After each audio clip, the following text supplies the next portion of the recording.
Committee will come to order.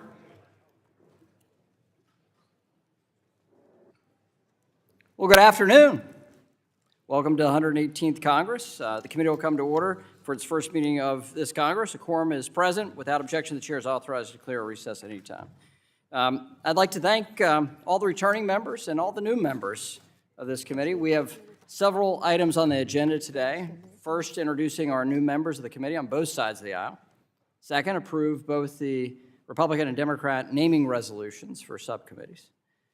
Third, adopt the committee rules of procedure for the 118th Congress. And fourth, adopt our committee's authorization oversight plan for the 118th Congress.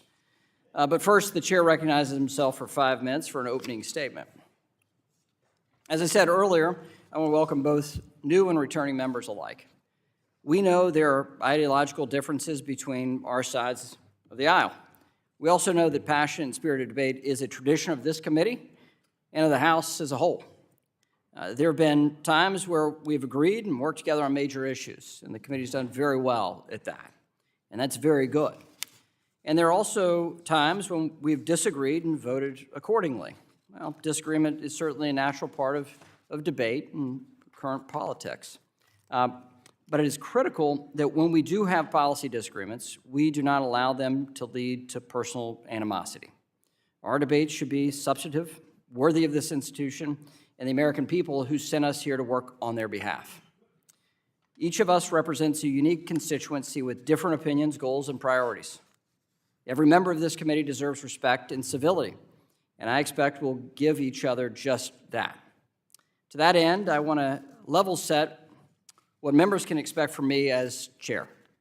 As chairman, I intend to enforce the rules and traditions of the House as well as those of this committee, and I'll do so fairly and impartially. At least that's my goal. House rules require that I maintain decorum in this committee. I take that responsibility seriously and will vigorously enforce those rules. It's my intention that when a quorum is present, we will start the proceedings. Now, turning to markups, it's my intention to modify the practice of rolling votes. Some of you may be happy with that. Some of you may grumble with that. Instead, when possible, we should vote once debate on a measure has concluded. My hope is this will yield more productive debate and be respectful of members' time. Now to the committee's agenda for this Congress. We know we have different views on many issues under our jurisdiction, but this committee has a long-standing record of bipartisan cooperation. I hope that will continue this Congress. To my Democratic colleagues, if there's an issue that interests you or a problem you want to address, let's talk. I can't promise agreement or a successful outcome, but I think we'll be better for the engagement. I can promise that my door will always be open, and where we can find common ground, I'm committed to finding a solution. Divided government can yield bipartisan legislative outcomes, and that's what I'll seek whenever we can. Advances in technology have benefited consumers, but they've also created gaps in our laws, especially when it comes to consumer financial data. We must modernize and strengthen our existing protections under Gramm-Leach-Bliley to ensure consumers control their data. Second, digital assets. Gary Gensler's regulation through enforcement isn't protecting consumers. Americans have lost billions of dollars in digital assets to bad actors on his watch.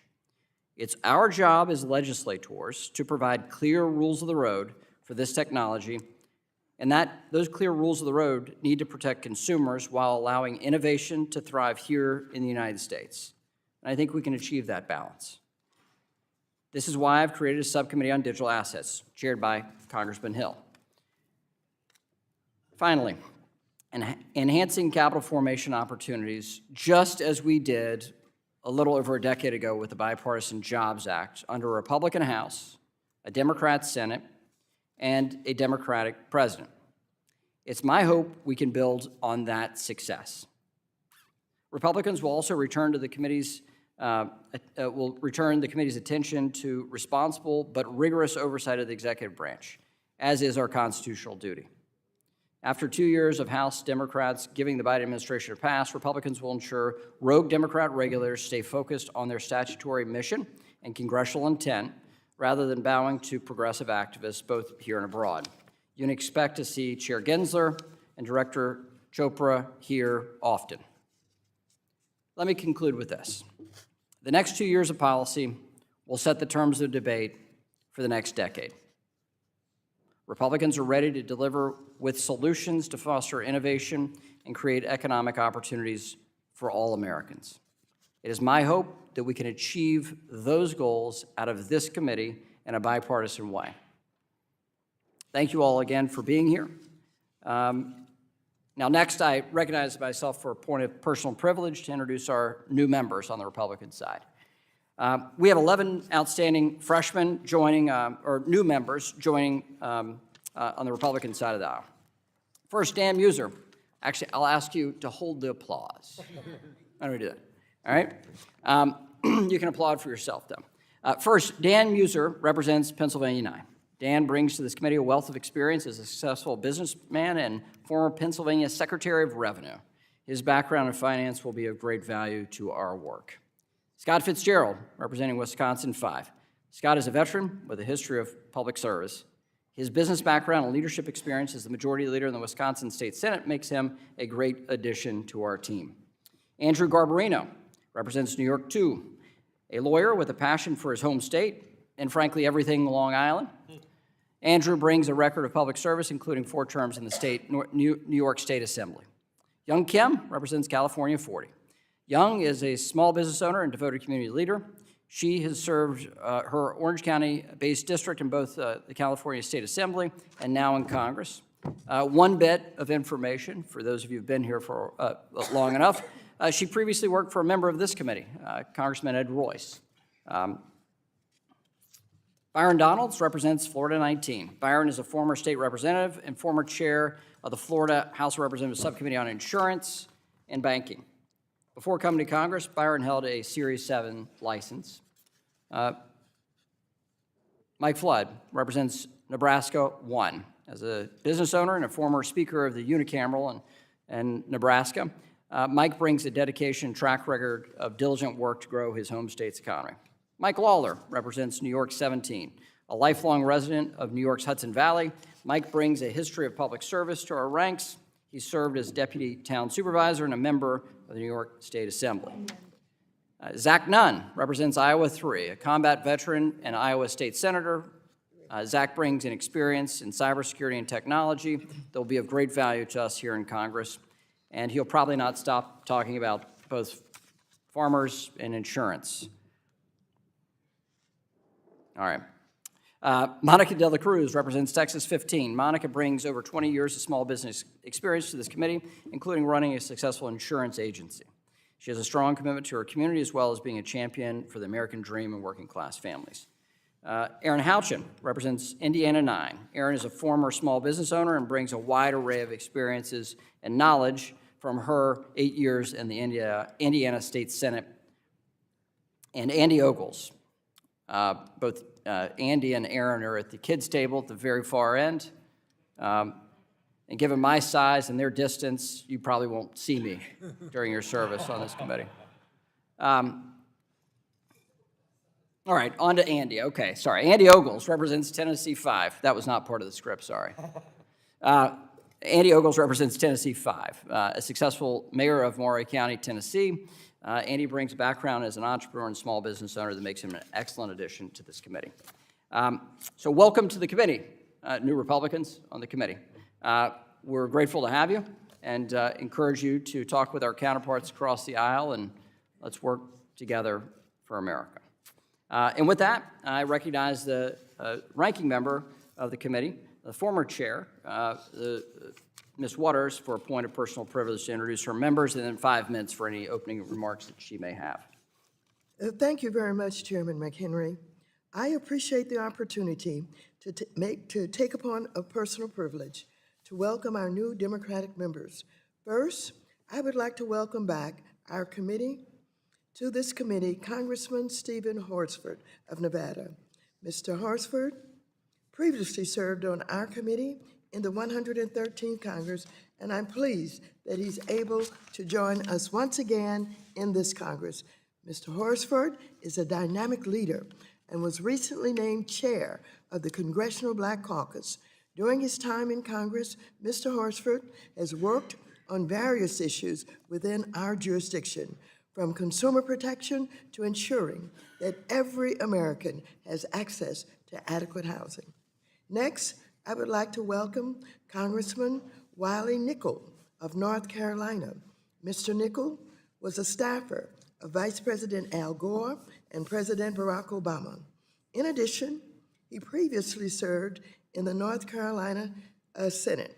I'm sure that he will be a strong advocate for housing policy, including expanding access to affordable housing, and that he will be interested in working to put forth legislation that will help to bring down the cost of living for Americans.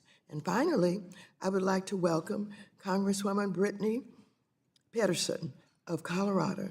Ms. Petterson previously served in the Colorado Senate and will be well-positioned to work on areas related to affordable housing, student debt relief, and access to capital for rural and underserved communities. Ms. Petterson serves in the congressional seat held by our very own Representative L. Perlmutter.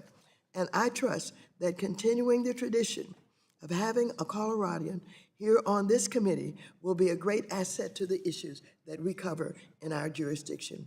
I again want to welcome all of our new members to the Financial Services Committee, and I look forward to working with each of you in this Congress. I would like to extend this point of personal privilege to congratulate Mr. McHenry on becoming the new chair of this committee. I've enjoyed working with you in your capacity as ranking member of the committee, and I have no doubt that we will continue to work well together in the new Congress. I'm particularly proud of the way that we were able to work in a bipartisan manner on key issues like crowdfunding, Export-Import Bank, TRIA, and stablecoins. In fact, we were able to pass 37 bills under suspension last Congress. Our committee is tasked with legislating and overseeing issues that are of critical importance for our constituents. And I know the gravity of their trust in us weighs heavily on you as it weighs on me. So I look forward to seeing your leadership in action, and I look forward to discussing how we can make real progress and how we can continue to find more areas for common ground. And now, my opening statement. I will now turn to my opening statement for today's organizing meeting. Today, we will be formally establishing our subcommittee leadership and membership. After a committee Democratic caucus meeting this morning, I'm very pleased to be able to put forth the Democratic naming resolution for this Congress. We have a formidable slate of members, including subcommittee ranking members, who are coming into this Congress with passion and a willingness to roll up their sleeves and get things done for our constituents and our great nation. So I congratulate these members and look forward to their contributions in our committee. Today, we're also marking up the rules that will govern our committee for the remainder of the Congress. Unfortunately, committee Republicans have made several changes to the rules for the 118th Congress, and I'm not only deeply concerned with them, but fear will lead to severe consequences and immense harm for members on this committee, as well as consumers and underserved communities all across the country. Let's start with the elimination of the historic Subcommittee on Diversity and Inclusion. 4 years ago, in 2019, when I assumed the chair, I decided to create this subcommittee to tackle the glaring disparities in the financial services industry. Under the leadership of my friend and former subcommittee chair, Joyce Beatty, we made unprecedented changes to the financial services industry. We ushered in real, lasting change for women, communities of color, and minority-owned and women-owned businesses. But the work is far from over, and that's why I'm deeply disappointed in my Republican colleagues for coming to the conclusion that diversity and inclusion issues simply aren't important enough to prioritize anymore. While Chairman McHenry has indicated that diversity and inclusion would be specified as part of the jurisdiction of each subcommittee based on these rules, he's fallen short of that initial commitment. The bottom line is that a diversity and inclusion strategy with no tangible goals, accountability measures, or a senior point of contact cannot be expected to result in any significant impact. Next, let's talk about the new provisions in the rules resolution that add restrictive budgetary requirements for legislation considered by the committee. These new provisions will ultimately make any new spending that much harder to pass, including new spending for battered, measly, affordable housing. And that's a top priority for me. No, to mention that they will pave the way for even more tax cuts that are inevitably tilted toward the wealthy and profitable corporations. Under these new rules, so many of the crucial and bipartisan legislation that Democrats led to expand housing and our communities would have been subjected to a point of order under the new cut-go rule. While the same cut-go suggests that it saves money, it does the complete opposite. What's more, cut-go has historically worked against expanding opportunity economic growth. In fact, the last time the House imposed cut-go was under President Trump, when Republicans passed a costly $2 trillion tax cut, all of which was added to our national debt. Today, we will also be marking up the Republicans' authorization and oversight plan, which broadly sets forth the committee's agenda for the year. Again, I'm disappointed with this document. There are many very key issues that are completely or mostly overlooked by this plan, including homelessness, the affordable housing crisis, and diversity and inclusion. There's not even a single mention of inflation. These are many of the issues that I've heard the chair say that he cares about, but the words on these pages do not reflect those sentiments. Democrats will be offering amendments to try and fill in the gaps in this plan in an effort to ensure key priorities do not fall through the cracks. So I thank you, and I yield back the balance of my time. Well, I thank the gentlelady from California. If other members wish to submit opening statements for the record, they may do so now. And we'll now consider the matter on today's agenda. But first, the chair would like to go over today's schedule for planning purposes. It's my intention as chair to give guidance for committee members for their schedule, and the intention of the chair at the beginning of every markup, if possible. We're expecting 2 vote series today, the first just being called about 15 seconds ago on the floor. And the next is at 4:30. We have 2 votes here. It's the chair's intention to go as far as we can until we need to recess for the first vote series. So I think we've got another 10 minutes before we'll have to do that. So it's my intention to go through as much of this as we can possibly do, our business today. After the 4:30 vote series, we'll immediately come back, at which time we're going to work until we finish the organizational meeting tonight. And as I said, the chair's intention is to vote as we go along in the process. The first order of business is appointment of members to subcommittees. I now call up and recognize myself to offer a naming resolution appointing Republican members to the subcommittees, copies of which were distributed in advance. The clerk will report the resolution. Resolution offered by Mr. McHenry. Without objection, the resolution will be considered as read. The previous question ordered, the resolution agreed to, and the motion reconsidered is laid upon the table. I now call up the resolution offered by Ranking Member Waters appointing Democrat members to the subcommittees, copies of which were distributed in advance. Clerk will report. Resolution offered by Ms. Waters. Without objection, the resolution will be considered as read. The previous question ordered, the resolution agreed to, and the motion reconsidered is laid on the table. If everything were that easy for the rest of the Congress, fantastic. Now, pursuant to Clause 2A of House Rule 11, it's in order to consider the committee's rules of procedure for the 118th Congress. Pursuant to notice, I now call up the resolution providing for the rules of the 118th Congress, copies of which have been distributed in advance. Clerk will. Resolution offered by Mr. McHenry to adopt the rules of the Committee on Financial Services pursuant to Clause 2, Rule 11. Without objection, the resolution shall be considered as read and open to amendment at any point. The chair recognizes himself for 5 minutes to explain the changes. The resolution before us today adopts the committee's rules from the last Congress as the committee's rules for this Congress with a few differences. First, under Rule 3, there are a few new budget points of order against bills and amendments.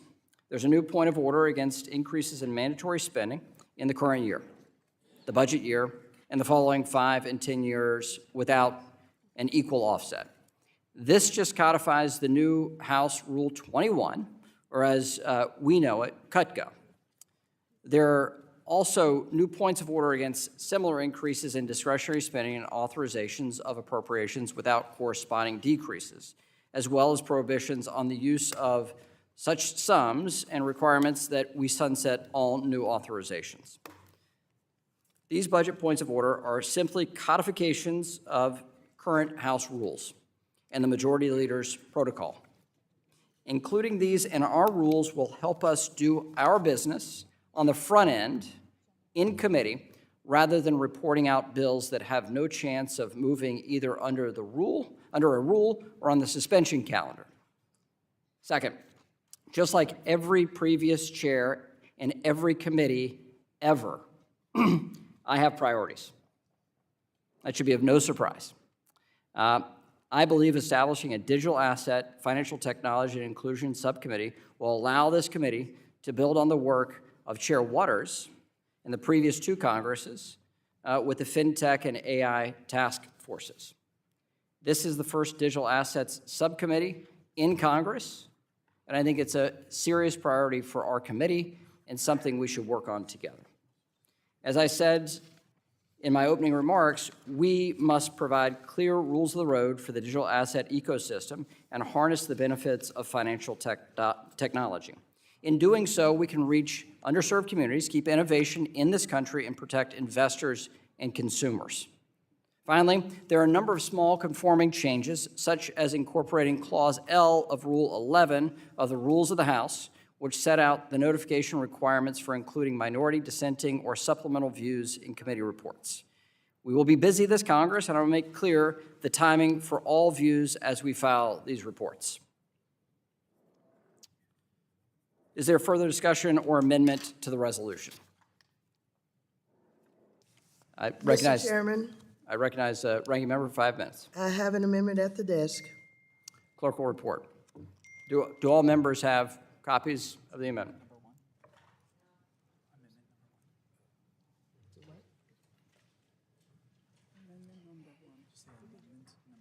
Okay. Amendment number 1. Mr. Chairman. The Vice Chair, Mr. Hill. Mr. Chairman, I'd like to reserve a point of order on the amendment. Point of order is reserved. Have all members received the amendment?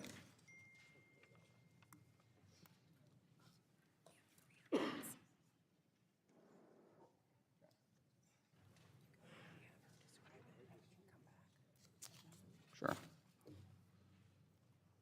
For members' awareness, we have 366 not voting, 9 minutes on the clock. So we'll recognize if all members have copies, we'll recognize the ranking member to describe her amendment. Thank you very much, Mr. Chairman. On January 26, Chairman McHenry put out a press release with the headline, and I quote, "McHenry announces financial services subcommittee chairs and jurisdictions for the 118th Congress," quote unquote. In that press release, he laid out a summary of each subcommittee's jurisdiction with bullet points, and each summary included one bullet on identifying best practices and policies that continue to strengthen diversity and inclusion in the sector relevant to that subcommittee. So I was disappointed to see that the rules did not integrate diversity and inclusion to each subcommittee's jurisdiction in the way that his press release previewed. Instead, diversity and inclusion is included in a general statement about what each subcommittee may do, not things they will do. I, for one, preferred the approach outlined in the chair's press release. So this amendment would take word for word the language from the chair's press release and add to the jurisdiction of each subcommittee in the rules in the same manner that the press release did. If we're eliminating the historic subcommittee on diversity and inclusion, I think the least we can do is ensure that the issues do not get ignored. And I believe the approach Chair McHenry initially took in his announcement is a better way to do that. So I applaud the chair for the thoughtful language that he has drafted. I urge my colleagues to support the chair's language by supporting this amendment. This amendment would also require the committee to track witness diversity by asking each witness to fill out a survey to voluntarily identify their race, gender, sexual orientation, whether or not they are a veteran, and whether or not they have a disability. It would also require the committee to publicly report the data and share the raw data with the ranking member. Under my leadership and the leadership of Diversity and Inclusion Subcommittee Chair Beatty, this committee blazed a new trail in bringing attention to diversity and inclusion issues. This included the committee's informal protocols in place to track witness diversity and publicly release that data. The Speaker's office allowed the committee's lead and followed the committee's lead and began a house-wide initiative to track witness diversity. Under Republican leadership, it is unclear if the House Office of Diversity and Inclusion will continue this effort. We heard it said time and time again in Diversity and Inclusion Subcommittee hearings last Congress that which does not get measured does not get done.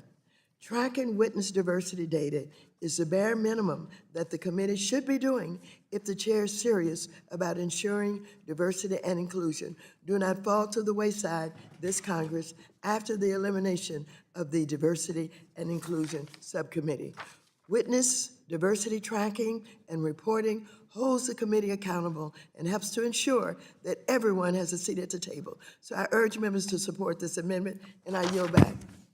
Gentlelady yields back. I now recognize myself for 5 minutes. I appreciate the ranking member's amendment. As members know, we are limited to 6 subcommittees on this committee.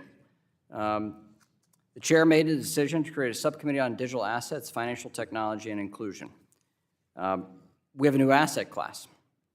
Americans have lost billions of dollars in digital assets to bad actors. There's real consumer harm here. As a committee, we should go after financial risks where we see it. This is a focus that I offered for this committee as chair, setting the agenda. And I think there's real promise in the digital asset ecosystem. If we get this right, we can reach underserved communities and have a beneficial impact economically. As the previous chair, as the ranking member Waters, as chair, new chair, she set her priorities for the committee. When she eliminated the Terrorism and Illicit Finance Subcommittee and replaced it with the Diversity and Inclusion Subcommittee, that was the chair's prerogative in the direction and agenda of the committee. And then how she spread that jurisdiction to other committees was, again, the majority party's decision.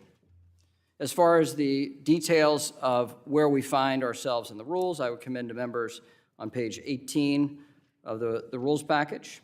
And I would commend to them section 5A3, which gives the review that each subcommittee shall review and study on a continuing basis application, administration, execution, and effectiveness of those laws or parts of laws, the subject matter of which is within its general responsibility, and go into further detail about the issues that they can confront, including the priorities of the former chair for this committee. We've included in general context for the items we wish to review. That touches all subcommittees and the full committee. And so our colleagues can talk about their priorities as they see fit, but it was the chair's intention to focus on a $1 trillion asset class that pre the last financial crisis didn't exist.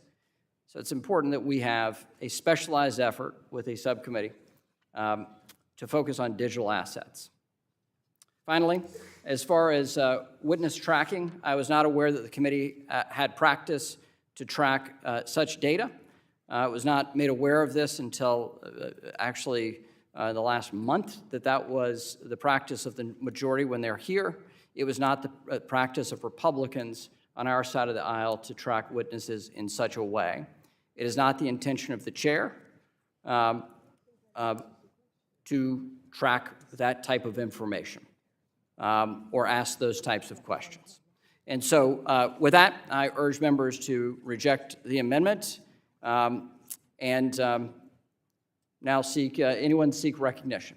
We now, Point of personal privilege, I seek, Mr. Chairman. well, I think I had another minute on the clock, so I'm happy to yield. Thank you. I'm sorry. Does someone wish to yield you time? We've got 2 minutes on the floor, so we've got another 5 minutes I before just we want have to to leave. bring to your attention that I I'm did. sorry. Will someone on your side, All right. yield you time? Mr. Chairman, Yes. Will the gentlelady from New Strike the York last word. moves to strike the last word? I yield Gentlelady's to Ms. recognized. Thank you. Thank you very much. I did not eliminate the terrorism subcommittee. If you recall, I created the National Security Committee that Mr. Cleaver and Mr. Himes both led. I just want to put that in the record. Thank you. Ms. Velasquez's time. She yields back. Chairman, I yield. Any further debate? Any Republicans seek recognition? Actually, at this point, why don't we recess votes, and when we have a quorum that's present back here, we can continue to transact business. With that, the chair calls a recess.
Committee will come to order. We'll resume consideration of the committee's rules for the 118th Congress. Does anyone else wish to be recognized?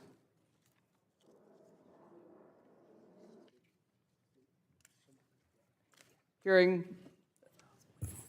Mr. Hill.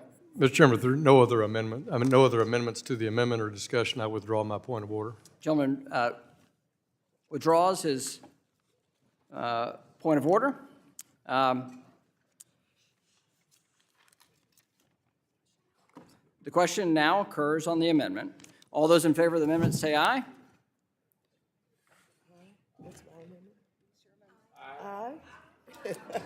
We're all rusty. Let me try this again. All those in favor of Ms. Waters' amendment say aye. Aye. Usually good to make eye contact when you do that. All those opposed, no. No. The opinions here, the noes have it. If the noes have it, the amendment is not agreed to. Request a recorded vote. All those in favor of recorded vote, please raise your hands. Sufficient number having arisen, a recorded vote is ordered. The clerk will call the roll. Mr. Hill? No. Mr. Hill votes no. Mr. Lucas? No. Mr. Lucas votes no. Mr. Sessions? Mr. Sessions votes no. Mr. Posey? No. Mr. Posey votes no. Mr. Luptemeyer? No. Mr. Luptemeyer votes no. Mr. Huizinga? Mr. Huizinga? Mrs. Wagner? No. Mrs. Wagner votes no. Mr. Barr? No. Mr. Barr votes no. Mr. Williams of Texas? No. Mr. Williams of Texas votes no. Mr. Emmer? Mr. Emmer? Mr. Loudermilk? No. Mr. Loudermilk votes no. Mr. Mooney? Mr. Mooney? Mr. Davidson? No. Mr. Davidson votes no. Mr. Rose? Rose votes no. Mr. Rose votes no. Mr. Stile? Mr. Stile votes no. Mr. Timmons? Mr. Timmons? Mr. Norman? Mr. Norman votes no. Mr. Muser? Mr. Muser votes no. Mr. Fitzgerald? Mr. Fitzgerald votes no. Mr. Garbarino? Mr. Garbarino votes no. Mrs. Kim? Mrs. Kim votes no. Mr. Donalds? Mr. Donalds? Mr. Flood? Mr. Flood votes no. Mr. Lawler? Mr. Lawler votes no. Mr. Nunn? Mr. Nunn votes no. Ms. De La Cruz? Ms. De La Cruz votes no. Mrs. Houchin? Mrs. Houchin votes no. Mr. Ogles? Mr. Ogles votes no. Ms. Waters? Aye. Ms. Waters votes aye. Mrs. Velasquez? Aye. Mrs. Velasquez votes aye. Mr. Sherman? Mr. Sherman? Mr. Meeks? Mr. Meeks? Mr. Scott? Aye. Mr. Scott votes aye. Mr. Lynch? Aye. Mr. Lynch votes aye. Mr. Green? Yay. Mr. Green votes yay. Mr. Cleaver? Aye. Mr. Cleaver votes aye. Mr. Himes? Mr. Himes? Mr. Foster? Aye. Mr. Foster votes aye. Mrs. Beatty? Aye. Mrs. Beatty votes aye. Mr. Vargas? Aye. Mr. Vargas votes aye. Mr. Gottheimer? Aye. Mr. Gottheimer votes aye. Mr. Gonzalez? Aye. Mr. Gonzalez votes aye. Mr. Caston? Aye. Mr. Caston votes aye. Ms. Presley? Aye. Ms. Presley votes aye. Mr. Horsford? Mr. Horsford votes aye. Ms. Talib? Ms. Talib votes aye. Mr. Torres? Mr. Torres votes aye. Ms. Garcia? Aye. Ms. Garcia votes aye. Ms. Williams of Georgia? Williams of Georgia votes aye. Ms. Williams of Georgia votes aye. Mr. Nickel.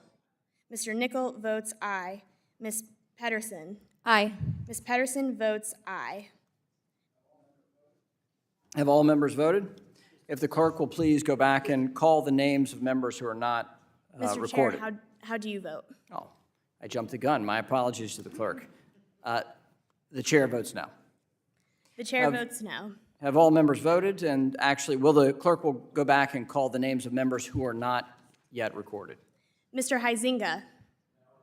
Mr. Huizinga votes no. Mr. Loudermilk. Mr. Loudermilk votes no. Mr. Mooney. Mr. Mooney votes no. Mr. Timmons. Mr. Timmons votes no. Mr. Donalds. Mr. Donalds.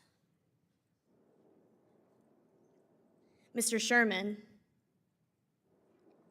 Mr. Sherman. Mr. Meeks. Meeks votes aye. Mr. Meeks votes aye. Mr. Himes. Mr. Himes.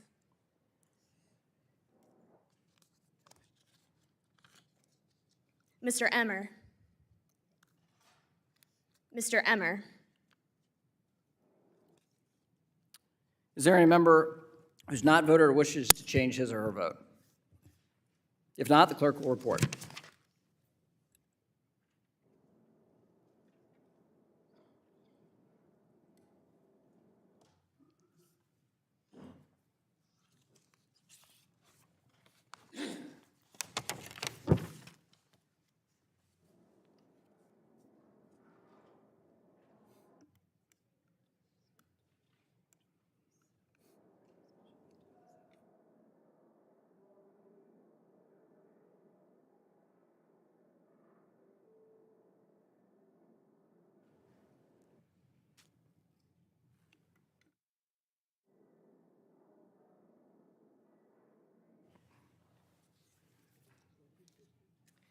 Maybe.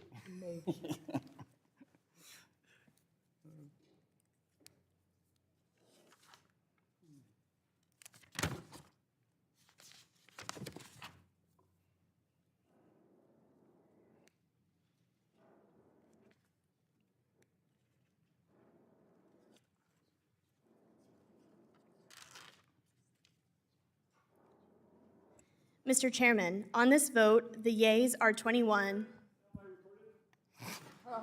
Barely. Mr. Sherman, how do you wish to vote? Mr. Sherman votes aye. By the skin of your teeth. 22 to 27. Mr. Chairman, on this vote, the yeas are 22 and the nays are 27. A majority of members having voted against the amendment is not agreed to. Does anyone else wish to be recognized? Mr. Chairman, I have an amendment at the desk. Gentleman from Illinois is recognized. Do you have an amendment at the desk? Yes, amendment at the desk. Clerk will, we'll pause.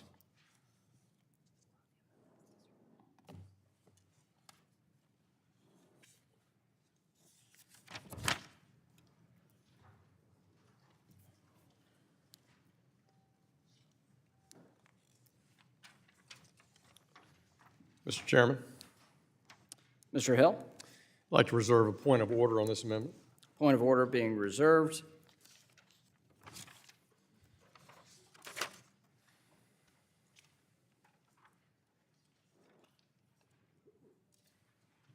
The clerk will report the amendment.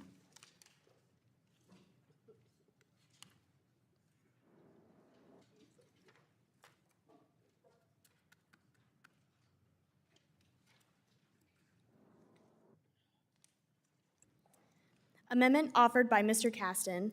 On page 7, line 9, insert, provided that each measure that is marked up by the committee must be verified to comply with 6A by a score from the Congressional Budget Office. Without objection, the amendment will be considered as read. The gentleman from Illinois is recognized for 5 minutes in support of his amendment. Thank you, Mr. Chairman, and congratulations on your new role. Looking forward to serving with you. As a Gen Xer, I want to thank the majority for getting Marty McFly, Biff, and the whole gang from Back to the Future 1985 back together, because we are going back to 1985, and specifically the trickle-down economics of 1985, when we had the fiction that tax cuts pay for themselves. That's what the transition from pay-go to cut-go does, and apparently we're going to ignore the massive deficits that were run up under Reagan, some of which were undone by George H.W. Bush. We are going to ignore the $2 trillion hole that the Trump tax cuts put in our budget. But we are going to prioritize the neediest among us, at least if they are corporations or the ultra-rich. Now, that's your decision. Gentlemen will You're in- suspend. You're in the, Committee will come to order. The gentleman deserves to be heard. This is our first opening act, so let's at least show each other a little bit of respect here. Gentleman is recognized. now, look, thank you, Mr. Chairman. That's your preferences. You said you have your policy priorities. There's a structural problem that we are also putting those cut-go rules at the committee level. Now, it would not be hard for any of us to contemplate that there are scenarios where your own priorities would be best paid for in a different committee of jurisdiction, but we can't do that. So effectively, putting this in this committee's rules is ceding power of this committee, I guess, to the Rules Committee, because unless we can pay for something, we're going to defer to someone else. I would like to see us maintain our power on this committee, but again, if that's your decision, that's fine. However, if it is your desire to weaken this committee, you got the votes to do it. If it is your desire to pretend tax cuts pay for themselves, evidence for the last 30 years to the contrary notwithstanding, you have the majority of the votes to do it. I'm simply asking for accuracy. Because as it sits right now, the Congressional Budget Office, who we both trust to do nonpartisan scoring, typically does not score bills until after they are referred to the floor. So for us to comply with this rules package as written, we are not going to have the benefit of nonpartisan budget scores. And so all this does is says, you've got your policy priorities, fine. Let's at least be having a conversation on this committee that is not informed by any more partisanship than has to be, that is informed by facts, and says, if you are going to hold these cut-go rules at the committee level, which I think is a mistake, but if we're going to do that, let's make sure that we get a score from the CBO before having that conversation. It's a simple amendment, and I hope that my colleagues would all support. I yield back. Gentleman yields back. Gentleman from Arkansas, the Vice Chair, Mr. Hill is recognized for 5 minutes. Mr. Chairman, I strike the last word. Listen, I appreciate my friend from Illinois' amendment. I can't say I appreciate his characterization of playing fast and loose with some of his statistics, but we'll save that for another day. But I think the ranking member can attest that we can't bind CBO to a date certain. That's just not how it works. And you point out that you think the House rules might be a structural problem. But in fact, your proposal is a structural problem. It's impractical because of exactly the facts that you outlined, which is the Congressional Budget Office does not supply a cost estimate until after a bill is reported from the committee. And so that's why we have our point of order that's designed in the House rules that keeps with our leader's protocol that has, in fact, that members are to provide an offset when they propose a bill that requires new discretionary or mandatory spending.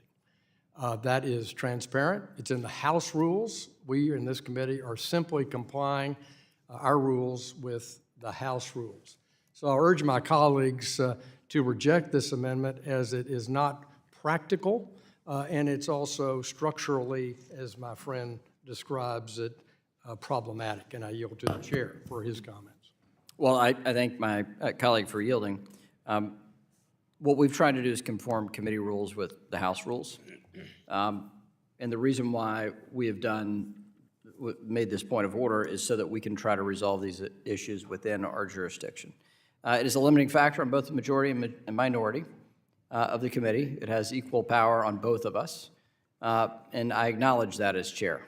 But I wanted us to deal with this issue in committee rather than going to the Rules Committee or hoping other jurisdictions are going to bail us out of the decisions we make here. I know there's a firm desire among some to increase federal spending in certain areas, and this puts a damper on that. I acknowledge that. But we are entering an era of constrained federal budgets with a difficult capacity for us to pay. With record income to the federal government, we've outstripped it with record deficits in recent years. So we have a lot of work to do on a bipartisan basis to take those things on. As far as tax cuts, the Ways and Means Committee believes that they're the best committee in Congress. I know some members of this committee want to be on Ways and Means. I would counsel you against seeking that fool's errand of that other committee. We can get stuff done here. You can still have debates about tax cuts or tax increases all you want on the House floor. Let's try to stick to our knitting here in committee and try to get something done on a bipartisan basis. So I appreciate the gentleman offering the amendment, and I yield back to my colleague. I yield back to the chair. Thank my friend. Gentleman yields back. Is there further discussion on the amendment? I would move to strike the last. Ranking member is recognized for 5 minutes. Mr. Caston raises a valid point about the purpose of putting this cut-go provision into our rules. It is unclear how this is a helpful addition in any regard if we're not expecting to have a score from CBO at the time that we mark up legislation. This amendment simply provides an objective way to enforce this cut-go provision that Republicans have added. Now, let me be clear.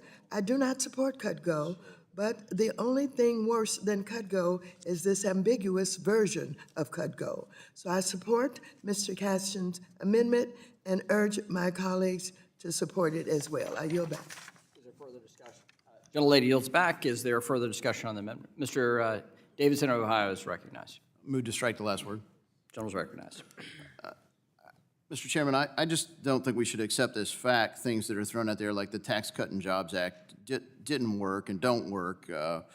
Federal receipts I'm looking at right here is reported by the Federal Reserve were less than $3 trillion in 2017.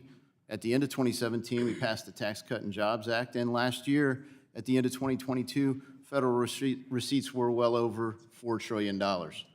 So people can hypothesize about what they might have been. We clearly were disrupted by COVID. And in spite of that massive disruption to the labor force in all of our markets and many states keeping their economies closed for far too long, damaging families, local economies, livelihoods, businesses, and all sorts of other things, our Democratic colleagues only wanted more spending as if revenue doesn't matter. So I don't know, since they believe in modern monetary theory, why they believe they should waste time collecting taxes. If deficits don't matter, why even collect taxes? But the reality is, since we do collect taxes, and we did pass the Tax Cut and Jobs Act, we know that we collected over $1 trillion more in revenue after the Tax Cut and Jobs Act passed. And again, as you pointed out, Mr. Chairman, it is not the jurisdiction of our committee, but nevertheless, as we look at the impacts on our economy and on inflation, the only way to cover these massive deficits is when the Federal Reserve grows its balance sheet. And it's grown to over $9 trillion now, roughly $9 trillion. So it's driving inflation. This is effectively the capitalism committee, and we ought to celebrate what works rather than pretend that it does not.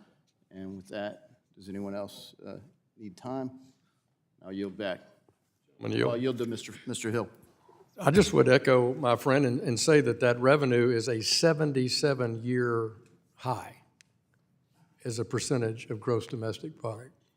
Revenues have never been higher, and yet we're confronted with the president's own budget that's proposing $1.5 trillion deficits each of the next 10 years. And so that's why I think House Republicans are so concerned about this and pushing down to the committee level. Well, the real work of Congress gets done, the chance to have these discussions when those legislative proposals are right in committee and make each member responsible for justifying the proposal that they submit. And as I say, I urge my colleagues to reject this amendment, and I yield back to my friend from Ohio. Yield to the chair. Gentleman yields back. Is there further discussion? Mr. Lee, oh my gosh, Ms. Presley, oh my goodness. My apologies. The gentlelady from Massachusetts. Thank you. Ms. Presley is recognized for 5 minutes. Thank you. I urge my colleagues to support this common sense amendment. I'm sorry, move to strike the last word. I urge my colleagues to Ladies support this common sense amendment, and I yield my time to Mr. Caston. Thank you to Ms. Presley. Look, there's a rich conversation we can have about optimal tax structure. It's not the jurisdiction of this committee, and it's not the substance of my amendment, but I would ask the chairman and Mr. Hill, if you're so inclined, I agree that asking the CBO to score this is cumbersome. That process, however, is created by the structure of this rule in the first instance. And so my question would be, you've said that it is up to members to do the score. Can you be more specific about which members will have that authority? Can I score my own bill? Are we going to defer to majority staff, a consensus of majority minority staff? As we all know, scoring legislation is not a precise science. And so what is the process that we as members of this committee should be contemplating if we are going to go through and comply with Is the bill? gentleman yielding? CBO is a neutral agency. I'd be happy to yield to Mr. Hill, yes. I thank my friend. Look, this is, I said, this puts the burden on the members to really recognize and think through carefully the legislative proposals they bring to the committee and identify ways to offset them if they are shifting spending, either mandatory, discretionary in one direction or another.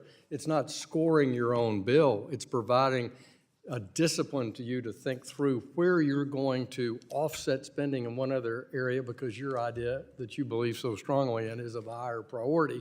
And I think that's a very good discipline for members, because for too long, members have gotten off the hook by putting in their legislation such sums as determined, and this makes members really think through their ideas in detail and offering a, quote, offset to new spending ideas they have. And I yield back to my friend. Well, I guess that's fair, but those of us as members have experience doing that with the Congressional Budget Office.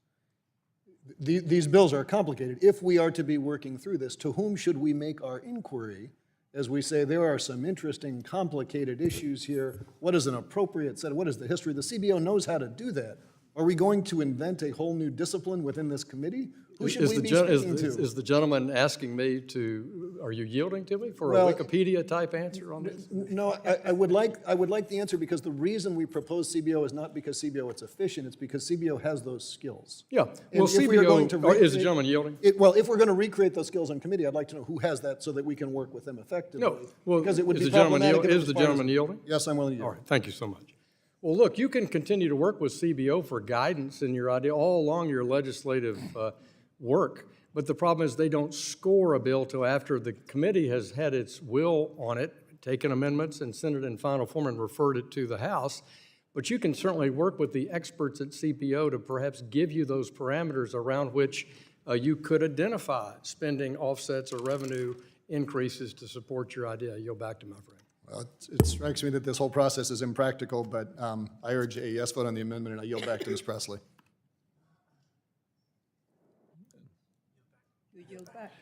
Or could you yield to me? Ms. Presley, could you yield to me? I yield back. Does the gentlelady yield to wish to Mr. yield to Sherman, or do Mr. you yield back? Sherman? Or yield it back? I yield back.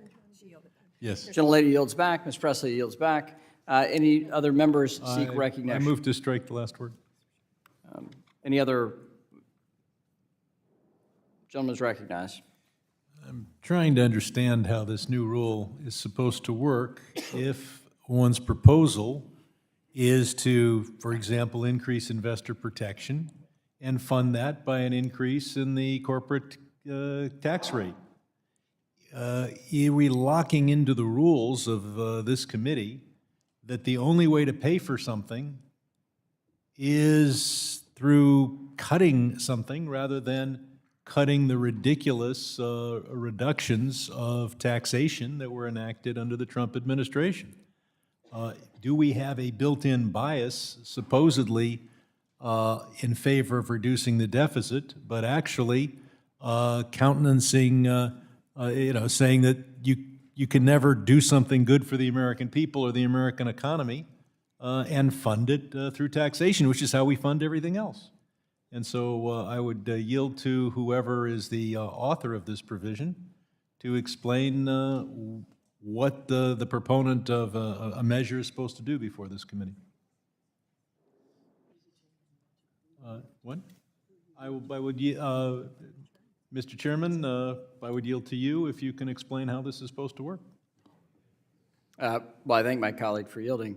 It has been evident for us in making the committee rules that we want to conform to House rules. So this puts the obligation on us to find the pay-fors within our jurisdiction, not take a bill that does not conform with House rules out of this committee that is unpaid for, at which point we then hand it over to the Rules Committee to make the decisions. I'm trying to domicile these decisions within our jurisdiction. So if you wish to increase spending, you need to find offsets within our jurisdiction.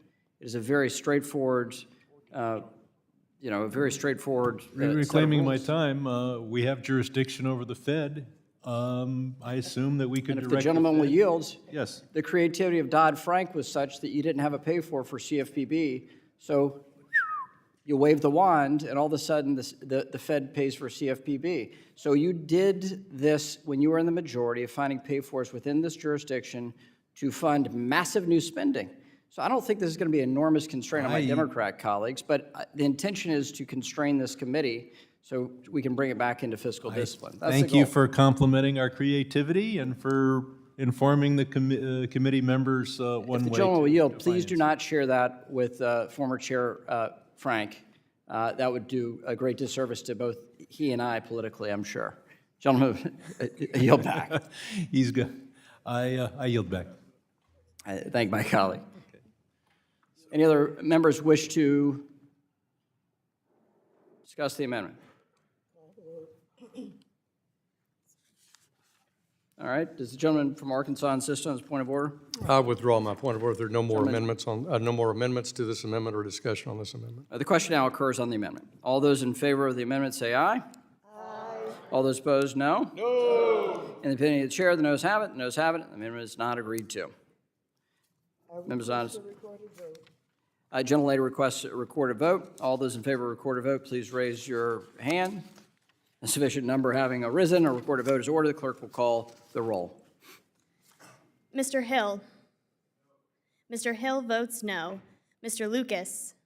Mr. Lucas votes no. Mr. Sessions. Mr. Sessions votes no. Mr. Posey.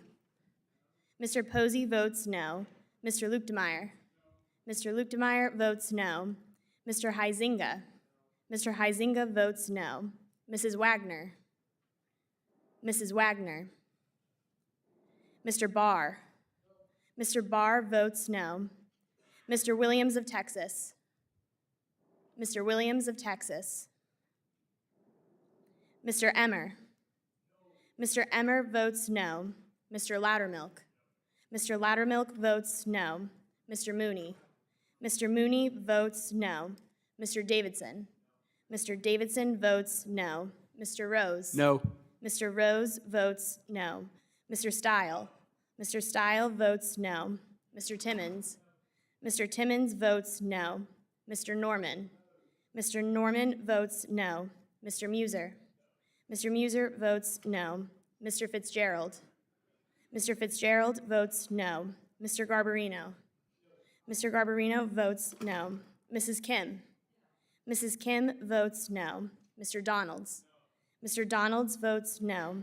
Mr. Flood. Mr. Flood votes no. Mr. Lawler. Mr. Lawler votes no. Mr. Nunn. Mr. Nunn votes no. Ms. De La Cruz.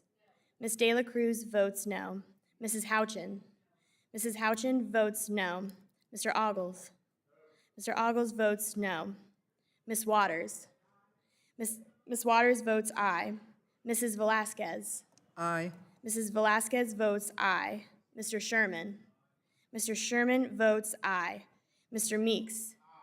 Mr. Meeks votes aye. Mr. Scott. Aye. Mr. Scott votes aye. Mr. Lynch. Mr. Lynch votes aye. Mr. Green. Mr. Green votes yea. Mr. Cleaver. Aye. Mr. Cleaver votes yea. Mr. Himes. Mr. Himes votes aye. Mr. Foster. Aye. Mr. Foster votes aye. Mrs. Beatty. Aye. Mrs. Beatty votes aye. Mr. Vargas. Aye. Mr. Vargas votes aye. Mr. Gottheimer. Aye. Mr. Gottheimer votes aye. Mr. Gonzalez. Aye. Mr. Gonzalez votes aye. Mr. Caston. Aye. Mr. Caston votes aye. Ms. Presley. Aye. Ms. Presley votes aye. Mr. Mr. Horsford. Mr. Horsford votes aye. Ms. Talib. Ms. Talib votes aye. Mr. Torres. Mr. Torres votes aye. Ms. Garcia. Aye. Ms. Garcia votes aye. Ms. Williams of Georgia. Williams of Georgia votes aye. Ms. Williams of Georgia votes aye. Mr. Nickel. Mr. Nickel votes aye. Ms. Pedersen. Aye. Ms. Pedersen votes aye. Mr. Chairman. Mr. Chairman votes no. Have all members voted? If the clerk will go back and call the names of members who are not recorded. Mr. Williams of Texas votes no. Mrs. Wagner. Mrs. Wagner.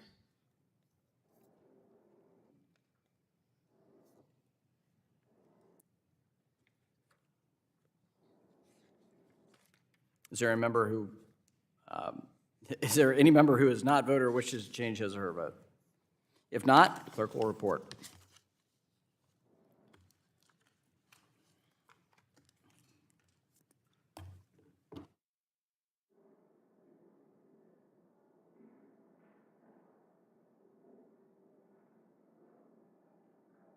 Mr. Chairman, on this vote, the yeas are 23 and the nays are 28.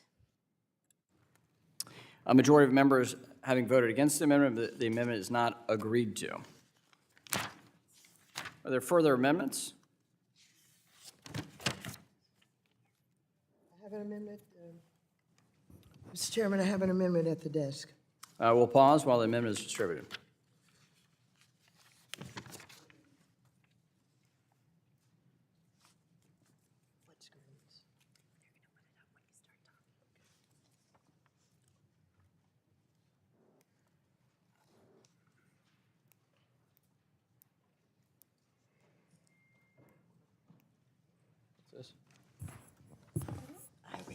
Mr. Chairman?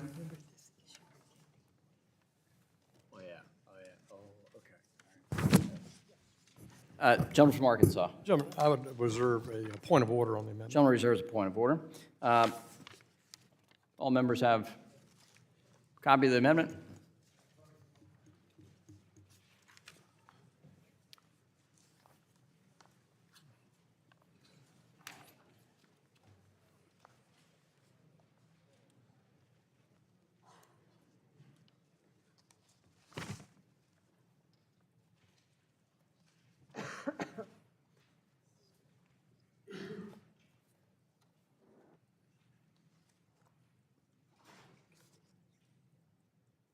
Do all members have a copy of the amendment? The clerk will report the amendment. Amendment number 2, offered by Rep. Waters. On page 4, line 8, strike static. Without objection, the amendment is considered read. The gentlelady from California is recognized for 5 minutes in support of our amendment. Thank you very much. As I understand it, there's supposed to be some information on the screens, I see. As you can see on the screen right now, both screens, these are some of the examples of dynamic displays that Democrats utilize for past hearings. Democrats supplemented the debate with these types of slides to help illustrate key points. Former Republican Committee Chair Jeb Hinterland started the practice of utilizing dynamic displays by putting up a scrolling picture of the debt ceiling clock. Unfortunately, the new committee rules put forth by the chair eliminates the ability for members to utilize dynamic displays. Republicans and Democrats have both utilized dynamic displays, but perhaps not as effectively as we have. It appears Chair McHenry would prefer to take this tool off the table rather than competing with our slides. I do wonder why the chair is so concerned about the use of dynamic slides. Republicans are generally known to be strong proponents of free speech. So I urge members to take a look at the slides on the screens now to see the kinds of things we will be missing out on this Congress under these rules. My amendment would ensure these types of dynamic displays can continue to be utilized this Congress. So I see no reason why this type of speech should be stifled in this committee. So I urge my colleagues to support this amendment, and I yield back. Gentlelady yields back. Gentleman from Texas, Mr. Sessions, seeks recognition. The former chair of the Rules Committee. Gentleman's recognized for 5 minutes.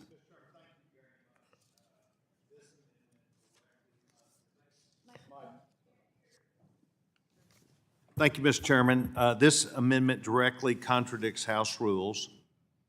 Clause 6 of House Rule 27, looks like, prohibits the use of dynamic displays as exhibits. And I would ask that this committee really understand that if we look at the House floor, the Speaker has not and will not allow this rolling or dynamic exhibits while members are speaking. And I think it's important for us to remember that this is important for members to be personally responsible for everything that is said and exhibited on the floor. I think it's there for decorum purposes.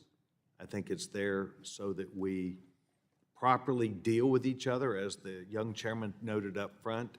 It's okay to talk about things. Free speech is one thing, but you're personally responsible when you're on the floor.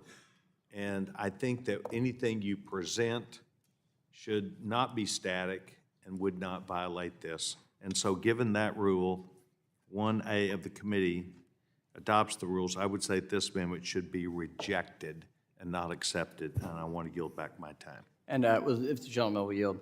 I would yield. Well, I thank the former chair of the Rules Committee, who knows the ins and outs of the House floor and House rules. I would say to the ranking member, I was on the committee when we put in place this amazing screen that's in front of us.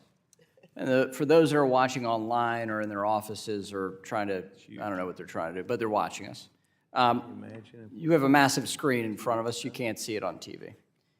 When witnesses testified, you couldn't see the screen behind them on TV, but members could see it here. I didn't enjoy the look of the TV then, when Republicans were in the majority and they installed it. I enjoyed it less when Democrats controlled it, for the very reasons why the ranking member said what she said about the presentation. It's my intention to not use this screen when we have testimony at the full committee level.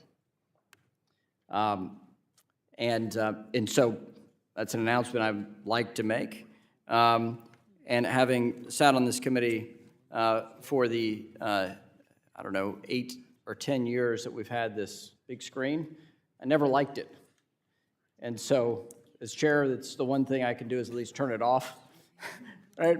But my commitment there is I'm going to turn it off for both Republicans and Democrats, and we'll have to suffer with just talking to each other. So with that, I yield back to the former Rules Committee Chair. Does the gentleman yield back? Gentleman yields back. Any further debate on this amendment? Any other member seek recognition? If no another member on his gentleman from Arkansas insists on his point of order. I withdraw my point of order with perhaps a point of personal privilege. Could we have the screens on during March Madness? Could we do that? There'll be no I joy. withdraw my point. There'll be no such joy. The question now occurs on the amendment. All those in favor of the amendment say aye. Those opposed, no. No. In the opinion of the chair, the noes have it. The noes have it. The amendment is not agreed to. I request a recorded vote. The ranking member requests a recorded vote. All those in favor of recorded vote, please raise your hand.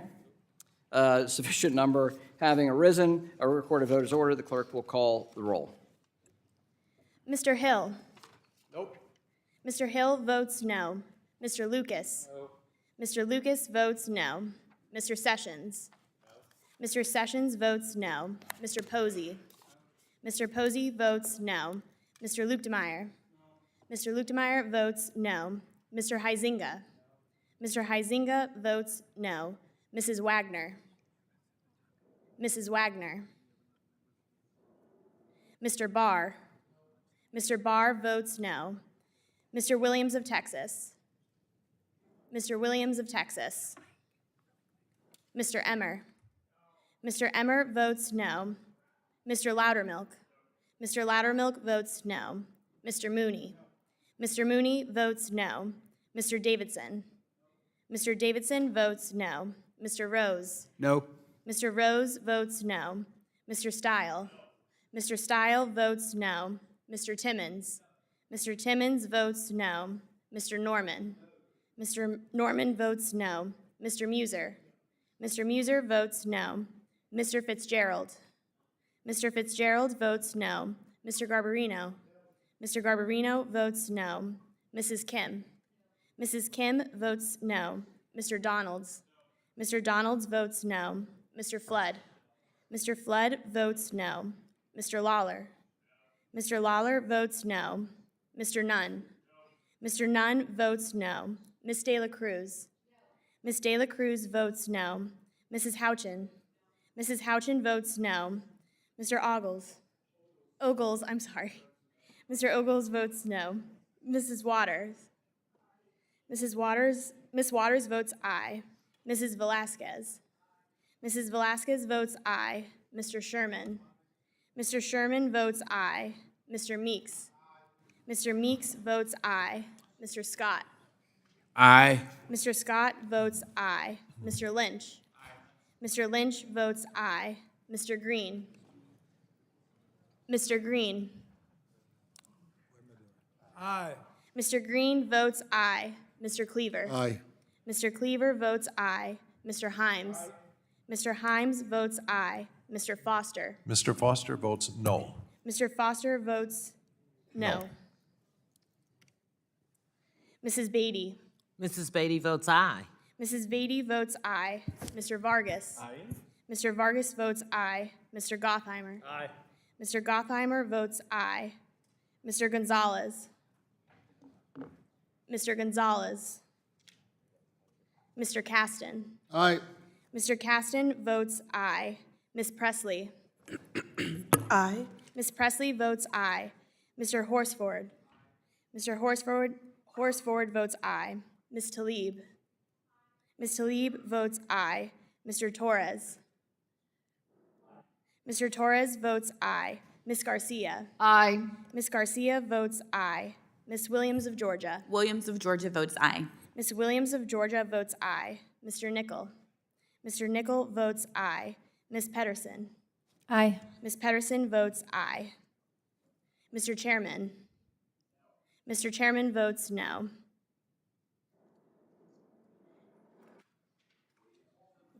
Have all members voted?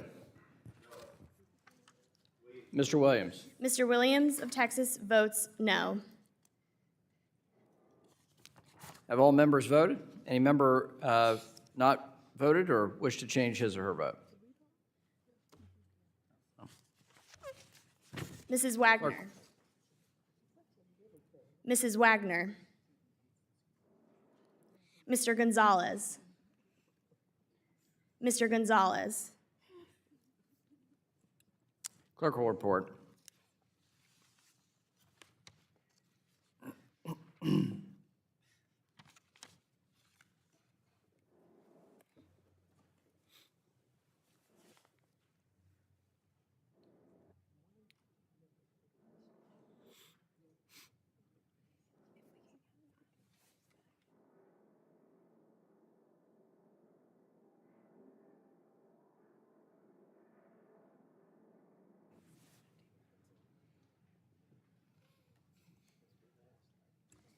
Mr. Chairman, on this vote, the yeas are 21 and the nays are 29.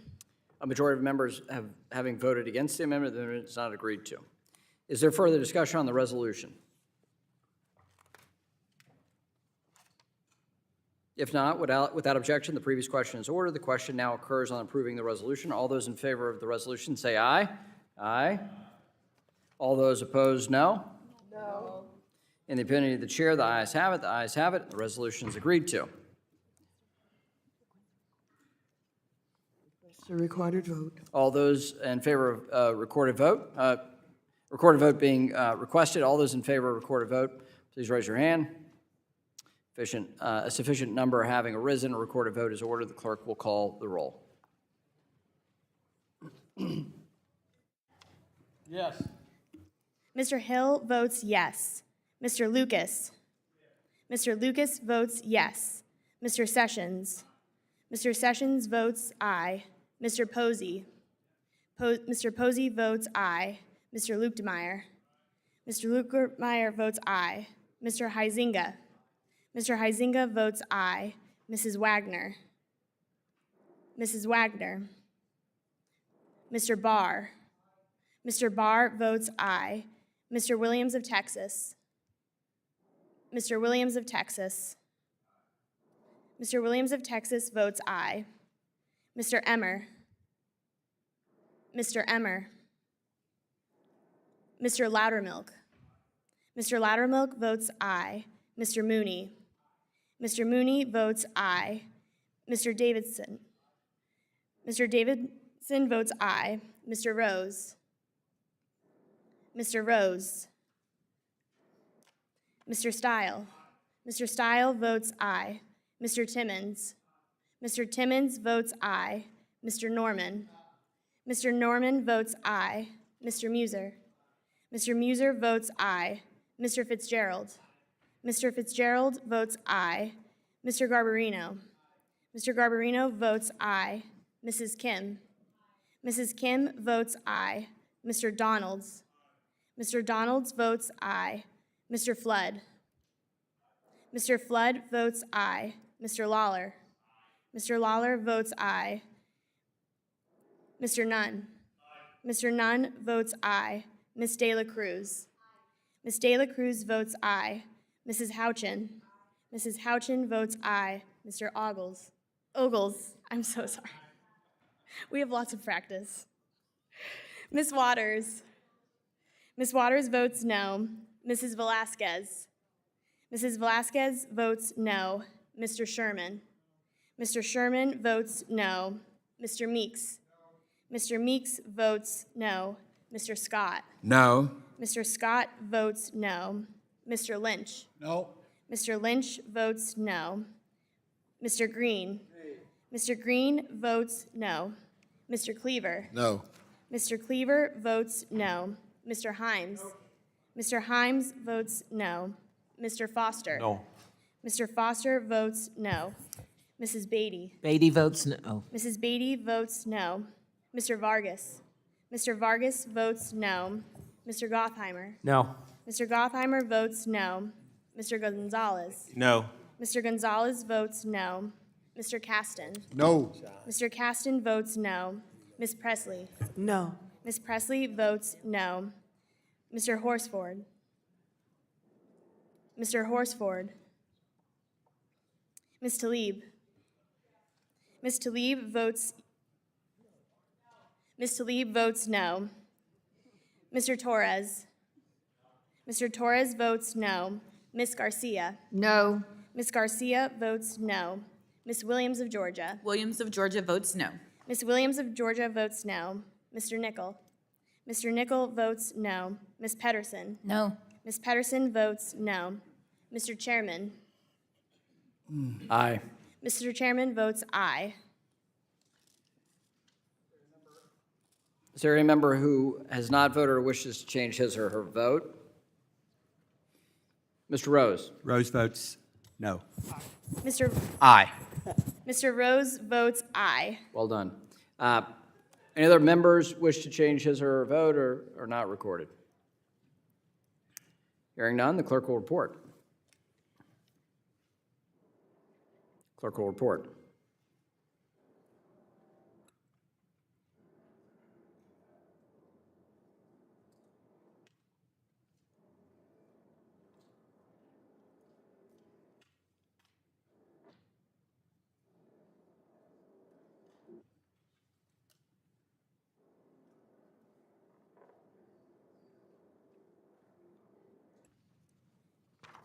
Mr. Chairman, on this vote, the yeas are 27 and the nays are 22.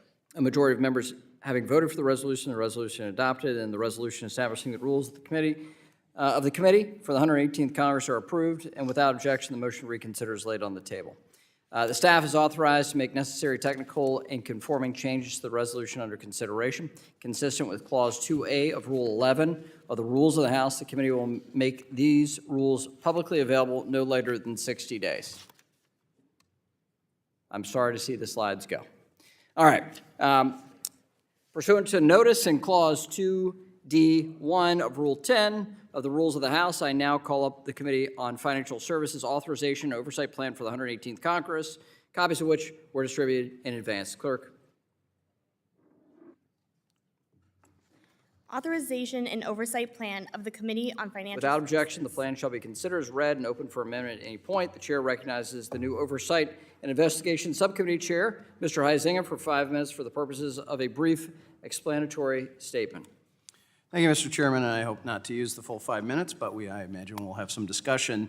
The authorization and oversight plan is actually a routine document required, as you pointed out, under House Rule 10. For my colleagues that are returning, drafting an authorization and oversight plan is something that you should all be familiar with. For those less familiar with what the document is and are new to the committee, but you may have seen this, let me just explain. This is a requirement under House rules for both Republicans and Democrats for quite some time. The reason that I bring this up is to highlight this document's existence during the last committee's organizational meeting, which was led by the other side of the aisle. That is to say, this should not be a partisan document or particularly a vote.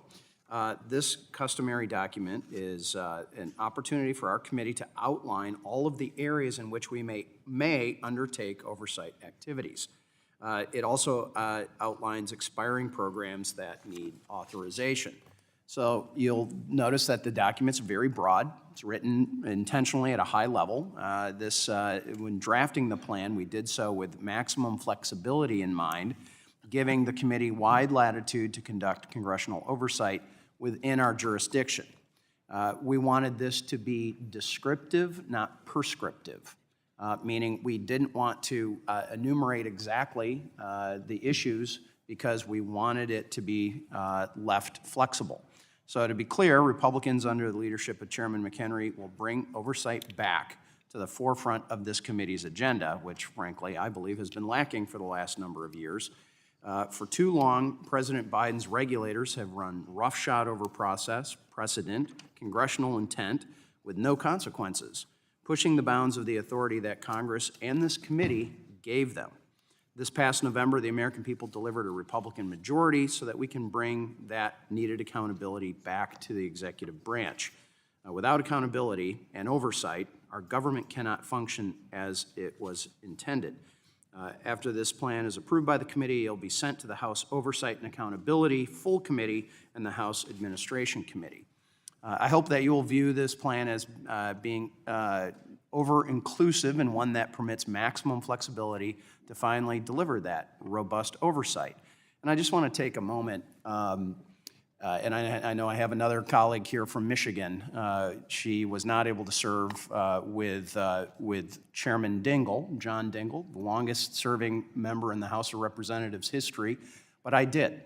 And Chairman Dingell, or the chairman as he was known universally, in power or out of power, that's how he was referred to, and rightly so. He was kind enough to bring me and my colleagues in Michigan who were elected in 2010 under his wing. And he talked about the necessity of the House to assert its constitutional standing. And he was famous for something called the Dingellgram. And a Dingellgram was probably one of the most feared notices that anyone could get in Washington, D.C., because it didn't matter what administration the party was or what party the administration was. When John Dingell asked for that meeting in his office, he got it. And he got responses and action. And he very intentionally talked about having Congress do its constitutional duty and its job.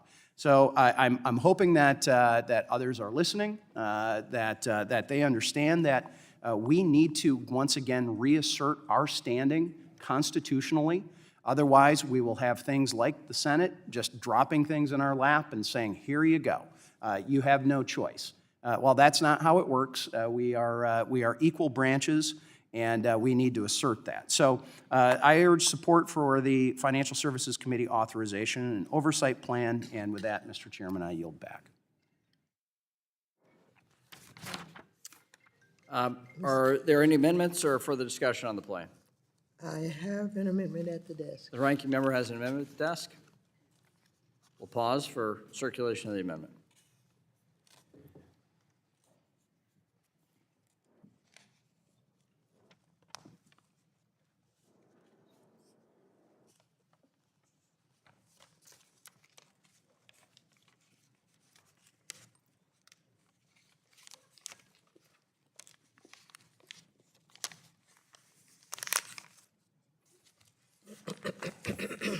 Mr. Chairman.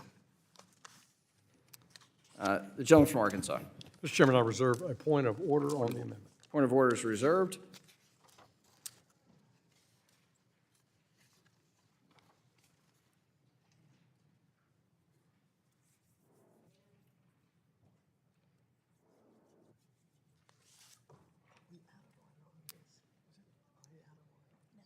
The ranking member is recognized for.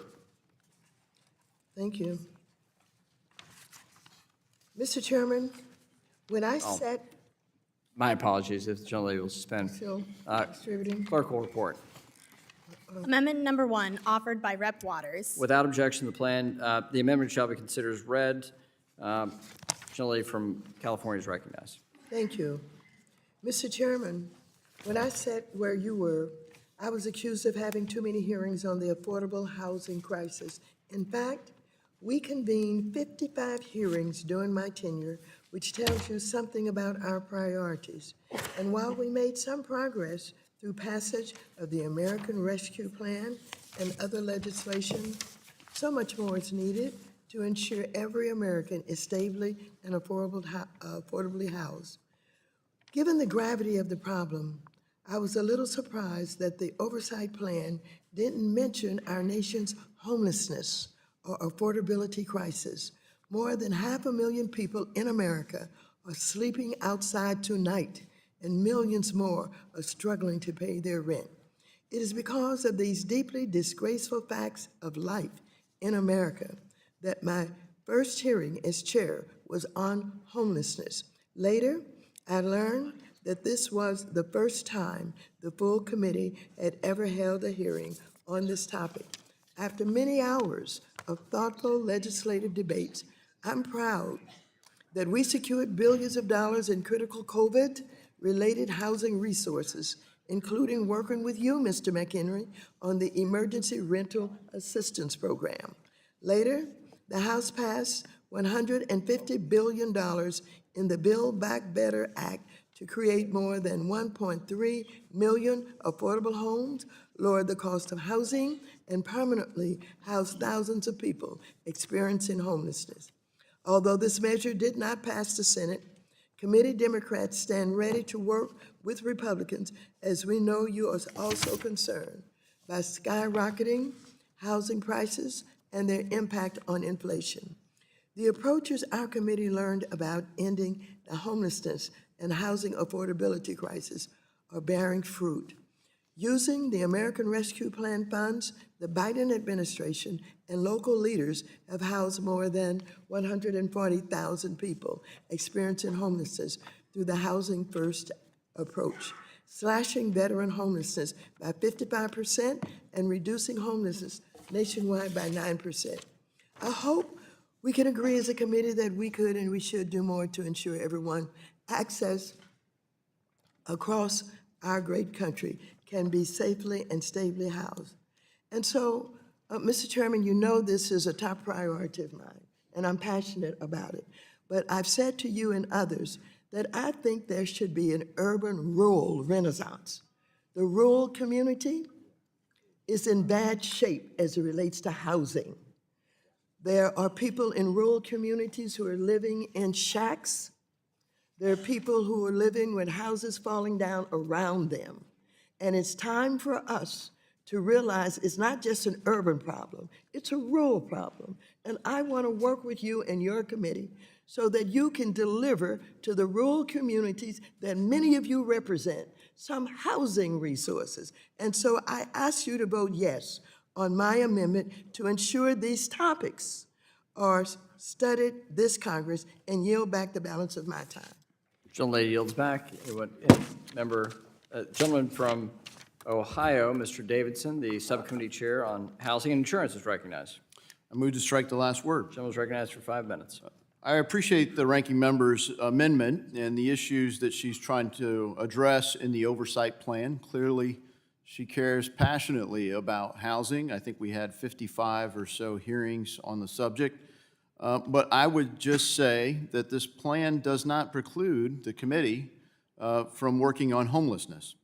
In fact, within the jurisdiction of the Housing and Insurance Subcommittee, we will certainly pay attention to it. We don't have to travel far to see the problem of homelessness. We all see it more acutely in this community than in many others, though maybe not as many as in the ranking member's district. But I would just point to page 5 of the oversight plan, where we talk about the housing and urban development and rural housing. There's literally a paragraph. The two things the ranking member talked about, HUD, urban areas, and rural housing, also part of the jurisdiction, clearly part of the plan. So I think the ranking member's amendment is duplicative, and I would urge a no vote on the amendment. With that, I yield back. Gentleman yields back. Is there further discussion on the amendment?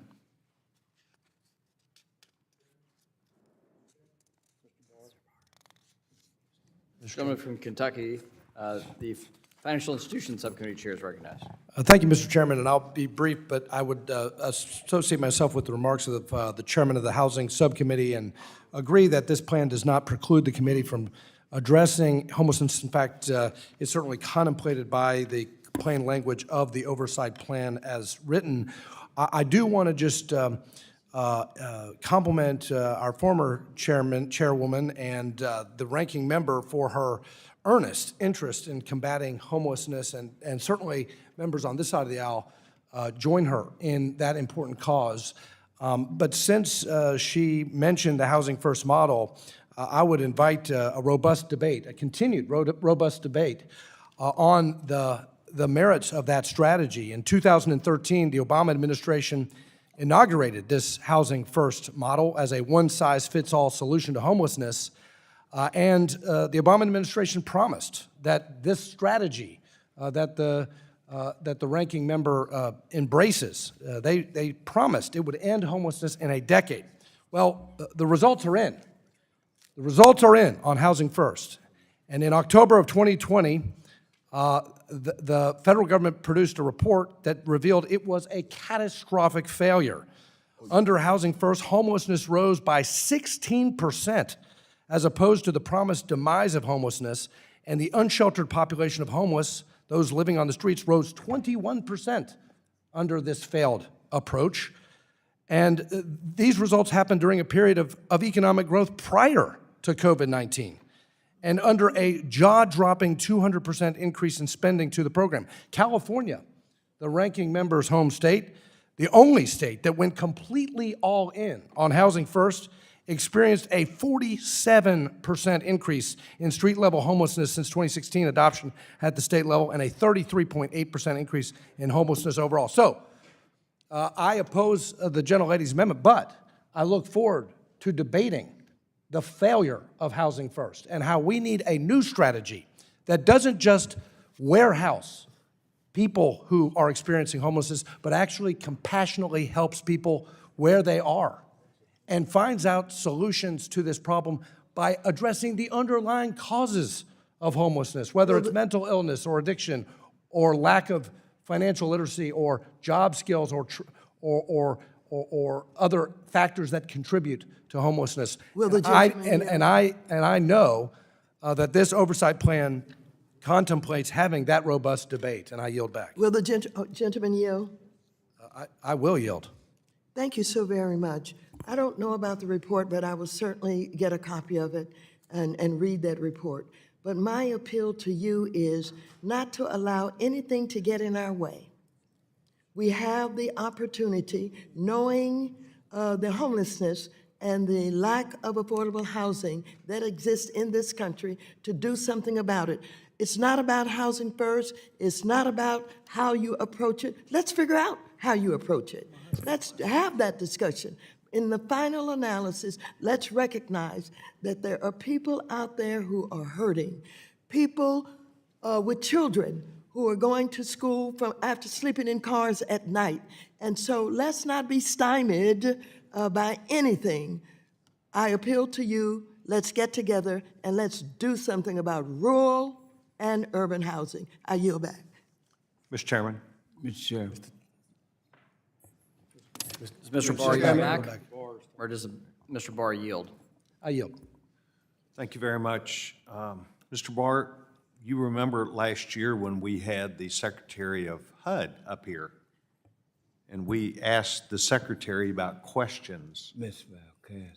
And then we had several other witnesses from the administration, and we talked with them about a request that was a year old from people in Dallas, Texas, with the Dallas Housing Authority that were asking for a simple waiver not to destroy existing housing when they needed to net add housing. And so they would not let them add housing, so they kept what they had rather than adding to that stock. And all the Secretary had to do was to address the issue. The Secretary would not even respond back to us.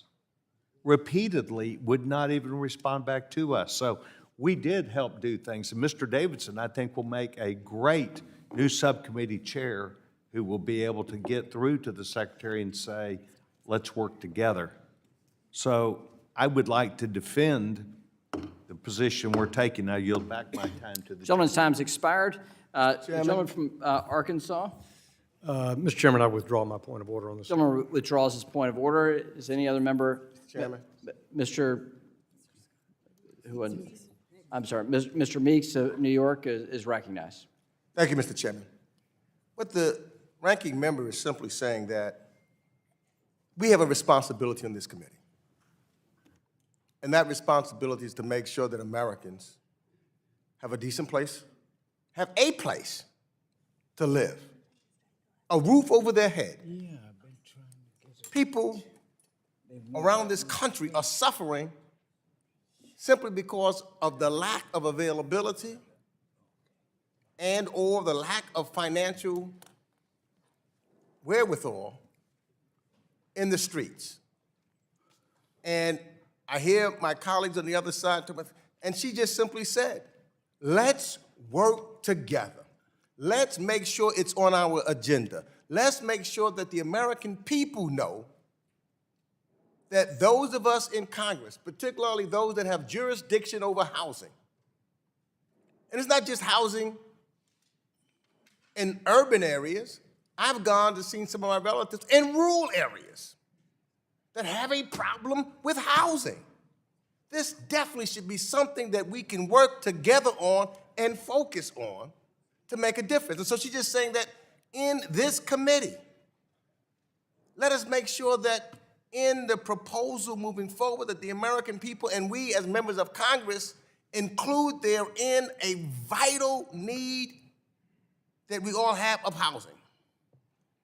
I probably would not be sitting here today if it wasn't for members of Congress back in the 50s that decided that people needed to have affordable housing.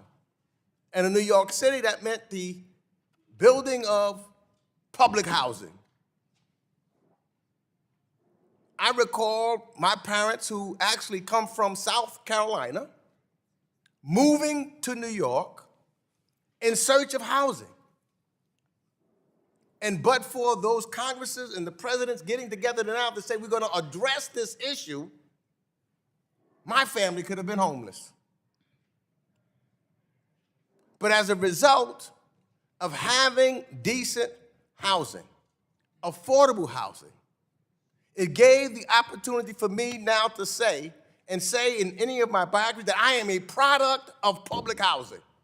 And I thank the nation for that. And with a law degree. Right. And we need to make sure that we're talking so others have that same opportunity. And we need to make sure it's on our agenda. Yes, we're going to have some disagreements on how to do it and what we do and who should do it. But on the agenda of the Committee of Jurisdiction, not to say it at all, there's something fundamentally wrong with that. And I think that's all we're saying, is that it should be on the agenda, so when we go any place, we can say we're debating it. We understand it is an issue in the United States of America. We understand that we do have a problem. It is something I can tell you that when you go around the world, we want to be able to say that we are trying to address those issues. And that's all that what the ranking member is saying. Let's put it on our agenda, because if it's not on our agenda, then we can forget about it, or people will presume that we are not concerned about it. And I've got to believe that no matter what part of the country we come from, and no matter what party we are in, we want to make sure that we combat this crisis in the United States of America. So in order to combat it, we've got to have it on the agenda. If it ain't on the agenda, we're not going to be talking about it. We'll be preoccupied with something else. We always talk about, we put in certain, on the committees, what our values are. Our values are caring for the American people. We say it all the time. We want to do what's best for the American people. And I would believe all of the American people. So, Mr. Speaker, I think that if we can just look at this and say that we are going to let the American people know, because the talent that we could be losing without addressing this issue is talent of someone that could be the next CEO of a major company, or the greatest teacher that we've ever seen, or one of the secretaries, or another member of Congress, or the President of the United States. Let's not let us not address that and let the American public know that we have all Americans on our agenda. And I yield back the balance of my time. Gentleman yields back. Any other members? Yes, I'd strike the last word. Mr. Lukemeyer of Missouri, Thank you, Mr. Chair of the Chairman. National Security Subcommittee. Strike the last word. Gentleman's recognized. I certainly agree with everything that every individual said today on this issue. This amendment brings home a point that we need to be discussing these issues very, very seriously. And I appreciate the passion and the information that both sides of the aisle have discussed this with. But if we remember the original discussion that we had with Mr. Izinka here, when he presented this, his first remarks, he indicated this document that we're looking at was very broad in scope. It was not something that we add specificity to all through this thing. All of the document's supposed to be doing here is giving us the 30,000-foot view of what we're supposed to be doing in these committees. Now, I'm the former chairman of the Housing and Insurance Committee. I worked with my good friend from Missouri, Mr. Cleaver, and we passed a huge, major piece of legislation through this on a bipartisan fashion. This can be done. And I have all of the confidence in the world that our new chairman is going to be somebody just like that who can work on this issue. But I think the point that we need to remember here is that this document that we're talking about here, that there's an amendment to, is a broad document that just highlights what is going on. And if you look at it, within this document and within a purview of this committee, it details housing and urban development and rural housing, public housing, Section 8 housing, fair housing, Native American housing, and settlement procedure. And then you talk about the funding mechanisms for it. This is a very thorough document from the standpoint of giving you a 30,000-foot view on what's going to take place in this committee.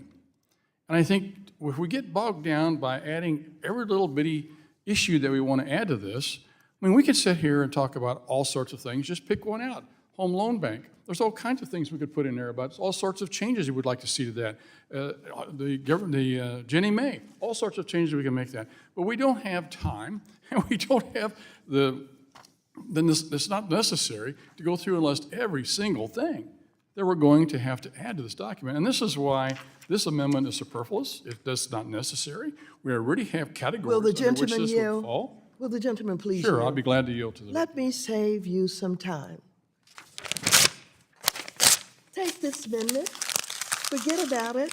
I don't want to stymie our opportunity because you see something that looks too general, that's, not written in a way that we have all agreed upon. We're serious about this. And so I withdraw this amendment. I haven't even put it in yet, but it's not going in because I don't want it to get in the way of our possibility of working together to get something done for rural, suburban, and rural America, okay? So forget it. Well, I thank the ranking member for withdrawing the amendment. I think, again, this is an issue we're all concerned about. Does the gentlelady seek unanimous consent to withdraw her amendment? Absolutely, I withdraw the. Is there objection with the withdrawal of her amendment? Hearing no objection, the amendment is withdrawn. Is there further discussion on this plan? Mr. Caston. Mr. Caston from Illinois. I have an amendment at the desk. And if the chair may take a moment of personal privilege,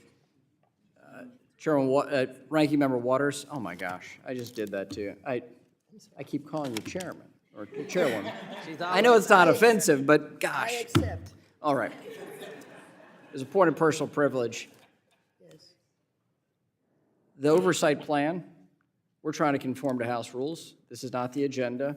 This is us putting up our elbows for what is our jurisdiction for other committees. That was my intention with this plan, and this is the Oversight Subcommittee Chair's intention. We will prioritize homelessness in the discussion of homelessness and housing. And I've heard loud and clear from the ranking member, not just today or last month, but since I got on this committee about the priorities of housing. And it is a very important priority for this committee. And the emphasis of that and the goodwill that you've offered, even if frustrated, I very much appreciate.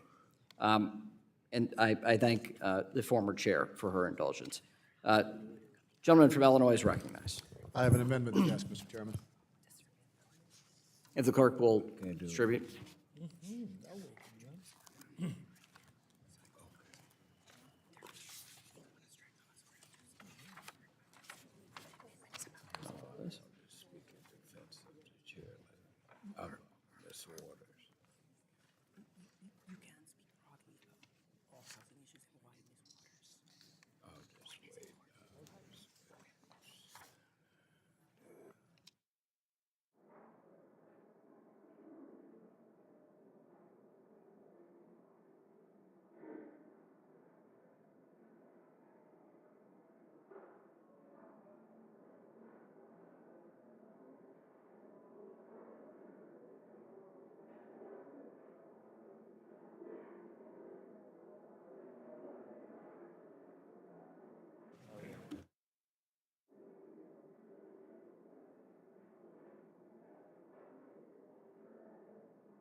Have all members received a copy of the amendment? Mr. Chairman, I reserve a point of order. Gentleman from Missouri, Mr. Lukemeyer, reserves a point of order. The clerk will report. An amendment offered by Mr. Caston. On page 5, line 1, before Fanny, insert. Without objection, the amendment will be considered as read. The gentleman from Illinois is recognized for 5 minutes in support of his amendment. Thank you, Mr. Chair, and I won't need the full 5 minutes. Every year, the number of destructive and costly weather and climate events rises, resulting in increasing losses of housing stock that further compound the affordable housing and homelessness crises. Between 2016 and 2020, weather and climate disasters cost almost $616 billion in damages, displaced tens of thousands of people from their homes, and I think it's important that this committee continues the work we began over the last 4 years to monitor the growing threats of climate change and respond accordingly through community mitigation efforts, strengthened through the CBDG Disaster Recovery Program, the National Flood Insurance Program, as well as green and resilient building practices. I would also, those of you who've been on this committee for the last few years have heard me mention this. For the new folks, I would really encourage you all to read the report that the CFTC and the Trump administration issued managing climate risk in the financial sector. They make the point in that report, among other things, that they could observe a disproportionate flow of long-term mortgages from the private sector to Fannie and Freddie in flood-prone areas. And so we are basically sitting in a world where the private sector is very rationally offloading risk onto the taxpayer. Some of you may recall that I've raised that issue with everybody from Chairman Powell to Michael Hsu at the OCC, who have agreed that that is a logical private sector response, but that our prudential regulators do not yet have the tools to stop that, much less even to quantify it. And I think as a committee, we should continue to press that point. But as it sits right now, we know that that is creating long-term risk, and in the short term, I think we can mitigate that risk by understanding it, doing our work to quantify, and hopefully helping folks out on this committee before the prudential regulators have the ability. So I think it's pretty simple. I hope it's non-controversial, and would encourage a yes vote. Will the gentleman yield? Back. Yes, would. Yep. I thank the gentleman for offering the amendment. While I concur with him that climate change is something that we should review, what we've provided for in the oversight plan is a great deal of basic flexibility for us. As a part of what I've said over the last 2 Congresses on flood insurance, we have to have a discussion about the effects of weather and severe weather events and climate change in connection with flood insurance. We'll likewise have a broader review that we will have. I don't find the gentleman's amendment necessary for us to achieve that. I think what we have in the oversight plan is sufficient. And so on those terms, I will not support the amendment, though I do support your objectives of reviewing these items. And I appreciate the gentleman offering this, and I do think it's a constructive debate that we should have in this markup. I yield back. Thank you for the time. I would simply add that when we know our prudential regulators are not fully calculating this, I agree with you. We're going to work on the flood insurance program. As a separate matter, we need to make sure our housing stock is robust against a world where we know, because they have told us, that our prudential regulators are not doing this, that the NFIP isn't there. So encourage yes, and I yield. Gentleman yields back. The gentlelady from Texas seeks recognition. Mr. Chairman, I move to strike the right. Gentlelady is recognized for 5 minutes. Thank you. Mr. Chairman, I appreciate the gentleman's amendment and the issue they are trying to address in the oversight plan. I would just say that this plan does not preclude the committee from working on climate change and green housing. This plan was drafted to protect the committee's jurisdiction from other committees, not from each other. So it was drafted broadly. The subject of the amendment fits more properly under housing and insurance, a subsection of this document found on page 5 and 6. Now, to maintain maximum flexibility for this committee, I hope the gentleman will work with us going forward to ensure the issue is addressed. I urge a no vote on this amendment. I yield back. Gentlelady yields back. Does any other member seek recognition? No other. Does the gentleman still insist upon his point of order? I withdraw the point of order. Gentleman withdraws his point of order. If there is no further discussion of the amendment, the question occurs on the amendment. All those in favor of the amendment say aye. All those opposed say no. In the opinion of the chair, the noes have it. The noes have it. The amendment's Request a not agreed recorded to. vote. Gentleman asks for a Recorded recorded vote vote. is requested. All those in favor of recorded vote will raise their hands. A sufficient number arisen. A record vote is ordered. The clerk will call the roll. Mr. Hill. Mr. Hill. Mr. Lucas. Mr. Lucas. Mr. Sessions. Mr. Sessions. Mr. Posey. Mr. Posey votes no. Mr. Luetkemeyer. Mr. Luetkemeyer votes no. Mr. Huizinga. Mr. Huizinga. Mrs. Wagner. Mrs. Wagner votes no. Mr. Barr. Mr. Barr votes no. Mr. Williams of Texas. Mr. Williams of Texas votes no. Mr. Emmer. Mr. Emmer. Mr. Loudermilk. Mr. Loudermilk votes no. Mr. Mooney. Mr. Mooney. Mr. Davidson. Mr. Davidson votes no. Mr. Rose. Mr. Rose. Mr. Stile. Mr. Stile votes no. Mr. Timmons. Mr. Timmons votes no. Mr. Norman. Mr. Norman votes no. Mr. Muser. Mr. Muser votes no. Mr. Fitzgerald. Mr. Fitzgerald votes no. Mr. Garbarino. Mr. Garbarino votes no. Mrs. Kim. Mrs. Kim votes no. Mr. Donalds. Mr. Donalds votes no. Mr. Flood. Mr. Flood votes no. Mr. Lawler. Mr. Lawler votes no. Mr. Nunn. Mr. Nunn votes no. Ms. De La Cruz. Ms. De La Cruz votes no. Mrs. Houchin. Mrs. Houchin votes no. Mr. Ogles. Mr. Ogles votes no. Ms. Waters. Ms. Waters votes aye. Mrs. Velasquez. Mrs. Velasquez votes aye. Mr. Sherman. Mr. Sherman votes aye. Mr. Meeks. Mr. Meeks votes aye. Mr. Scott. Aye. Mr. Scott votes aye. Mr. Lynch. Aye. Mr. Lynch votes aye. Mr. Green. Aye. Mr. Green votes aye. Mr. Cleaver. Aye. Mr. Cleaver votes aye. Mr. Himes. Mr. Himes. Mr. Foster. Aston's vote. Mr. Foster votes aye. Mrs. Beatty. Beatty votes aye. Mrs. Beatty votes aye. Mr. Vargas. Mr. Vargas votes aye. Mr. Gottheimer. Aye. Mr. Gottheimer votes aye. Mr. Gonzalez. Aye. Mr. Gonzalez votes aye. Mr. Caston. Aye. Mr. Caston votes aye. Ms. Presley. Ms. Presley votes aye. Mr. Horsford. Mr. Horsford votes aye. Ms. Talib.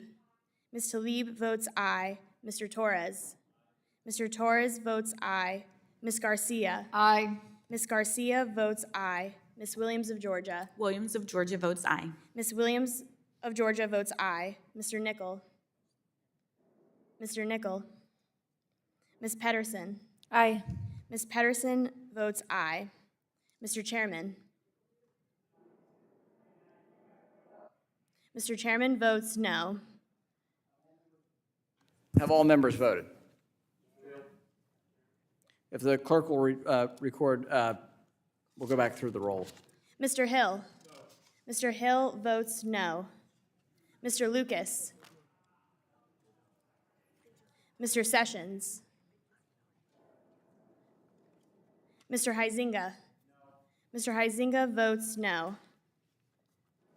Mr. Emmer. Mr. Mooney.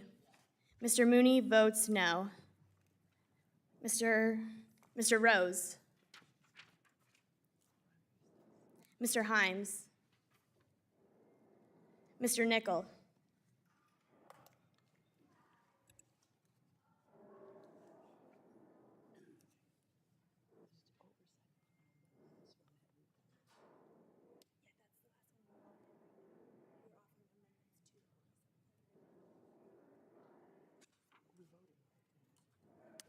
Are there any members who have not voted or wish to change his or her vote? If not, the clerk will report. Mr. Chairman, on this vote, the yeas are 21 and the nays are 25. A majority of members voting against the amendment. The amendment is not agreed to. Is there further discussion or amendment to the plan?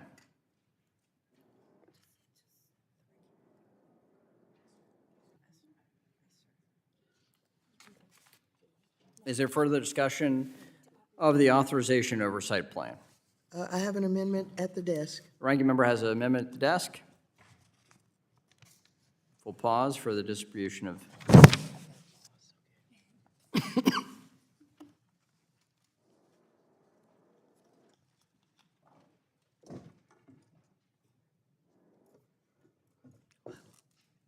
No.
Have all members received a copy of the amendment?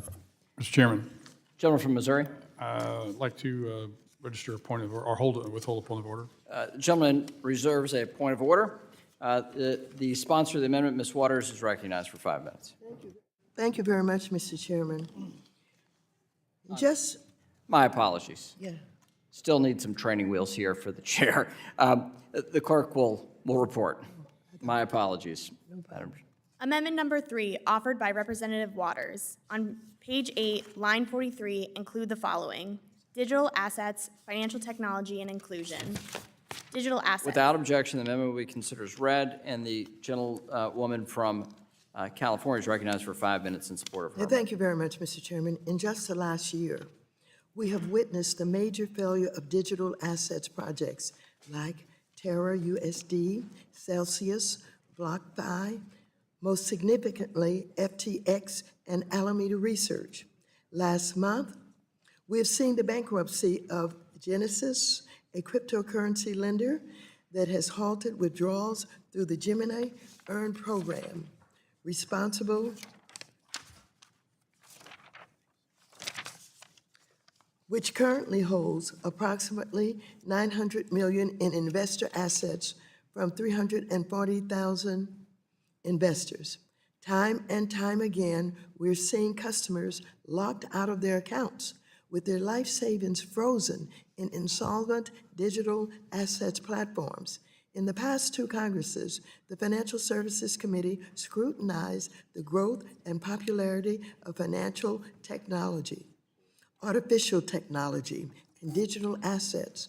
I established the first of its kind Financial Technology Task Force and Artificial Intelligence Task Force, and we delved into these emerging issues with the goal of promoting responsible innovation while ensuring that consumers and investors were protected.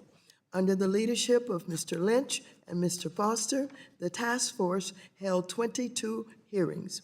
We also formed a digital assets working group of Democratic members in the last Congress and held bipartisan hearings that scrutinized digital assets, including the first hearing in a series to investigate the sudden failure of XTX.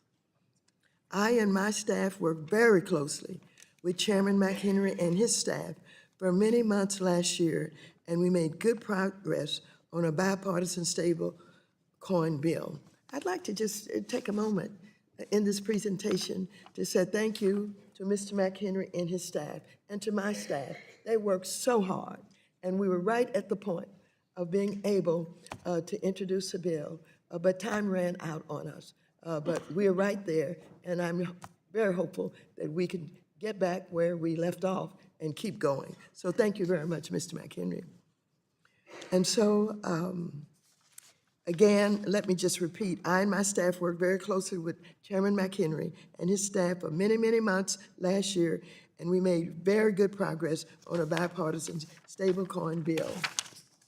Chairman McHenry has emphasized that these issues are priorities for him and established a subcommittee on digital assets, financial technology, and inclusion.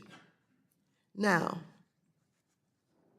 look, you know, I'm a little bit disappointed that the chair ended the subcommittee on diversity and inclusion, but I do see this new subcommittee as a continuation of the work that was done by Democrats. However, the oversight plan we're considering really should not have this omission regarding digital assets.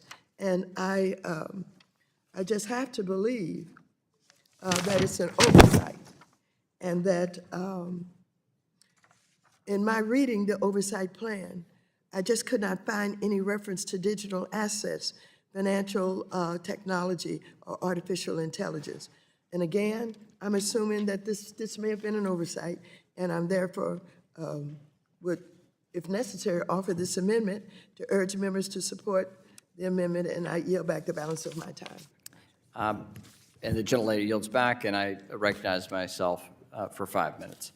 I would say to the ranking member, as I said in the opening statement, the Digital Assets Subcommittee is building upon the two working group, the two task forces that you created last Congress and the previous Congress. And that was very fruitful conversations. And it goes back to our work in previous Congresses around crowdfunding. Yes. And Congresswoman Velasquez as well, her work with us on that issue as well, and her work in small business. I can just tell you my thinking on the approach to this oversight plan. The goal here was to have a document that would be the least offensive document to every member of this committee. Oversight plan always gets a partisan vote. What I did not want to do is put before this committee the thing where I think we've got a fruitful opportunity in bipartisanship. And then Chairwoman Waters and I was a ranking member, we worked mightily hard on stablecoin legislation and came closer than anywhere else in this town to getting an agreement. What I didn't want to do is put this good opportunity for legislating in the oversight plan. So it was a willful act on my part. The second issue I wanted to add here is, while we're the first committee to establish a digital assets subcommittee, there's another committee that thinks they have jurisdiction over digital assets, and that is the Agriculture Committee. And what I did not want to do is poke the eye of the former chair of the Ag Committee, Mr. Lucas, the former chair of the Ag Committee, Mr. Scott, and I don't know how many members of the Ag Committee that are on this committee. And so that was my attempt. I agree with every word in what you have offered in this amendment, and it pains me to say that I cannot support it, because this is what you have written. I'm looking for some reason to oppose the contents of the words you have on paper. All I can do is go back to my thinking and not approaching it the way that you're approaching it. But I agree with everything in the amendment. So given the fact that this is Congress and I've just turned myself into a pretzel in front of you, just got to be honest about it, right? I did not want to get the fight of ag versus financial services in the oversight document, and I didn't want to have a document before you that you agree with, a number of the components of it, but you have to reject it. And yet, that's what I'm faced to do with your great amendment. So the creativity of being in the minority is fantastic, because you get to unleash creative ideas like this that turn the majority into a pretzel. And thank you for letting me do this in front of all of you. Now, my staff will tell me that this is the worst argument you could come up with, but it is at least honest, and I will be honest with committee members about this. The oversight plan is not a legislative agenda.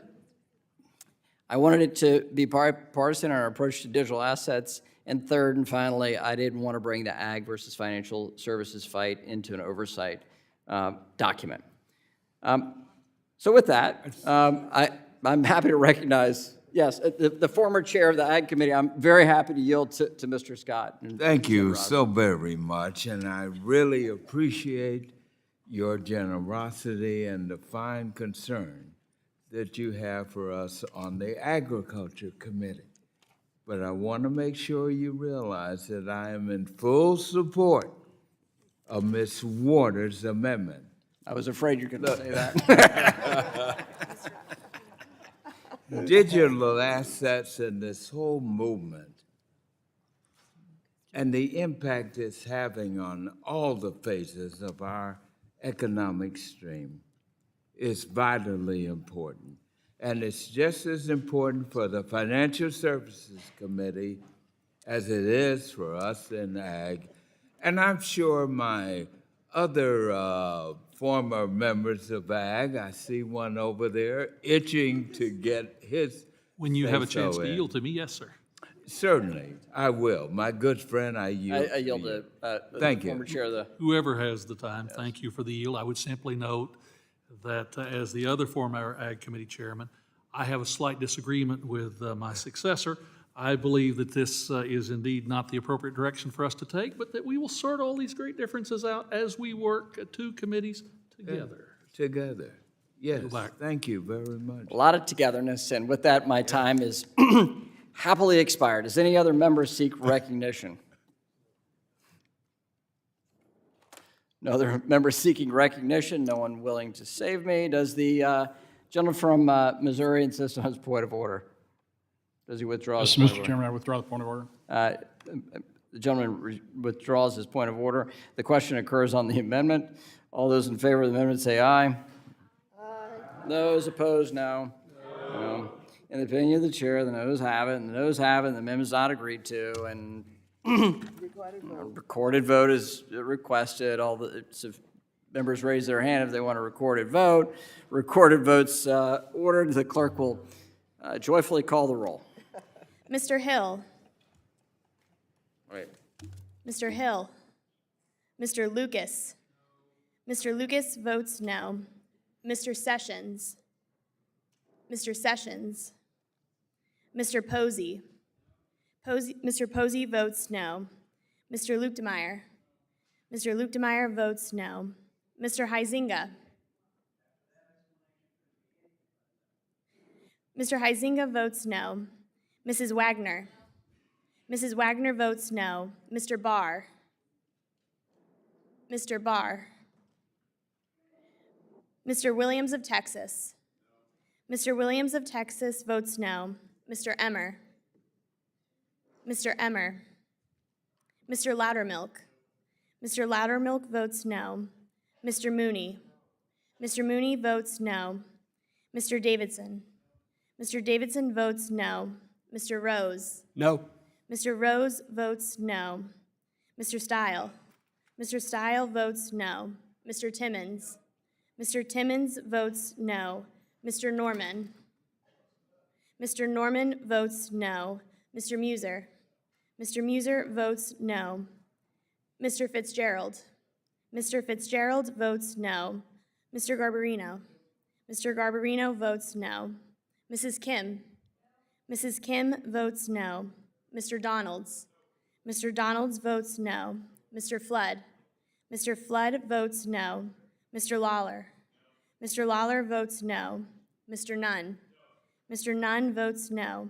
Ms. De La Cruz. Ms. De La Cruz votes no. Mrs. Houchin. Mrs. Houchin votes no. Mr. Ogles. Mr. Ogles votes no.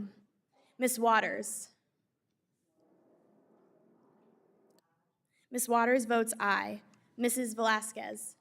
Mrs. Velasquez votes aye. Mr. Sherman. Mr. Sherman votes aye. Mr. Meeks. Mr. Meeks votes aye. Mr. Scott. Aye. Mr. Scott votes aye. Mr. Lynch. Mr. Lynch votes aye. Mr. Green. Mr. Green votes yay. Mr. Cleaver. Mr. Cleaver votes aye. Mr. Himes. Mr. Himes. Mr. Foster. Aye. Mr. Foster votes aye. Mrs. Beatty. Aye. Mrs. Beatty votes aye. Mr. Vargas. Mr. Vargas votes aye. Mr. Gottheimer. Aye. Mr. Gottheimer votes aye. Mr. Gonzalez. Aye. Mr. Gonzalez votes aye. Mr. Caston. Mr. Caston votes aye. Ms. Presley. Ms. Presley. Mr. Horsford. Mr. Horsford votes aye. Ms. Talib. Ms. Talib votes aye. Mr. Torres. Mr. Torres votes aye. Ms. Garcia. Aye. Ms. Garcia votes aye. Ms. Williams. Williams of Georgia votes aye. Ms. Williams of Georgia votes aye. Mr. Nickel. Mr. Nickel votes aye. Ms. Pedersen. Aye. Ms. Pedersen votes aye.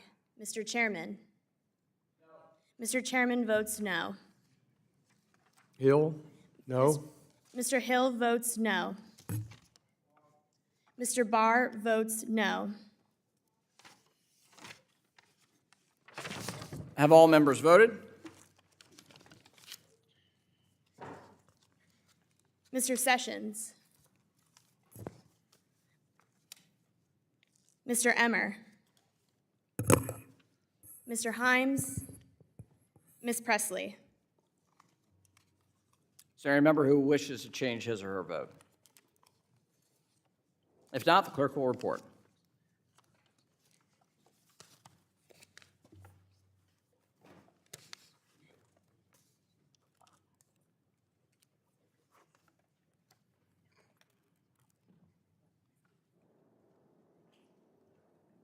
Okay. Okay.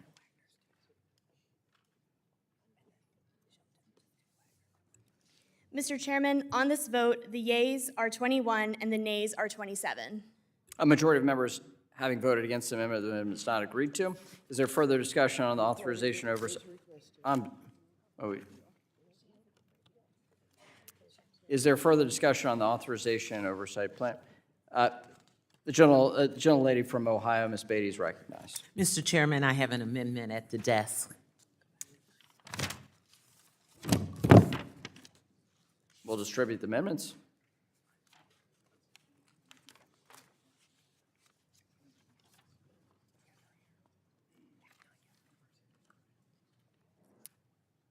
We'll distribute the amendments if they're available.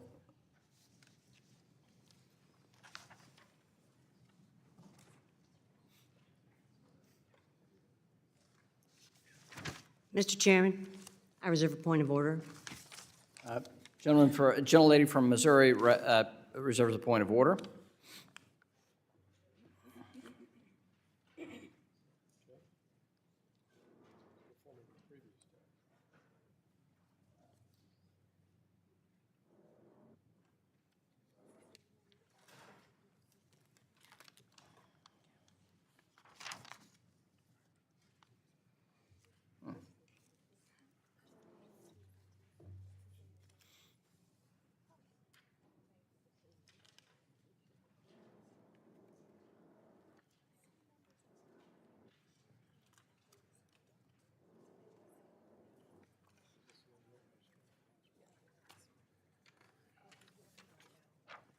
Have all members received a copy of the amendment? The clerk will report. An amendment offered by Mrs. Beatty. Without objection, the amendment will be considered as read. The gentlewoman from Ohio is recognized. Thank you, For Mr. 5 minutes. Thank you, Mr. Chairman. Mr. Chairman, my amendment would place into the committee's rules a clear and intentional approach to entering that diversity and inclusion is prioritized as we oversee the financial services industry. As it stands, the plan vaguely mentions diversity in financial services with no mention of inclusion. This does not at all align with the majority's claim to make diversity a component of each sub-panel. This amendment will help guide the majority to achieve the goals that they themselves have verbalized. As we know, women and people of color are greatly underrepresented in the financial services industry, with women and people of color making up less than 29% and 19% respectively of executive leaders in our largest banks. We know that under the leadership of Chairman Waters in the last two Congresses, Democrats on this committee started to move the needle towards more inclusion. In the nation's largest banks, insurance companies, and beyond. To be clear, our nation and financial services industry is better because of the Diversity and Inclusion Subcommittee. Both Democrats and Republican witnesses came before the subcommittee to testify that high levels of D&I lead to better performance and in financial services institutions and beyond. Because of our proven ability to achieve progress, we must continue to combat wealth inequality, gender, racial wage gaps, and high poverty rates in order to level the playing field for women, communities of color, minority and women-owned businesses, persons with disabilities, LGBTQ community, rural communities, and justice-involved individuals. In our committee room today is consultant and D&I expert Larry Price from my district and hometown. He and other experts remind us of the need for intentional focus on diversity and inclusion. And I could go on and quote statistics on that and articles. I could also share with you that my colleagues who served on this subcommittee, Democrats and Republicans, brought witnesses into this committee that talked about the value of D&I, and not because it was a feel-good, but because it was good for business. We have both sides of the aisle use the word diversity in how we want to make sure as we look at our future that we understand that we are here to represent all people.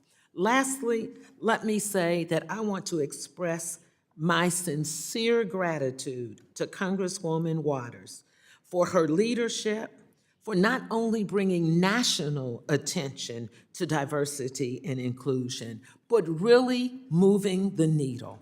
If you take time to read the report that was put out and signed by Congresswoman Waters as the chairwoman, by Ranking Member Ann Wagner, who did an amazing job of bringing Republican witnesses in to tell us how we could move the needle. Chairwoman Waters is recognized across this nation for standing up and fighting for all people. But more importantly, as it relates to this committee, what she did with the largest banks, with insurance companies, was so phenomenal that other committees not charged with D&I started bringing in individuals to talk about how we could move the needle in this country. It was a Republican member that looked over to me and said, "Will you look to rural communities?" And without hesitation, I said yes, because this is more than gender and ethnicity.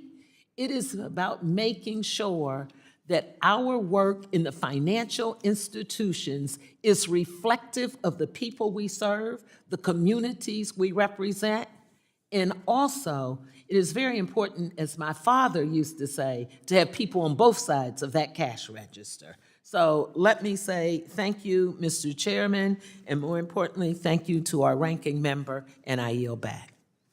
Gentlelady yields back, and I would say congratulations to Mrs. Beatty on being the new ranking member of the National Security Subcommittee.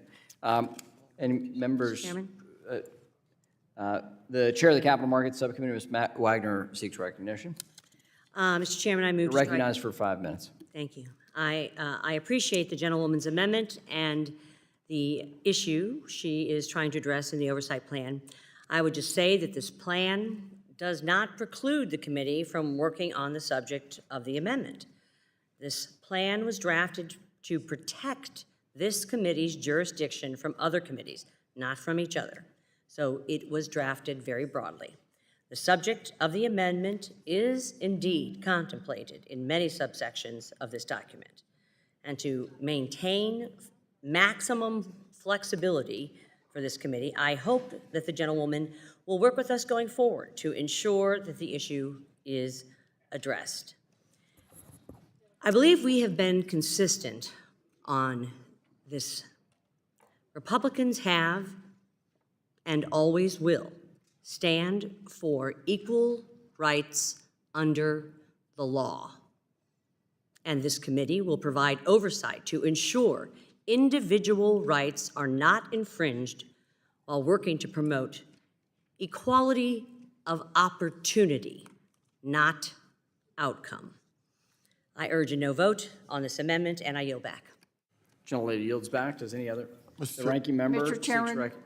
Yes. Mr. Chairman, Sorry. Does the ranking member seek Sure. recognition? Or Mr. Chairman, I'm happy to go via seniority on the, Ms. Garcia of Texas is recognized for 5 minutes. I move to strike the last word. Gentlelady is recognized. Mr. Chairman, this majority's elimination of the Subcommittee on Diversity and Inclusion is a clear attack on the financial well-being of our nation's most vulnerable. The subcommittee under Representative Beatty's leadership was dedicated to holding large financial institutions accountable and ensuring that they recruited and maintained diverse leadership, as she has said earlier, that it be reflective of the people that we serve. Financial institutions with diverse leadership better serve diverse clients, a priority of mine and a priority of this minority. However, with the elimination of this subcommittee, our Republican colleagues have demonstrated that their priorities are elsewhere. Yes, I too agree, their language is broad, and the rules package, quite frankly, is very weak in even making an effort on including diversity and inclusion in the responsibilities of each subcommittee. It only states that the subcommittee may, quote, may consider these essentials. I don't know about you all, but I think from the very first time I said something to my mother and said, "Mother, may I?" Every time I asked, it was always a big no. So unless it's mandated and turn it into a shall, or as this amendment would, make it into a will, something in the affirmative, mother will always say no, or in some cases, maybe daddy, or maybe in this case, the chair.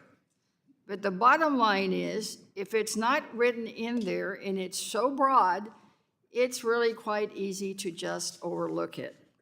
So in effect, these rules erase the historic efforts of both Chairwoman Waters and Chairwoman Beatty in dedicating efforts specifically and intentionally on making sure that there is true diversity and inclusion in the financial services industry.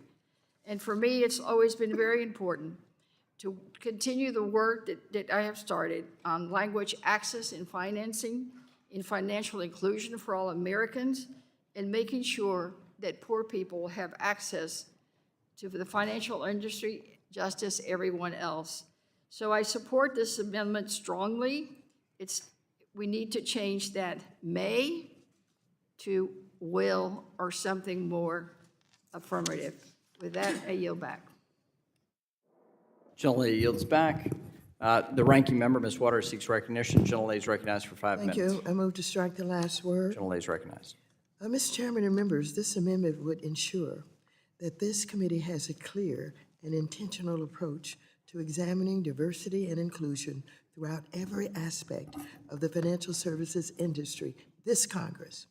The work of the now disbanded Subcommittee on Diversity and Inclusion Subcommittee must continue, as we still have much work to do to ensure that everyone has a seat at the table. As we know, people of color, women, persons with disabilities, justice, involved individuals, and the LGBTQ+ community face many barriers in accessing financial services products as well as employment within the industry. It is integral that we keep the momentum going and continue to push for even greater transparency and accountability.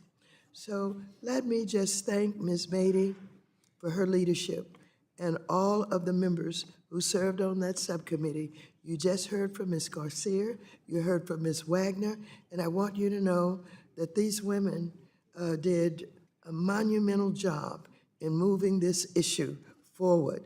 And so even though the formalized subcommittee has been disbanded, I'm looking forward to all of these individuals who have worked so hard being given a real opportunity to ensure that we still have a focus on diversity and inclusion. And with that, I yield back the balance of my time. Gentlelady yields back. Is there further discussion on this amendment? Mr. Chairman, I withdraw my point of order. Gentlelady withdraws her point of order. If there's no further discussion, if not, the question occurs on the amendment. All those in favor of the amendment say aye. Aye. All those opposed, no. In the opinion of the chair, the noes have it. The noes have it. The amendment's not agreed to. All those requested. Okay. Recorded vote's been requested. All those in favor of recorded vote will raise their hand. Sufficient number have arisen. A recorded vote is ordered. The clerk will call the roll. Mr. Hill? Nope. Mr. Hill votes no. Mr. Lucas? Mr. Lucas? No. Mr. Lucas votes no. Mr. Sessions? Mr. Sessions? Mr. Posey? Mr. Posey votes no. Mr. Luetkemeyer? Mr. Luetkemeyer votes no. Mr. Huizinga? Mr. Huizinga votes no. Mrs. Wagner? Mrs. Wagner votes no. Mr. Barr? Mr. Barr? Mr. Williams of Texas? Mr. Williams of Texas votes no. Mr. Emmer? Mr. Emmer? Mr. Loudermilk? Mr. Loudermilk votes no. Mr. Mooney? Mr. Mooney votes no. Mr. Davidson? Mr. Davidson votes no. Mr. Rose? Mr. Rose votes no. Mr. Stile? Mr. Stile votes no. Mr. Timmons? Mr. Timmons votes no. Mr. Norman? Mr. Norman votes no. Mr. Muser? Mr. Muser votes no. Mr. Fitzgerald? Mr. Fitzgerald votes no. Mr. Garbarino? Mr. Garbarino votes no. Mrs. Kim? Mrs. Kim votes no. Mr. Donalds? Mr. Donalds votes no. Mr. Flood? Mr. Flood votes no. Mr. Lawler? Mr. Lawler votes no. Mr. Nunn? Mr. Nunn votes no. Ms. De La Cruz? Ms. De La Cruz votes no. Mrs. Houchin? Mrs. Houchin votes no. Mr. Ogles? Mr. Ogles votes no. Ms. Waters? Ms. Waters votes aye. Mrs. Velasquez?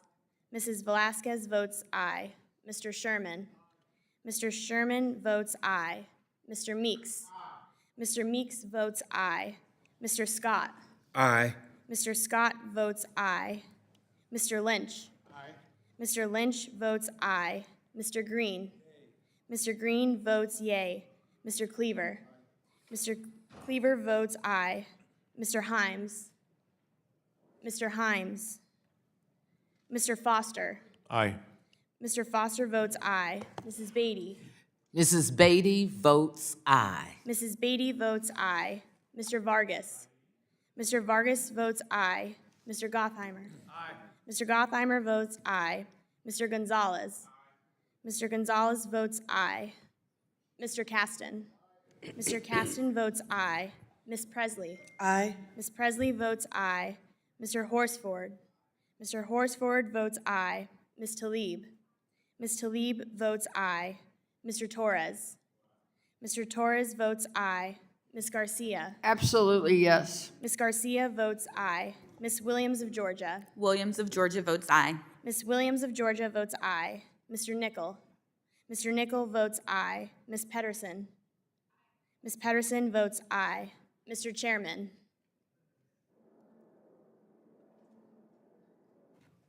No. Mr. Chairman votes no.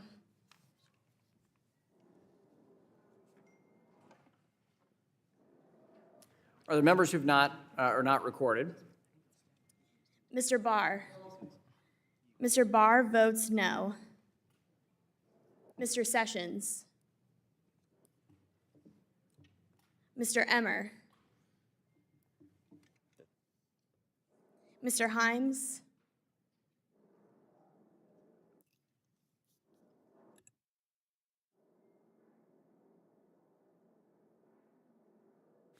Is there any member who wishes to change his or her vote?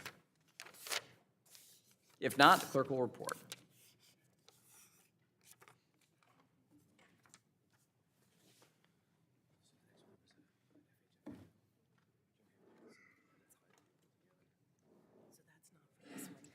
Mr. Chairman, on this vote, the yeas are 22 and the nays are 27.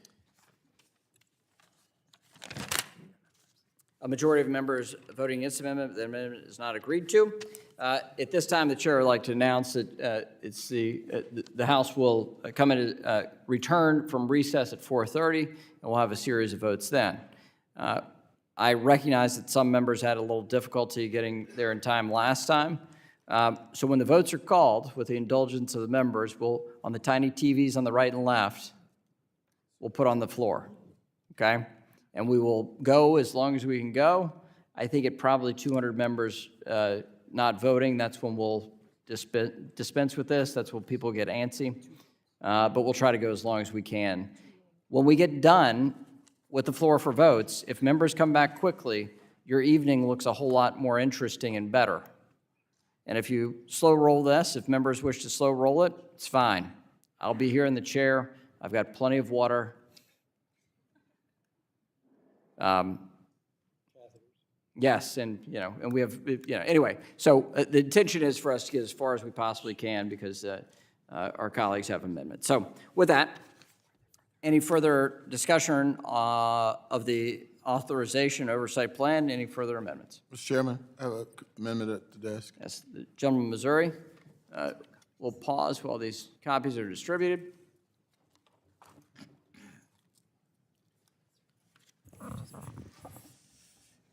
Mr. Chairman, Gentleman from Arkansas. I would reserve a point of order on Mr. Cleaver's. Gentleman reserves a point of order.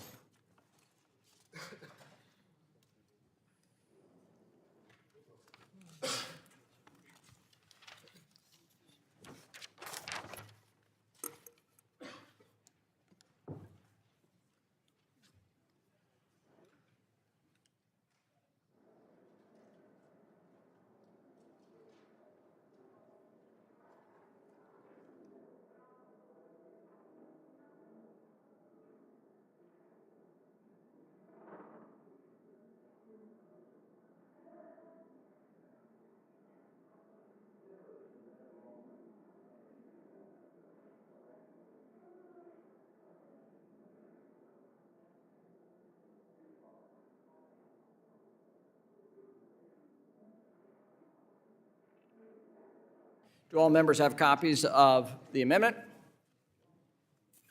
The clerk will report. An amendment from Mr. Cleaver. On page 5, line 3, strike and insert after 2. Without objection, the amendment will be considered as read. The gentleman from Missouri, the ranking member of the Housing and Insurance Subcommittee, is recognized for 5 minutes. Thank you, Mr. Chairman. Let me, first of all, congratulate you. I think you are the first member of our class to reach cardinal status, at least with an exclusive committee. So congratulations. It gives some joy to see that our class has finally become somebody.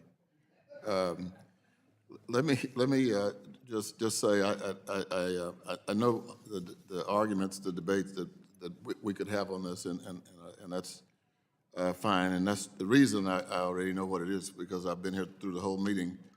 And the arguments have actually been redundant. But Congress is nothing if not redundant. And my kids always say I repeat myself. So I'm going to do a bit of that. But regarding the oversight plan, as Ms. Beatty has discussed, there is no equity or diversity and inclusion language, including included in the housing section. And so this is a contrast with the Democratic oversight plan of the 117th Congress. Now, it was a priority for them. When I came to Congress, I didn't want to be anybody except I wanted to be on the Housing Subcommittee. That was my goal. And I was able to do that because I know how important this issue is just based on my own background. I won't go into any detail. But my amendment would incorporate such language by explicitly including language around expanded access to fair credit for underserved borrowers while the committee examines proposals affecting the operations of Fannie Mae and Freddie Mac, including language that explicitly notes the committee will examine whether the Federal Home Loan Bank System is in fact fulfilling its obligation and its mission, and including language that the committee will look at the FHFA's efforts to expand fair access to home ownership, while at the same time monitoring the activities and initiatives of the agency. Now, I think that you will probably say, and you're right, that you intended to do all of these things inside the language in the proposed oversight plan. But I believe in some of these areas, if we are explicit, then it eliminates those who might believe that there's an attempt to diss it. So if you can, I mean, if we had some assurance that we're going to deal with these issues, including those that I just mentioned as it relates to housing, then I'm not sure there would be a need for the amendment. So if there's a declaration that these things will be included, I would be happy to withdraw my amendment.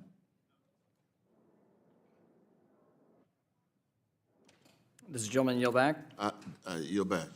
Gentleman yields back. Mr. Davidson, the chair of the Housing and Insurance Subcommittee, seeks recognition. The gentleman is recognized for purposes of debate for 5 minutes. Move to strike the last word, and I appreciate the ranking member's amendment and the issues that he's trying to address in our oversight plan. I would just say that this plan does not preclude the committee from working on fair and affordable housing, and frankly, as we go through the plan for hearings, as the ranking member is even more aware than me with his long experience on the subcommittee, you'll be selecting witnesses who will bring a particular set of expertise and these perspectives to highlight the differences and maybe on some of them the shared views. But I think they're incorporated by the jurisdiction. They frankly amend each of the areas of the committee's jurisdiction in the oversight plan. And so I think that they're addressed on pages 5 and 6 of the oversight plan. So with that, I would urge our colleagues to oppose this amendment, and I yield back. Gentleman yields back. Is there further discussion on the amendment? Hearing no further discussion on the amendment.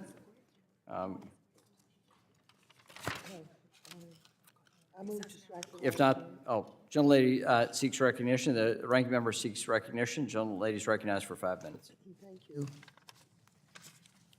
Although housing discrimination has been illegal in the U.S. since 1968, data show that more than 31,000 individuals reportedly experienced housing discrimination when trying to access housing opportunities in 2021 alone. This is the highest level of reported fair housing complaints ever recorded by the National Fair Housing Alliance since it began compiling national complaint data more than 27 years ago. Even more surprisingly, these numbers are likely a very conservative estimate of housing discrimination in America. In fact, Zillow Group conducted a 2018 survey in the nation's 20 largest metro areas and found that 1 in 4 respondents believe they had been treated differently during their housing search based on their membership in a protected class under the Fair Housing Act. Our committee must work in a bipartisan manner to strengthen fair housing protections, and for that reason, I thank Ranking Member Cleaver for offering this amendment, and I urge members to support its adoption. And I yield back the balance. Gentlelady yields back. We have 13 minutes on the clock on the House floor. If no further discussion on this amendment, no further discussion. If not, the question occurs on the amendment. All those in favor of the amendment say aye. Aye. All those opposed, no. In the opinion of the chair, the noes have it. The noes have it. And the amendment is not agreed to. There's a request for a recorded vote. All those in favor of a recorded vote, please raise their hand. Sufficient number have arisen. The recorded vote is ordered. As the clerk calls a roll, once you vote, please exit quietly, and we can go to the floor. We will then return back for how many further amendments are going to be offered, and then final passage of this. The intention of the chair is to get this done as expeditiously as possible. The clerk will now call the roll. Mr. Hill? No. Mr. Hill votes no. Mr. Lucas? No. Mr. Lucas votes no. Mr. Sessions? Mr. Sessions? Mr. Posey? No. Mr. Posey votes no. Mr. Lukedemeyer? Mr. Lukedemeyer votes no. Mr. Huizinga? Mr. Huizinga votes no. Mrs. Wagner? Mrs. Wagner votes no. Mr. Barr? Mr. Barr votes no. Mr. Williams of Texas? Mr. Williams of Texas votes no. Mr. Emmer? Mr. Emmer? Mr. Loudermilk? Mr. Loudermilk votes no. Mr. Mooney? Mr. Mooney votes no. Mr. Davidson? Mr. Davidson votes no. Mr. Rose? Mr. Rose votes no. Mr. Stile? Mr. Stile votes no. Mr. Timmons? Mr. Timmons votes no. Mr. Norman? Mr. Norman votes no. Mr. Muser? Mr. Muser votes no. Mr. Fitzgerald? Mr. Fitzgerald votes no. Mr. Garbarino? Mr. Garbarino votes no. Mrs. Kim? Mrs. Kim votes no. Mr. Donalds? Mr. Donalds votes no. Mr. Flood? Mr. Flood votes no. Mr. Lawler? Mr. Lawler votes no. Mr. Nunn? Mr. Nunn votes no. Ms. De La Cruz? Ms. De La Cruz? Mrs. Houchin? Mrs. Houchin votes no. Mr. Ogles? Mr. Ogles votes no. Ms. Waters?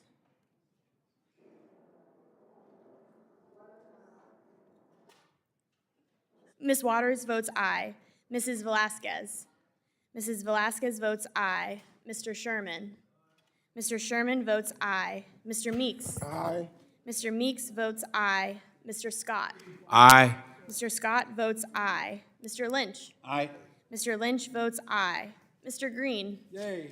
Mr. Green votes aye. Mr. Cleaver? Mr. Cleaver votes aye. Mr. Himes? Mr. Himes? Mr. Foster? Aye. Mr. Foster votes aye. Mrs. Beatty? Beatty votes aye. Mrs. Beatty votes aye. Mr. Vargas? Mr. Vargas votes aye. Mr. Gottheimer? Aye. Mr. Gottheimer votes aye. Mr. Gonzalez? Aye. Mr. Gonzalez votes aye. Mr. Caston? Mr. Caston votes aye. Ms. Presley? Ms. Presley votes aye. Mr. Horsford? Mr. Horsford votes aye. Ms. Talib? Ms. Talib votes aye. Mr. Torres? Aye. Mr. Torres votes aye. Ms. Garcia? Aye. Ms. Garcia votes aye. Ms. Williams of Georgia? Williams of Georgia votes aye. Ms. Williams of Georgia votes aye. Mr. Nickel? Mr. Nickel votes aye. Ms. Pedersen? Ms. Pedersen votes aye. Mr. Chair? Mr. Chair votes no. Have any members, have all members voted? Any member wish to change his or her vote?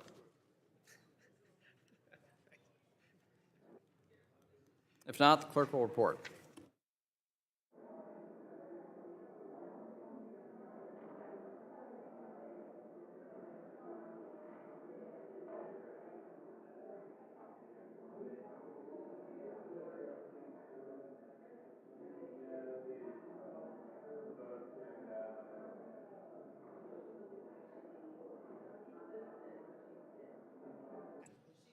Mr. Chairman, on this vote, the yeas are 22 and the nays are 26.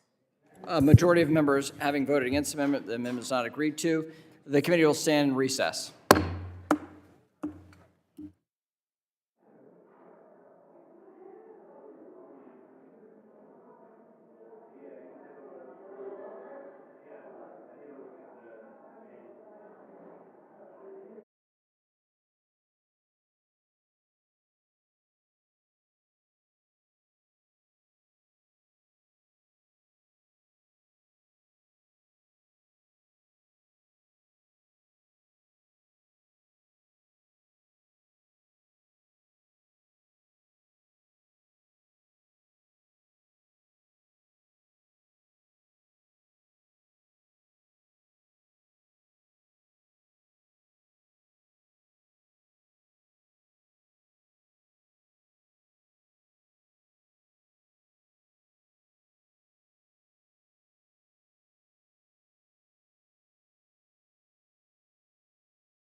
To order. Is there further discussion of the authorization and oversight plan?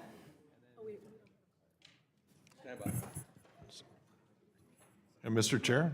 This might be the time where I thank the clerk staff. Franklin Thornton, who got us through the middle of COVID on, thank you. Thank you. And was so kind to us as we were showing up late on Zoom or whatever the heck the thing was. Very kind. Thank you, and thanks for your continued work as the clerk for the minority. Trish Halloran, who is the clerk for the committee. And Deputy Clerk Nicole Vo. Thank you. Thank you. And Trish, in particular, thank you for how well you've done, and my apologies for trying to step on your toes. I, too, am learning this. Is there further discussion of the authorization oversight plan? Yeah. Mr. Chair, I have an amendment at the desk. Amendment number 1. Mr. Foster? We'll pause while the Mr. Chairman, amendment's distributed. Gentleman from Arkansas, I just would reserve a point of order on this point amendment. of order is reserved. That's in case you say something bad.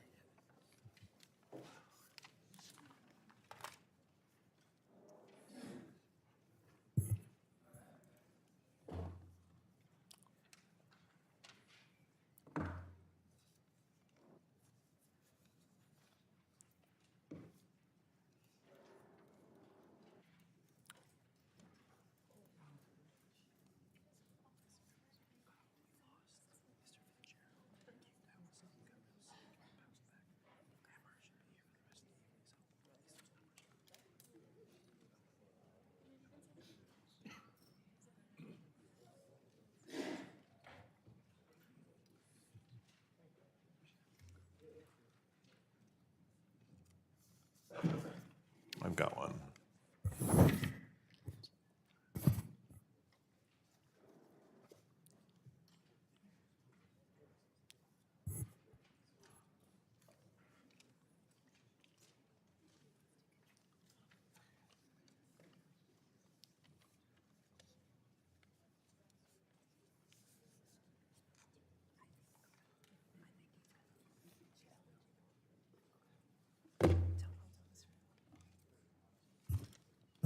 Have all members received a copy of the amendment? Clerk will report. Amendment number 1, offered by Rep. Foster. On page 3, line 6, insert the following. Without objection, the amendment will be considered as read, and the gentleman from Illinois is recognized for 5 minutes in support of his amendment. Thank you, and congratulations, Mr. Chair. Thank you. Thank you. I offered this 2-sentence amendment to indicate that this committee's oversight plan should include a focus on how a secure, interoperable digital identity will improve our financial institutions, save costs, and reduce fraud both domestically and globally. This is an area, will be an area of overlapping and potentially contested jurisdiction. And it's important that our committee puts a stake in the ground to indicate that it will be on our agenda. Here's why it's important. A secure digital identity would give consumers greater control over their data, enhance their privacy, and virtually eliminate online identity fraud as we know it. Legacy identity systems often require the disclosure of sensitive personal information, such as social security number or your mother's maiden name, or these items which were never intended to be used for identity verification.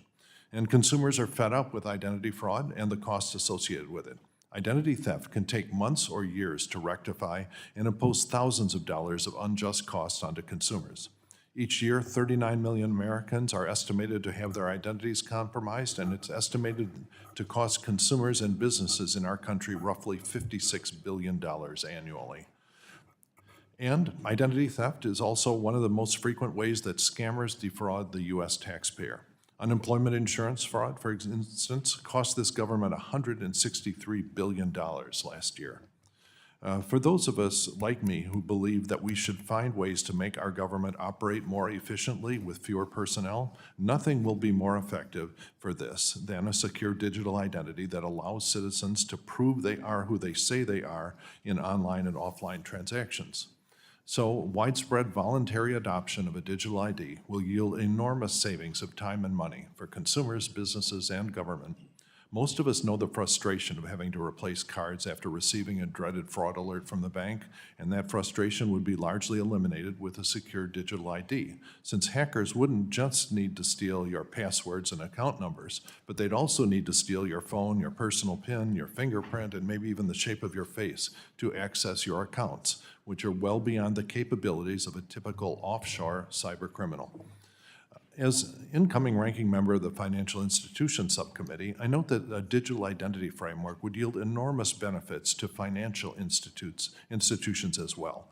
And the anti-money laundering and know your customer protocols would become much more secure and cost efficient. Onboarding new customers would become much cheaper and easier, bringing more Americans into our nation's financial system. Implementing a digital ID would serve to promote our burgeoning fintech industry as well by streamlining their KYC and AML protocols and easing regulatory burdens. These improvements are also necessary to maintain our status as the global leader in financial services. A secure digital ID is being adopted by the free democracies all around the world and will be necessary to usher in a new era of financial innovation and communication. We should act now to ensure that the U.S. financial services industry is prepared for today's rapidly evolving economy, and this amendment points toward this. Now, I look forward to working with all of my colleagues to make it a reality. Thank you. Does the gentleman yield back? Yes. Gentleman yields back. Any other members? The Vice Chair, Mr. Hill. Strike the last word. And the gentleman is recognized for 5 minutes. Well, I certainly thank my friend, Mr. Foster, for his amendment, his calling attention to the critical element that accurate, timely, and authentic identification provides in financial services, other parts of the economy as well, and how a digital identity could make that very important and much better. And I look forward to working with him and the gentleman from Massachusetts on the Digital Assets Subcommittee, because there's absolutely no doubt that as our digital future requires proper authentication and identification of who's using data, it requires data ownership rules, it requires cyber protection, it requires a comprehensive national approach to privacy, which our incoming new chairman has made a priority for the committee. So look, it's a fundamental building block of a digital future. And I want to work with him on this important component, but I don't think it should be addressed in the oversight plan. I just don't think that discussing a digital identity is in the right place in this document, and I would refer him to two key places in the document where this topic is fully, in my view, addressed. First, on page 2, lines 35 and 36, payment innovation, payment efficiencies, and everything related to innovation in payments is outlined there. That's in the jurisdiction of the committee. And then page 8, which is on his important second point, which is combating financial fraud, financial crime, that is addressed there. So I'd like to ask my friend if he'd be willing to work on this as a part of our Digital Assets Subcommittee, and if he would consider withdrawing this amendment, only because, in my view, I don't believe it fits in this particular, as an amendment to the oversight plan. I yield to my friend from Illinois. No, thank you. And yes, I will be withdrawing the thing after following our discussions. You know, I thought when I listened to the discussions about how one of the purposes of this document was to really set a stake in the ground in saying this is in our jurisdiction, Representative Loudermilk and I almost got a bill through both the Senate and the House last session of Congress, and we had to twist the bill into pretzels to fit it into jurisdictions. And so this should be squarely in the jurisdiction of financial services because of the importance in fraud prevention and everything else. And so I think it's important. I did this as much as anything to raise the consciousness of everyone on this committee that this is an area of bipartisan agreement that we really, every time someone comes up to us, which I'm sure has happened to everyone, complaining about they've been defrauded in online transactions, then this is the answer. You have to be able to prove you are who you say you are. The technology exists, it's being adopted in other countries, and we have to proceed. So, yeah, with that understanding, I'm willing to withdraw. I thank my friend, and I do share his confidence of the importance in this with privacy, data ownership, and digital identification. And I also believe that, to your point about jurisdiction, that clearly it's in the jurisdiction of the Financial Services Committee, and that would be borne out under Rule 10 in the House by the parliamentarians and the Speaker. But let me ask my chairman if he wants to comment on this, Mr. Well, I thank the Digital Asset Subcommittee Chair for yielding, and I want to thank Mr. Foster for his continued interest in this very specific but very powerful tool that unlocks, well, frankly, unlocks us forgetting our passwords on everything, everywhere. And I think this is a priority for this committee because this unlocks our digital economic future and is the foundation stone of identity across society. And I think it's a very important issue that the gentleman from Illinois knows very well as my colleague from Arkansas. And I think this engagement is proper and right for our committee. I wholeheartedly agree with you, Mr. Foster, on this, and Ranking Member Waters on this, and we will prioritize it. That is my commitment, and you've heard the same commitment from the subcommittee chair. And I'm happy to yield back to the gentleman from Arkansas. I thank the chair, and the time remaining, I yield back to the chair. The amendment is withdrawn. Is there further debate on the plan and authorization and oversight plan?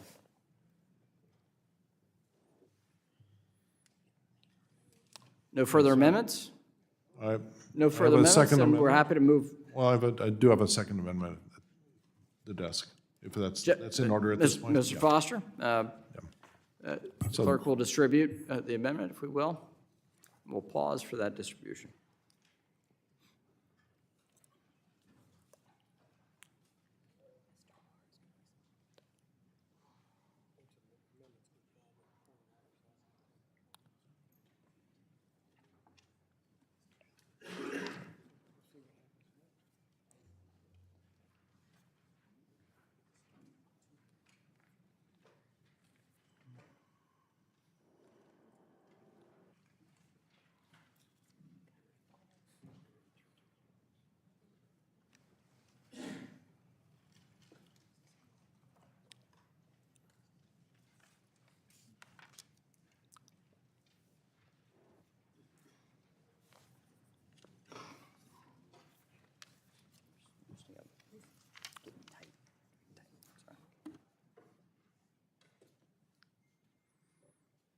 Mr. Chairman. Gentleman from Arkansas. On Amendment 2 from Representative Foster, I would reserve a point of order. Point of order reserved. Do all members have amendment? Clerk will report. Amendment number 2, offered by Rep. Foster. On page 3, line 6. Without objection, the amendment will be considered as read. The gentleman from Illinois is recognized for 5 minutes in support of his amendment. Thank you, Mr. Chair. I'm offering this amendment to suggest that the committee's oversight plan should include a focus on the federal debt limit and the impact of a possible federal default as part of our purview of the American economy. And whether or not you believe that it is a good idea to use the threat of a federal default as a negotiating tactic on budgetary matters, it's crucial that members on both sides of the aisle understand the implications of such a default, in the same way that we should understand the implications of global thermonuclear war, even though we don't believe that we consciously pursue policies that may make that more likely. My belief is that the federal debt limit itself has served no purpose, no useful purpose in modern politics, and has repeatedly caused deleterious effects to our economy every time Congress has even threatened to default. The threat of default has caused stock prices to fall, has increased many measures of volatility, and makes domestic and foreign investors perceive the United States as a riskier place to invest. Merely approaching a debt limit breach in 2011 caused a downgrade to the United States credit rating for the first time in our nation's history.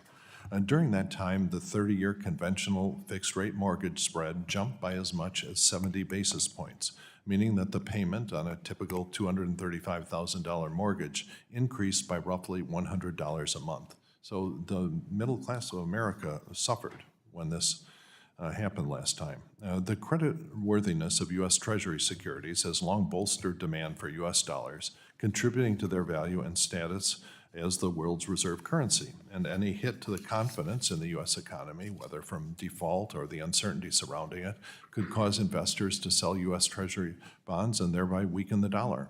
Over half of the world's currency reserves are held in U.S. dollars, so a sudden decrease in the currency's value would ripple through the markets throughout the world, and specifically for treasuries as the value of reserves drops. As heavily indebted low-income countries struggle to make interest payments on their sovereign debts, a weaker dollar could make debts denominated in other currencies relatively more expensive and threaten to tip some emerging economies into debt crises. An American default will likely kneecap capital formation and cripple small businesses across the country. Beth Ann Bovino, the chief economist, U.S. economist at Standard & Poor's, wrote that, quote, the impact of a default by the U.S. government on its debts would be worse than the collapse of Lehman Brothers in 2008, devastating markets and the economy. A United States default on our public debt would likely be globally catastrophic. And when a financial catastrophe takes place, the consequences of that are dealt with in this room by this committee. I know I was there, along with all members more senior than me on this committee.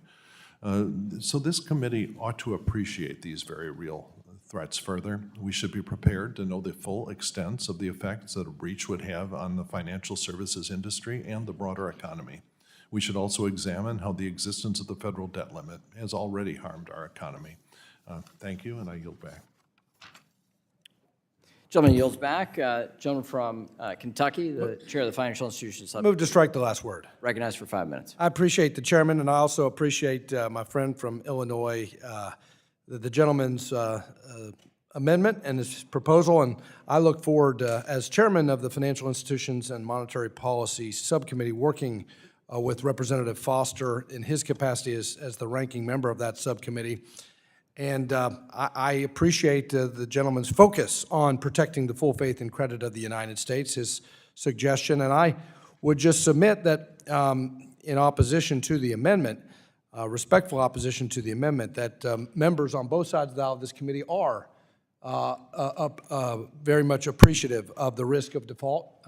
I would argue that members of this committee on both sides of the aisle are more sensitive to this issue than other colleagues in the Congress, because we deal with these matters regularly. But I would say that the reason why I would oppose the amendment, there's really two reasons. One is that the amendment is superfluous to the existing language in the oversight plan. And secondly, to the extent that it would be included, I would argue that it's under-inclusive in actually describing the problem. So first, why is it superfluous? If you look on page 1 of the plan, line 32, financial supervision, the plan reads, the committee will examine financial regulators' safety and soundness supervision of banking, et cetera, and to ensure that systemic risks or other structural weaknesses in the financial sector are defined, identified, and addressed promptly. This obviously would include the language that the gentleman is proposing, and it's subsumed by that. Systemic risk issues are in fact squarely within the jurisdiction of this committee and within the stated oversight plan of this committee. And I would point out that FSOC has worked on this, and perhaps FSOC should do more work on this, but that is, again, subsumed by the plan that we already have. Secondly, to the extent you wanted to drill down and be more specific and add this language, I would argue that if you were to do that, it's under-inclusive in describing the actual problem. We all know we have to avoid default. We all know that we have to pay our bills and we don't want to risk a downgrade in our credit. But why are we approaching a debt limit? We're approaching a debt limit because of an overspending problem in Washington. We're approaching a debt limit because we haven't lived within our means. We're approaching a debt limit and we're risking the full faith and credit of the United States, not just because we're approaching a debt limit, but because Washington is unable to live within its means. And so to the extent there is a risk to the U.S. economy, to financial stability, to financial markets, to the full faith and credit of the United States, it's because we have failed to live within our means in Washington, D.C., and the description of the problem is not fulsome in that respect. So I appreciate the gentleman's proposal, but for these reasons, I oppose its inclusion in the oversight plan, and no doubt we will definitely have a focus in the FI subcommittee and in the committee in general on these systemic risk issues. And with that, I yield back. Gentleman yields back. Is there further discussion on the amendment? Mr. Chairman. Gentleman from Massachusetts, Mr. Lynch, who's the Digital Assets Subcommittee ranking member, is recognized. Seeks recognition, recognized for 5 minutes. I strike the last word. Yeah, I just want to rise in support of the gentleman's amendment. I think it's incredibly important, and I just want to point out that the language in the plan identifies systemic risk as financial systemic risk. So the gentleman's amendment goes beyond that, I think, and tries to look at the consequences of a default, of failing to meet our obligations. So that risk does not lie with the financial institutions that are covered by this committee. It's actually congressional risk, a risk of this body not doing its job in terms of paying for bills that have already been incurred. And importantly, I think the gentleman's, at least the text of his amendment, speaks to the consequences. What would actually happen along the way to all of these stakeholders that he has listed, from consumers, investors, retirees, military service members, small businesses, community, financial institutions, financial markets, financial stability, and the entire U.S. economy. So I think it's not superfluous. It looks at a different perspective of this, and I think what the gentleman is trying to do is just to make sure members are informed that even if they have a desire to put the country into default, at least they will have a knowledge and an awareness of what they're actually doing. We have a lot of new members here who might not know the consequences. We have some old members who probably don't know the consequences of actually pushing the country into default. And I think the gentleman's amendment is wise in terms of trying to make sure that each and every one of us, representing the almost 800,000 people that we each represent, the gentleman is trying to make sure by his amendment that everybody is fully informed of the consequences of their vote if they vote to put this country into default. So with that, I ask my colleagues to support the gentleman's amendment, and I yield back. Thank you. Gentleman yields back. Is there further discussion? Hearing no further discussion, does a gentleman from Arkansas withdraw his point of order? I do withdraw my point of order. All right, then the question occurs on the amendment. All those in favor of the amendment will say aye. Aye. All those opposed, no? No. In the opinion of the chair, the noes have it. The noes have it, and the amendment is not agreed to. Request a recorded vote. Request for the recorded vote has been made. All those in favor of recorded vote, please raise their hand. Sufficient number having risen, the clerk will call the roll. Mr. Hill? No. Mr. Hill votes nay. Mr. Lucas? Mr. Lucas? Mr. Sessions? Mr. Sessions votes nay. Mr. Posey? Mr. Posey votes no. Mr. Lukedemeyer? Mr. Lukemire votes no. Mr. Huizinga. Mr. Huizinga votes no. Mrs. Wagner. Mrs. Wagner votes no. Mr. Barr. Mr. Barr votes no. Mr. Williams of Texas. Mr. Williams of Texas votes no. Mr. Emmer. Mr. Emmer votes no. Mr. Loudermilk. Mr. Loudermilk votes no. Mr. Mooney. Mr. Mooney votes no. Mr. Davidson. Mr. Davidson votes no. Mr. Rose. Mr. Rose votes no. Mr. Stile. Mr. Stile votes no. Mr. Timmons. Mr. Timmons votes no. Mr. Norman. Mr. Norman votes no. Mr. Muser. Mr. Muser votes no. Mr. Fitzgerald. Mr. Fitzgerald. Mr. Garbarino. Mr. Garbarino votes no. Mrs. Kim. Mrs. Kim votes no. Mr. Donalds. Mr. Donalds votes no. Mr. Flood. Mr. Flood votes no. Mr. Lawler. Mr. Lawler votes no. Mr. Nunn. Mr. Nunn votes no. Ms. De La Cruz. Ms. De La Cruz votes no. Mrs. Houchin. Mrs. Houchin votes no. Mr. Ogles. Mr. Ogles votes no. Ms. Waters. Ms. Waters votes yay. Ms. Velasquez. Ms. Velasquez votes yay. Mr. Sherman. Mr. Sherman votes yay. Mr. Meeks. Yay. Mr. Meeks votes yay. Mr. Scott. Yes. Mr. Scott votes yay. Mr. Lynch. Aye. Mr. Lynch votes aye. Mr. Green. Yay. Mr. Green votes A. Mr. Cleaver. Mr. Cleaver votes aye. Mr. Himes. Mr. Himes votes aye. Mr. Foster. Aye. Mr. Foster votes aye. Mrs. Beatty. Aye. Mrs. Beatty votes aye. Mr. Vargas. Mr. Vargas votes aye. Mr. Gottheimer. Mr. Gottheimer. Mr. Gonzalez. Mr. Gonzalez votes aye. Mr. Caston.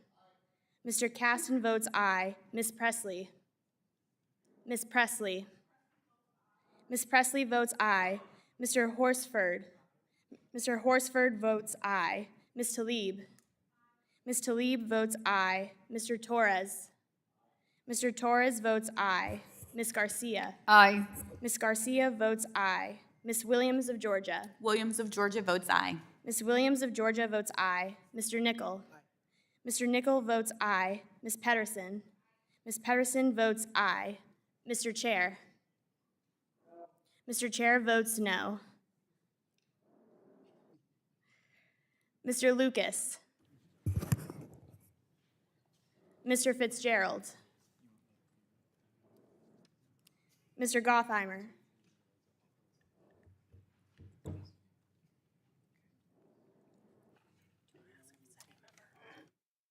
Any members wish to change their vote are not recorded. The clerk will report.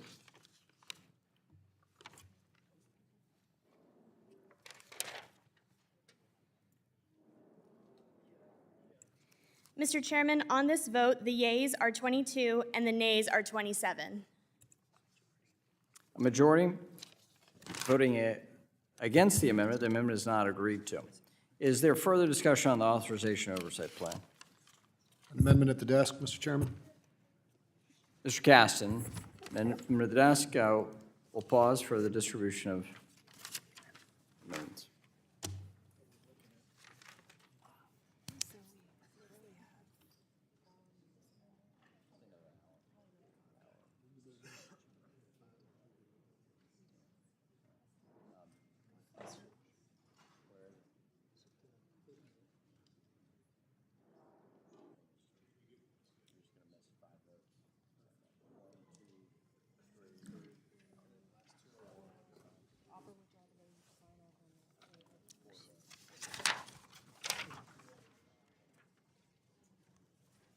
Chairman, Gentleman from Arkansas. I'd like to reserve a point of order on Caston number 3, please. Point of order is reserved. All members have copies of the amendment. We'll still wait for that.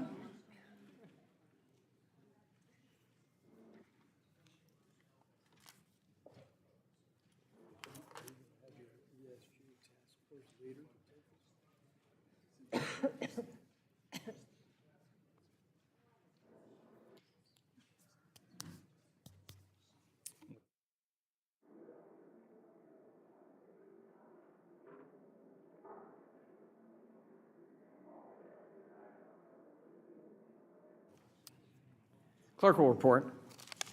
An amendment offered by Mr. Caston. Without objection, the amendment will be considered as read. Gentleman from Illinois is recognized for 5 minutes. Thank you, Mr. Chairman. As we all know, the climate is changing faster than we'd like it to. Estimates have shown that if temperatures rise 4 degrees over the next 80 years, global economic losses could mount to $23 trillion. The last year, NOAA came out with a report saying that with a very high degree of confidence, sea levels on the Gulf Coast are going to be 2 feet higher by 2050. That means there are huge numbers of properties in the United States right now that are going to be underwater before their mortgages are paid off. That's the reality we're dealing with, but this is an accelerating trend. The expectation is 6 feet by 2100. The estimate is $900 billion of U.S. property loss. Mr. Chairman, you'd mentioned that a part of this package is to sharpen our elbows, if you will, for our jurisdiction. And I think what we understand on this committee, perhaps better than the other committees in this Congress, is that capital losses like that flow in a single direction, the equity from the first loss position on down the capital stock to the debt. And once the debt gets wiped out, we come under pressure to shift that loss onto the U.S. taxpayer.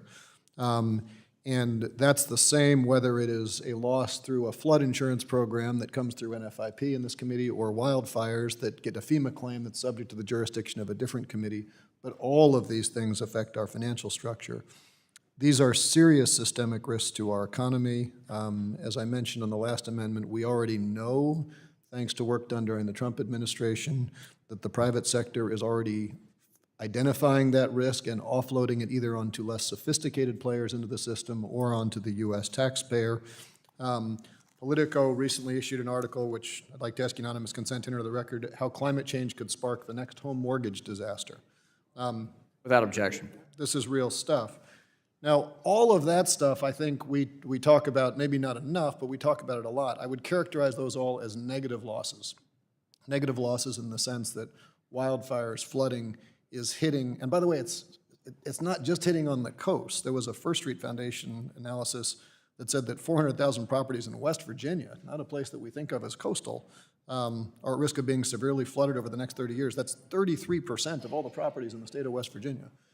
But in addition to those negative losses, we are already seeing what I would characterize, and I don't want to put any bad spin on this, I don't have a better word, positive losses. Positive losses in the sense that businesses are choosing to save energy. If you invest in insulation, if you invest in solar panels on your roof, you don't pay as much, your shareholders are happy, but now you're not buying as much energy, which means that other parts of our country where that energy is being produced are seeing a regional economic loss, even when we're seeing an overall net gain in the society. My friends from the Appalachian region will fully appreciate what's happened to those coal mining communities as we shifted from coal to natural gas to renewables. And because we know that sophisticated players are identifying that risk and getting out, we also know that there is a very real risk as that money moves around that it is going to be parked with the least sophisticated players in the system, because that's what happens. This feels a lot more like a risk of an S&L type crisis than a 2008 type crisis. And as a committee, we have an obligation to ensure that our financial regulators are monitoring those capital movements. As I mentioned in my last remarks, we have heard from FSOC that they don't even have the tools to do that yet, but they acknowledge that they're real. And I think we have an opportunity to really play a leadership position here. It is an issue that the Congress is not addressing. It is an issue which gets cross-jurisdictional very quickly. And I think we would be well served because it affects every one of our communities. These climate risks, the movements of capital are very bipartisan in the sense that they affect every part of this economy. And I think it's an opportunity for us to take a leadership role in this committee, and I hope we can support. Yield back. Gentleman yields back. Gentleman for New York, Mr. Garbarino seeks recognition, is recognized for 5 minutes. Chairman, I move to strike the last word. Gentleman's recognized. I appreciate the gentleman's amendment and the issue that they're trying to address in the oversight plan. There are a lot of important issues he did bring up. I would just say that this plan does not preclude the committee from monitoring capital flows. This plan was drafted, as we've heard multiple times, to protect this committee's jurisdiction from other committees. That's why it was drafted so broadly. The subject of the amendment fits under both the SEC and asset manager subsections, which can be found on page 3 and 4 of our oversight plan. So to maintain maximum flexibility for this committee, I hope the gentleman will work with us going forward, because I do believe what he mentioned today, there are a lot of important issues. So if he could work with us going forward to ensure that these issues are addressed. But because of the broadness of this oversight plan, I urge a no vote on this amendment. Thank you, Mr. Chairman. I yield back. Gentleman yields back. Ranking Member Waters seeks recognition, recognized for 5 minutes. Thank you, Mr. Chairman. I certainly asked to strike the last word, so I support this amendment led by Representative Caston. This amendment will ensure that as part of our committee's oversight plan, we will ensure we have strong oversight of our federal regulators and making sure they're looking at the flow of capital with respect to communities affected by natural disasters. In my home state of California, in 2022 alone, more than 7,000 active wildfires have burned more than 360,000 acres and destroyed over 700 structures. It is critically important that we understand how banks, insurance companies, and other critical market players are making decisions to deploy capital to these communities. So I would urge all members to support this amendment, and I yield back the balance of my time. Gentleman yields back. Gentleman from Missouri. Mr. Chairman, I move to strike last word. Gentleman's recognized. Thank you. Just make a few comments here. Those of you who have been on the committee quite a while know that I have talked about Cecil incessantly over the last few years. Yes, we do. So the younger members here, the newer members, there's a lot of story there, but bottom line is this particular amendment falls directly under Cecil, because what you're talking about here is the regulators are monitoring capital flows, the adjustments to capital that are done as a result of anticipating what's happening in your local economy. This is the very definition of what Cecil does. And it's been implemented now. The small banks have implemented it as of January 1 of this year. The big banks have already had it. And if you've been reading the papers, some of the big banks are not happy with Cecil because it's yo-yoing their dividends and their incomes back and forth because they have to adjust their economic modeling and change the reserves as a result of what they anticipate to happen. And so what this amendment is talking about here is exactly what the banks are having to do when they model for their Cecil compliance, is to look at everything that happens in their local economy, including economic activities, climate activities, natural weather activities if you live on the coast. All of these things have to be taken into consideration. So quite frankly, it's already done under Cecil. And that falls under, quite frankly, some of the Supervision Act provisions within the broader categories under financial institutions and consumer credit. So I would point to those things, again, to see where this actually falls in. But this is something that is already in the purview of our committee. It's already within the purview of the regulators. I think it's something we need to bring up, take a look at. I would love for everybody to, I'm going to have a bill that it puts FASB underneath the Administrative Procedures Act so we can get a handle on what these guys do so we don't have this Cecil problem again. But that's another story for another day. And I will, at that, I'll yield back my time, Mr. Chairman. Mr. Chairman. The committee has been assured that this will not be the last time Mr. Lukemeyer mentions Cecil. Gentleman yields back. Mr. Chairman, Green of Texas. Mr. Green? Strike the last word. And Gentleman is recognized for 5 minutes. Yield to Mr. Caston. Thank you, Mr. Green. Just briefly to respond to the last point. Number one, I appreciate your leadership on Cecil, and I'm glad we're continuing to push there. I do just want to clarify that Cecil affects the banking sector. It does not affect the non-banks. What we've seen in a lot of these capital movements is risks being moved, as I said, on down the capital stack. And maybe I spoke too quickly to say that it runs from the equity end of the debt to the taxpayer. There's insurance companies in between there, right? And in some cases, an exposure. Some of these things end up in FEMA and have coverage. Some of these things end up in the NFIP, which is not Cecil.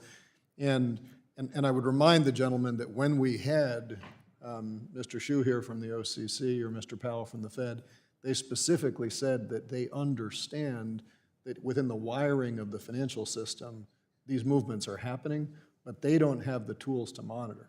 And one of the jokes we used to make back in my days in the private sector was you could always tell when there was a downturn coming in the energy industry, because you would see Goldman Sachs issuing Special Purpose Energy Opportunity Fund 4 as they moved their Dodd-Frank compliance capital into a private equity vehicle and an alternative asset class and parked the risk on whoever was the sucker, Ohio Firefighters Pension Fund, whoever bought into that, right? We know how the banks move that around in ways that may stay compliant with CECL, but move it into other non-regulated sources. So this is really a wiring of the financial system, the need to monitor it and to understand where that gets parked, which certainly CECL is additive to, but it's not wholly consistent with. Will the gentleman So yield? thank you. Will the gentleman yield? If Mr. Green will yield, yes, I'll yield back to Mr. Green. Mr. Green, yield. The gentleman will yield. Thank you. As the gentleman from Illinois realizes, CECL affects more than just banks. It's credit card companies, auto lending companies, across the board. Anybody who's in the financial services industry that is supposed to reserve for losses. Now, you make a good point with regards to the movement of other capital around. But I think, again, that falls within the categories we have here. But my point was CECL is the main entity that actually solves your problem that is under the supervision of one of the provisions of this oversight document. And I yield back. Thank you. Reclaiming my time, does Mr. Caston desire to have additional comments? No, I think we've talked this one to death. Yield back.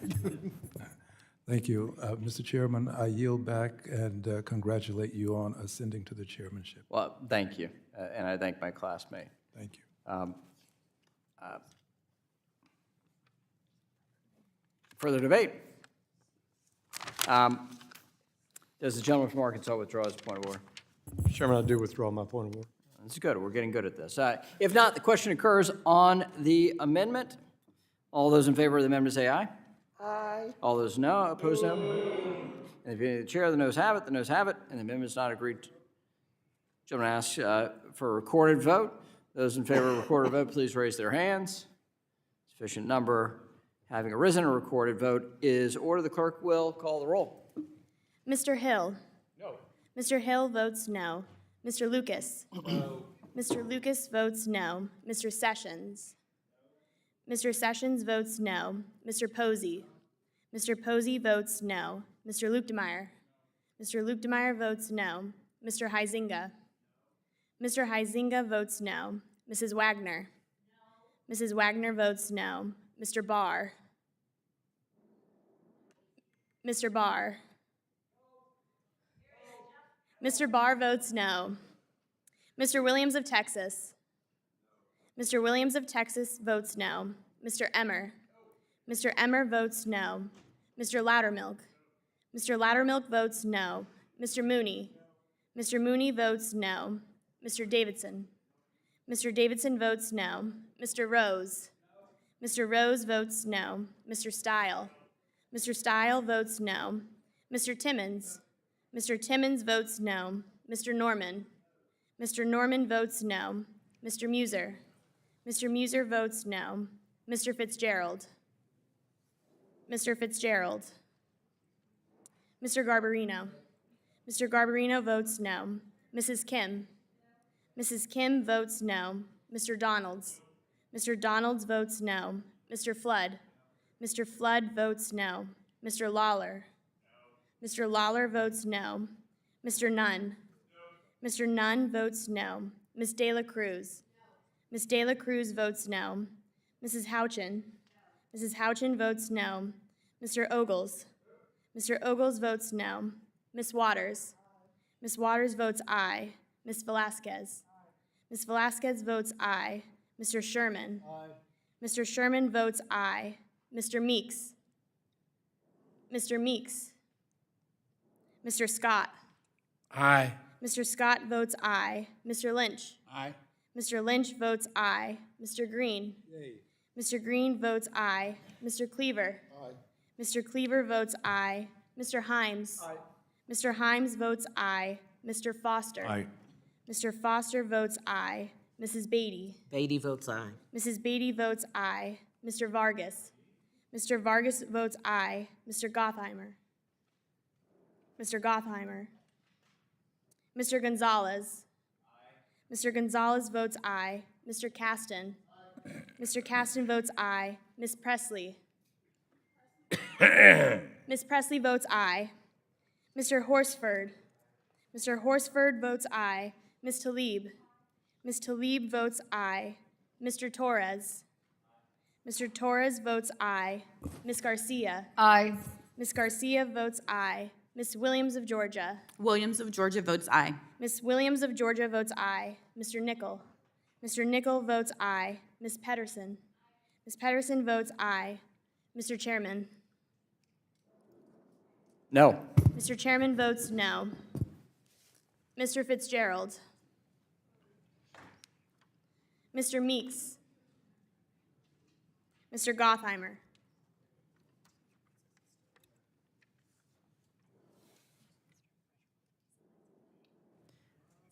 Is there any member who has not voted or wishes to change his or her vote?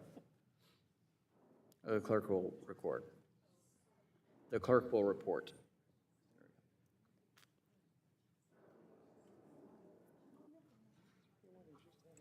Mr. Chairman, on this vote, the yeas are 21 and the nays are 28. A majority of members voting against the amendment is not agreed to. Is there further discussion of the authorization and oversight plan? Mr. Chairman, I have an amendment at the desk. Ms. Williams, there's an amendment at the desk. We'll pause and distribute the amendments.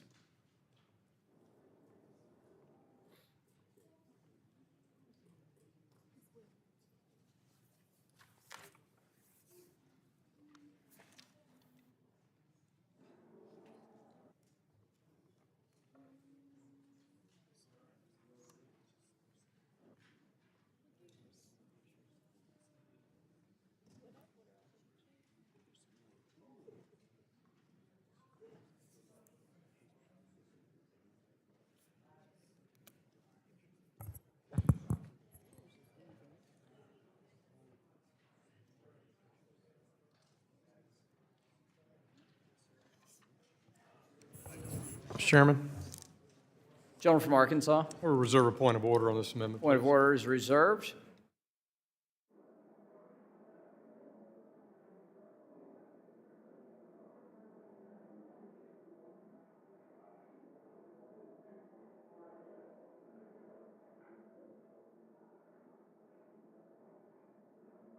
Have all members received a copy of the amendment?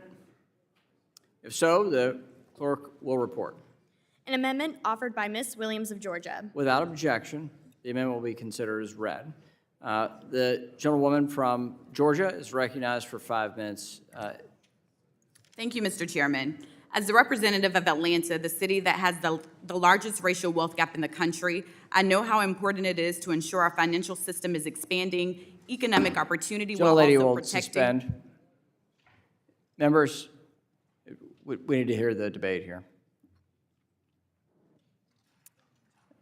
Gentlelady may continue. Thank you, Mr. Chairman. As the representative of Atlanta, the city that has the largest racial wealth gap in the country, I know how important it is to ensure our financial system is expanding economic opportunity while also protecting consumers so that everyone can share in the promise of America. The oversight plan before us today lays out how the committee will examine regulatory burden on financial institutions, but it makes no mention of the burden consumers face when they're harmed by financial institutions. This amendment will improve the committee's oversight plan by making clear that we will not ignore financial institutions breaking the law and hurting our constituents. We must continue to conduct proper oversight of firms that harm consumers and ensure our consumer financial protection laws are working as intended.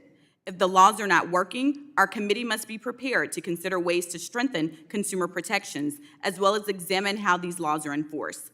Thankfully, we have a robust Consumer Financial Protection Bureau that is once again a strong watchdog fighting to protect consumers. This committee should work to complement, not undermine, the CFPB's efforts by providing oversight of bad actors and work to strengthen consumer protections with respect to lending, credit reporting, debt collection, and so many other areas. This amendment clarifies a provision in the oversight plan that discusses oversight of regulators so that we're clear the purpose is to ensure financial institutions do not engage in any form of discrimination. I ask that members support this amendment to strengthen the work that we're doing here on this committee on behalf of our constituents, and I yield back the balance of my time. Gentlelady yields back. Gentleman from Georgia, Mr. Loudermilk, is recognized for 5 minutes. Move strike last word. Gentleman's recognized. Thank you, Mr. Chairman. I appreciate the gentlewoman from Georgia's amendment and the issue that they're trying to address in the oversight plan, but I'd just like to remind everyone that this oversight plan does not preclude the committee from working on consumer protection, including the prevention of discrimination. The plan was drafted to protect this committee's jurisdiction from other committees, not from each other, so it was drafted broadly. The subject of this amendment actually fits under the CFPB subsection of the document found on page 1. To maintain flexibility for this committee, I hope the gentlewoman will work with us going forward to ensure the issue is addressed appropriately. And I urge a no vote on this amendment, and I yield back. Gentleman yields back. Ranking member seeks recognition, is recognized for 5 minutes. Thank you very much. Mr. Chairman, I support this amendment led by Representative Williams. This amendment will improve the committee's oversight plan by clarifying that this committee will actively look into the activities of financial institutions that repeatedly break the law and hurt consumers. Last Congress, I was pleased to see the CFPB Director Chopra follow this committee's lead by shedding a bright light on large firms' discriminatory and predatory practices, which are not only illegal, but also harmful to consumers. I hope this committee will continue this critical oversight and work with regulators to ensure financial institutions do not engage in any form of discrimination. I urge members to support this amendment, and I yield back the balance of my time. The ranking member yields back. Further recognition, Mr. Barr of Kentucky. Move to strike the last word. Gentleman's recognized. Mr. Chairman, thank you, and I want to reassure or assure the gentlelady from Georgia that in the Financial Institutions and Monetary Policy Subcommittee, we will be exercising robust and very active oversight of the Consumer Financial Protection Bureau, the least accountable agency in the entire federal government in the coming term of the Congress. We will be looking at this very issue of the CFPB going beyond the UDAP authority that Congress has given it, engaging in regulation through enforcement, conflating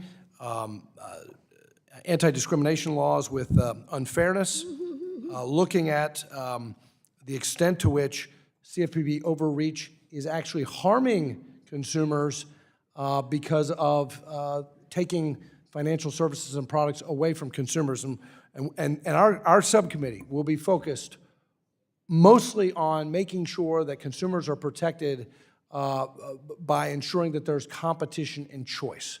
The best consumer protection is competition and choice in financial services and products. So this amendment, while I'm sure well-intentioned, is not necessary, as the oversight plan specifically contemplates very robust oversight of the CFPB and its functions, and certainly the issues raised by the gentlelady will be a big part of the subcommittee's work. And I yield back. Gentleman yields back. Is there further debate? I yield the. Mr. Scott of Georgia. Like the last word. Gentleman's recognized. I want to thank the young lady from Atlanta for putting this amendment forward. We have rampant predatory and discriminatory activity going. It's going big on the internet and social media. They have all types of disguises. And if my Republican colleagues, with your comments, have said you want to do something about this, what is the harm in approving her amendment? If you all ever, each of you has said in your commentaries, and you realize that this exists, and it targets those in our communities who are not as sophisticated in grappling with the different messages that they are receiving on this right here. This right here, this social media, particularly when it deals with financial activity, is becoming sort of like the instrument that we designed to serve us. It's now the instrument that we're serving because of a lack of education, a lack of understanding. And those with the proper education are not being targeted. They're not. They're not falling to the attacks and the types of predatory lending that is going on.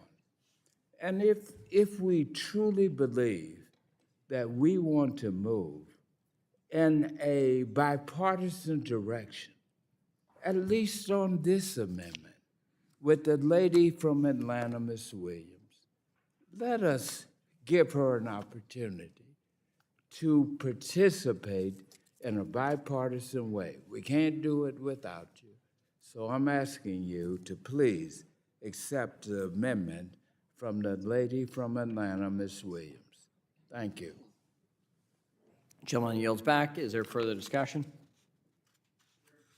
Hearing no further. Gentleman from Tennessee, Mr. Ogles, is recognized for 5 minutes.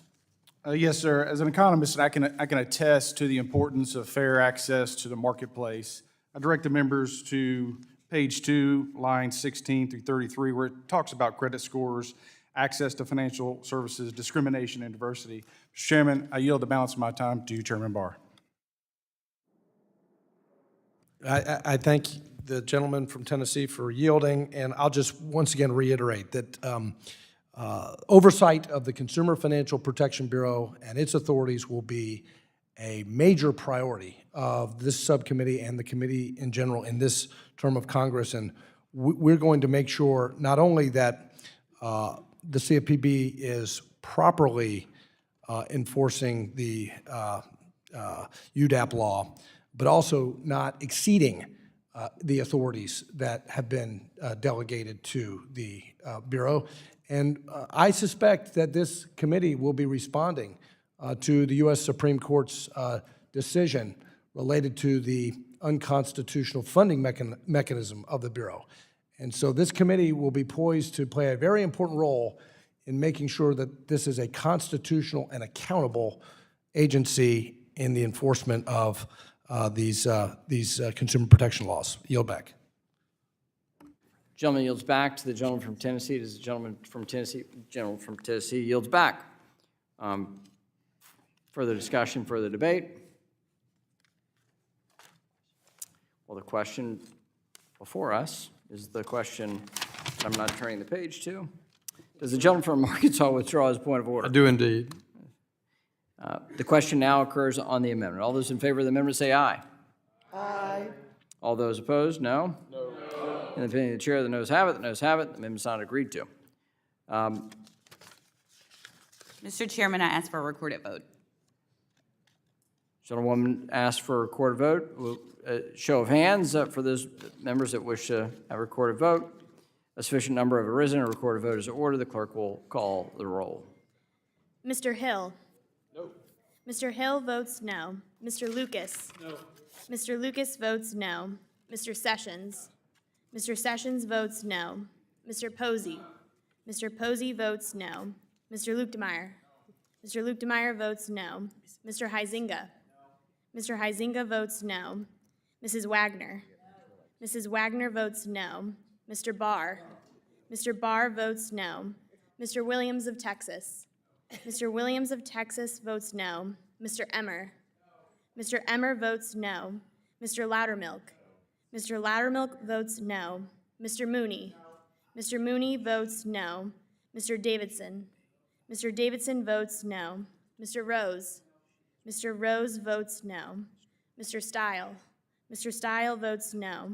Mr. Timmons? Mr. Timmons votes no. Mr. Norman? Mr. Norman votes no. Mr. Muser. Mr. Muser votes no.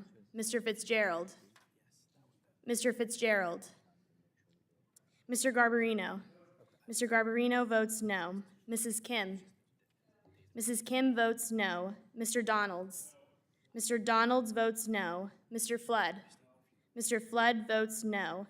Mr. Lawler. Mr. Lawler votes no. Mr. Nunn. Mr. Nunn votes no. Ms. De La Cruz. Ms. De La Cruz votes no. Mrs. Houchin. Mrs. Houchin votes no. Mr. Ogles.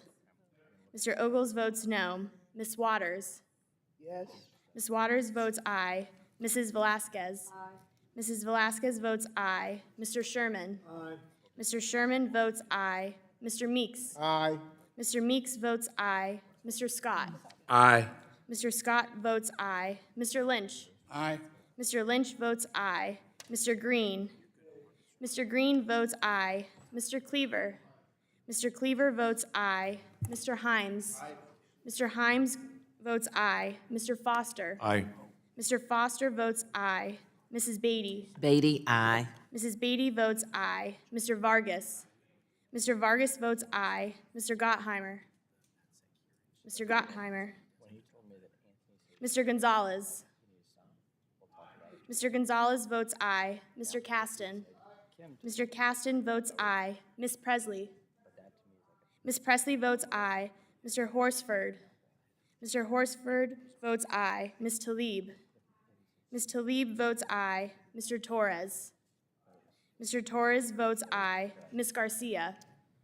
Yes. Miss Garcia votes aye. Miss Williams of Georgia. Williams of Georgia votes yes. Miss Williams of Georgia votes aye. Mr. Nickel. Mr. Nickel votes aye. Miss Pedersen. Miss Pedersen votes aye. Mr. Chairman. No. Mr. Chairman votes no. Mr. Fitzgerald. Mr. Gottheimer. Aye. Mr. Gottheimer votes aye. Have all members voted? Any member wish to change his or her vote? If not, the clerk will report.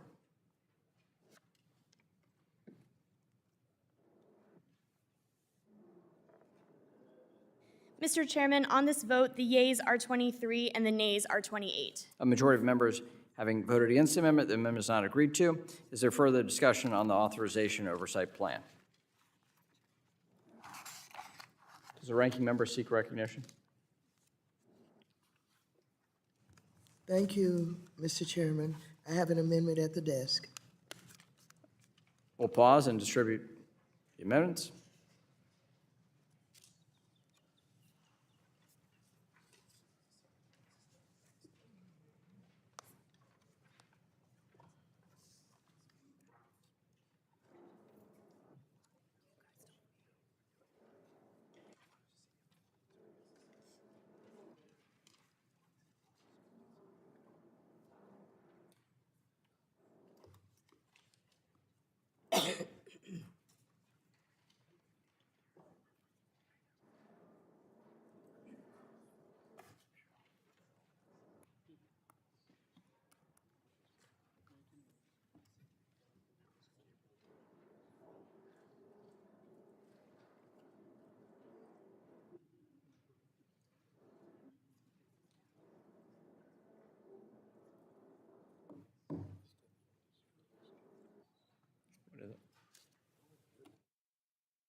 Gentleman from Arkansas. Mr. Chairman, I reserve a point of order on the amendment. Point of order is reserved. Do all members have a copy of the amendment? Clerk will report. Amendment number 4, offered by Rep. Waters. On page Without objection, the amendment will be considered as read. The ranking member is recognized for 5 minutes. Thank you very much, Mr. Chairman. This is a straightforward amendment to clarify in the committee's oversight plan that we will continue our past bipartisan work to support community development financial institutions, or CDFIs, or they are known, and minority depository institutions, or MDIs. CDFIs and MDIs are community financial institutions that have the primary mission of meeting the financial services and community development needs of consumers and small businesses in underserved communities across the country. These community financial institutions have long been the lifelines for so many of our communities, and that includes both urban and rural communities who have long been underserved by traditional financial institutions. After the onset of the pandemic in 2020, I worked with former Small Business Committee Chairwoman Velasquez to secure $60 billion in PPP loans for community financial institutions, including CDFIs and MDIs, to deploy to small businesses who missed out in the first round. I also had a number of conversations with former Treasury Secretary Mnuchin and worked with him to ensure CDFIs and MDIs would fully participate in the PPP. I also worked in a bipartisan manner with Chairman McHenry, along with our Republican and Democratic counterparts in the Senate, to work out a compromise that would provide $12 billion in critically needed capital investments and grants to support CDFIs and MDIs and the communities they serve. There are other reforms offered by myself and other committee members to support CDFIs and MDIs that we passed in a bipartisan basis through the House, but the Senate has not acted on yet, including reforms to help address technology challenges, as well as a new program to help provide startup capital to young entrepreneurs. So there is more work to be done. So building on the bipartisan work this committee has done to support CDFIs and MDIs, I'm offering this amendment as I believe there is more we can do together to support these mission-driven community financial institutions so they can continue serving our communities. I ask members to support my amendment, and I yield back the balance of my time. The ranking member yields back. The gentleman from Tennessee, Mr. Rose, seeks recognition and is recognized for 5 minutes. I move to strike the last word. Gentleman's recognized. I appreciate the gentlewoman's amendment and the issue she is trying to address in the oversight plan. I would just say that this plan does not preclude the committee from working on all community financial institutions that provide affordable financial products and services to consumers and small businesses across the country. The plan was drafted to protect this committee's jurisdiction from other committees, not to prioritize issues among committee members or frame debate on the committee. So the plan was intentionally drafted broadly. The subject of the amendment fits under the CDFI Fund and Community Financial Institutions subsections of the document found on page 2. To maintain maximum flexibility for this committee, I hope the gentlewoman will work with us going forward to ensure that this issue is fully addressed. And I might mention that I'm working on a bill in light of recent issues surrounding the recertification of CDFIs to require the CDFI director to regularly appear before this committee. I urge a no vote on this amendment. Thank you, and I yield back. Gentleman yields back. Is there further discussion on the gentleman yields back. Gentlewoman from Ohio, Mrs. Beatty, is recognized for 5 minutes. I'm sorry, I'm getting late in the day here. I'm still learning the You're doing ropes. fine. Thank you. Thank Thanks. you. Thanks. Move to strike the last word. Gentlewoman is recognized. First of all, let me just say thank you, and thank you for my colleagues' comments. I want to say that I am proud that I've had the opportunity to work with Congresswoman Waters to promote CDFIs and MDIs, which are absolutely critical to providing access to financial services to low to middle to moderate income communities, underserved, underbanked communities. And also, under her leadership, we accomplished several key provisions: a $60 billion set aside in PPP and $12 million in capital advancements to grants to CDFIs and MDIs. And if you look at where those dollars were allocated, members on both sides of the aisle were recipients of that. So I'm glad to hear my colleagues work that words to say protection. And I think that's exactly what Congresswoman Waters and I are saying in clear words. We want to make sure that it is protected, as you said.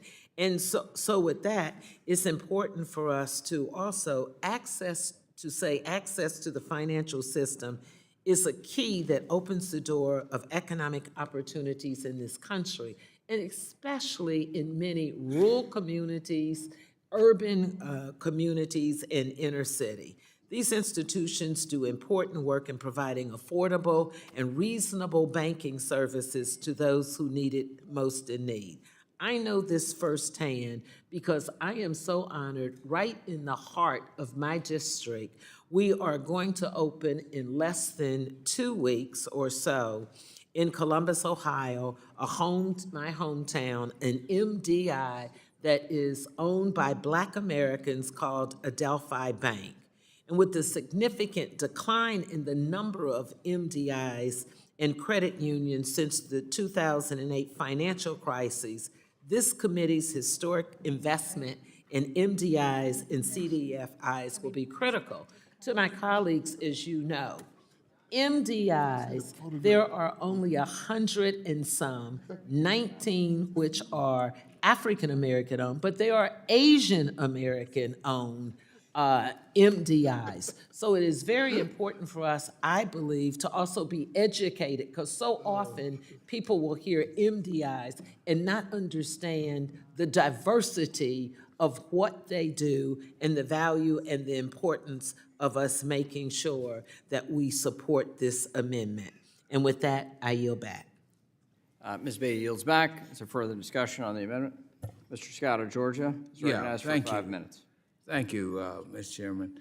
Now, Mr. Chairman, I yield to you to at least let us have at least one amendment. Now, This would be it. we have sat here, we've been faithful, and these are not disturbing amendments. Every one of these amendments, both of us, both sides, this one, I believe, fits both sides. It's urban and rural. Now, I'm sort of in the middle. I represent 6 counties in Georgia, and 4 of them rural, and 2 of them pretty much urban.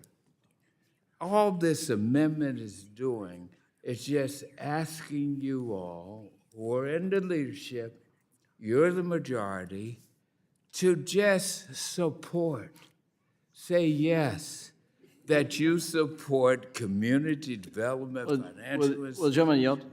Yes, Given the record amount of money that the last Congress provided CDFIs and MDIs, that certainly will be a part of our plan.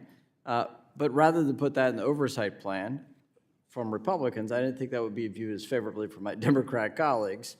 But I look forward to working with my colleagues to make sure that CDFIs and MDIs are prioritized, absolutely. As far as the amendment, the dangerous thing on this committee is when I look down the road to my right, I see 3 former chairs of other committees. Yes. And then I will look to my left, and I get the same level of reassurance of 2 former chairs, Mr. Lucas, Mr. Sessions. I get no comfort out of this because I don't want to yield to any of you. Because you have experience sitting in this chair. Then I look at Chairwoman Waters, Ranking Member, God bless. Ranking Woman Waters. Oh, God. I'm gonna vote on one. Don't get me in trouble like that. That's not good. All right. I look at Ranking Member Waters, who sat in this chair for 4 years. I'm like, this does not feel good. And so then you ask me to yield so nicely, so sweetly, and I want to say yes, and I can't say yes, so I yield back. I will just simply whisper yes for you. All I'm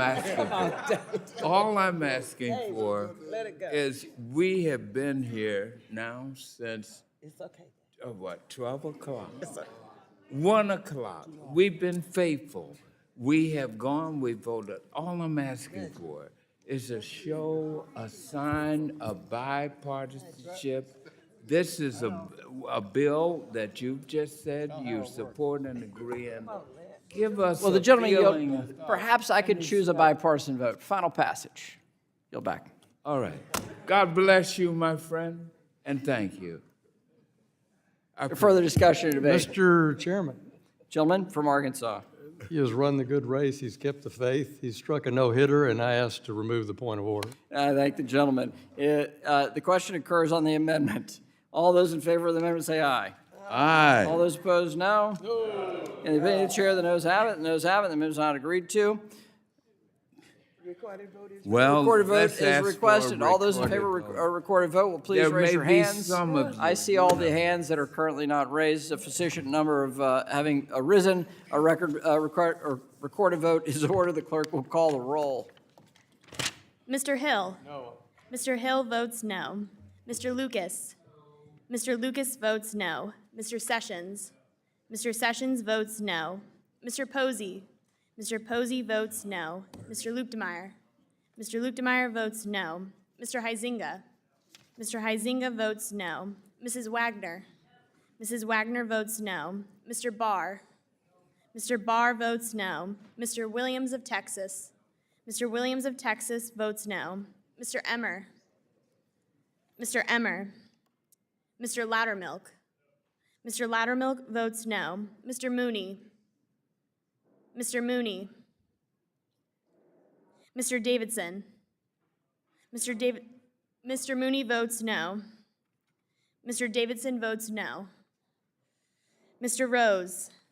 Mr. Rose votes no. Mr. Stile? Mr. Stile votes no. Mr. Timmons? Mr. Timmons votes no. Mr. Norman? Mr. Norman votes no. Mr. Muser? Mr. Muser votes no. Mr. Fitzgerald? Mr. Fitzgerald? Mr. Garbarino? Mr. Garbarino? Mrs. Kim? Mrs. Kim votes no. Mr. Donalds? Mr. Donalds votes no. Mr. Flood? Mr. Flood votes no. Mr. Lawler? Mr. Lawler votes no. Mr. Nunn? Mr. Nunn votes no. Ms. De La Cruz? Ms. De La Cruz votes no. Mrs. Houchin? Mrs. Houchin votes no. Mr. Ogles? Mr. Ogles votes no. Ms. Waters? Ms. Waters votes aye. Mrs. Velasquez? Mrs. Velasquez votes aye. Mr. Sherman? Aye. Mr. Sherman votes aye. Mr. Meeks? Aye. Mr. Meeks votes aye. Mr. Scott? Aye. Mr. Scott votes aye. Mr. Lynch? Mr. Lynch votes aye. Mr. Green? Mr. Green votes aye. Mr. Cleaver? Aye. Mr. Cleaver votes aye. Mr. Himes? Aye. Mr. Himes votes aye. Mr. Foster? Aye. Mr. Foster votes aye. Mrs. Beatty? Mrs. Beatty votes aye. Mr. Vargas? Mr. Vargas votes aye. Mr. Gottheimer? Aye. Mr. Gottheimer votes aye. Mr. Gonzalez? Mr. Gonzalez votes aye. Mr. Caston? Mr. Caston votes aye. Ms. Presley? Ms. Presley votes aye.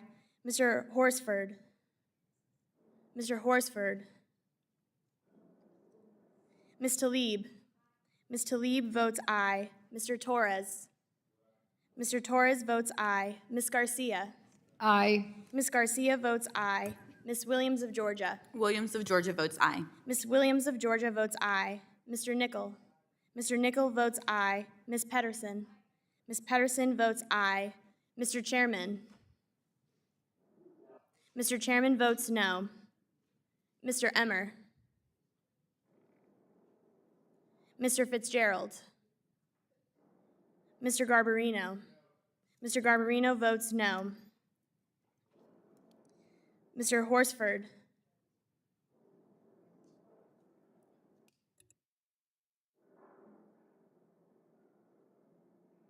Does any member wish to change his or her vote? Any member not recorded? If not, the clerk will report.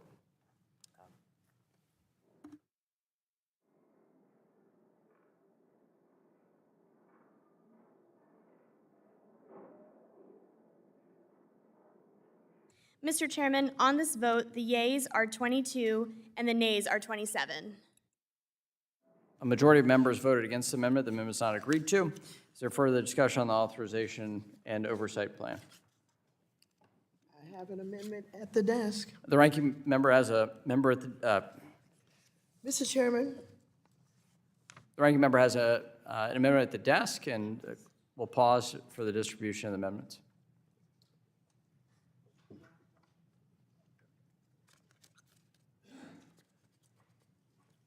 do they have it? No, I don't have it yet.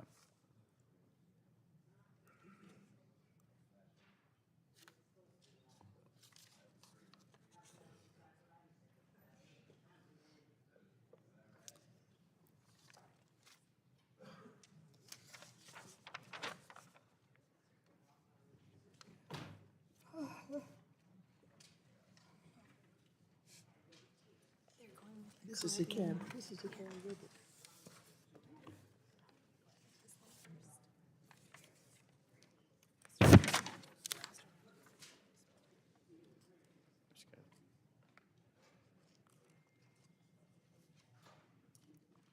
The clerk will report. Amendment number 5, offered by Rep. Waters. Without objection, the amendment is considered read. I recognize the ranking. Mr. Chairman? Gentleman from Arkansas is recognized. Reserve a point of order, please. Point of order is reserved. The ranking member is recognized for 5 minutes. Thank you so very much, Mr. Chairman. After conferring with you, Mr. Chairman, and your staff regarding this issue, I'm prepared to withdraw this amendment based on your commitment to work with me to understand the impacts of and identify the solutions to de-risking. The chairman has continued this committee's commitment to tackling the curtailment of financial success for certain types of customers.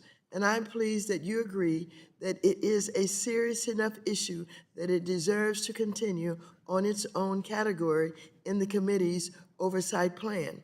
As we learned at the September 14, 2022 full committee hearing on de-risking in the Caribbean, whole nations, their people, and their businesses are being excluded from the banking system. Financial access, including correspondent banking, is key to a nation's stability, but our neighbor island nations whose economies rely on cross-border transactions are being denied this path to prosperity and resiliency. This is especially important as we consider strategic competition with China and to counter China's Belt and Road Initiative. It is essential that we address this de-risking so our international partners on push towards alternatives from China. We should not cede our leadership in this region, and oversight related to domestic and international de-risking concerns will help us to remain strong. Again, for these reasons, I withdraw my amendment and I yield back my time. Gentlelady yields back her time and has withdrawn her amendment. All right. Further discussion, further debate on the authorization oversight plan. The ranking member is recognized for an amendment. Thank you very much, Mr. Chairman. Mr. Chairman, after I'm sorry, we have an the amendment at the desk? is at the desk. We'll just- Is there an indication of how close we are on amendment? Yes, we're very close. Very close. Tantalizingly close for members who have evening plans. It sounds like the chair of the Capital Markets Subcommittee is offering to buy dinner. Who's doing that? That'll be Ann Wagner. Everybody mark that down. Make sure you get her number.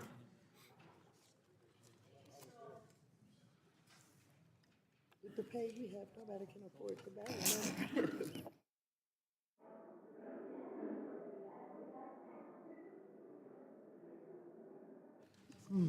Clerk will report.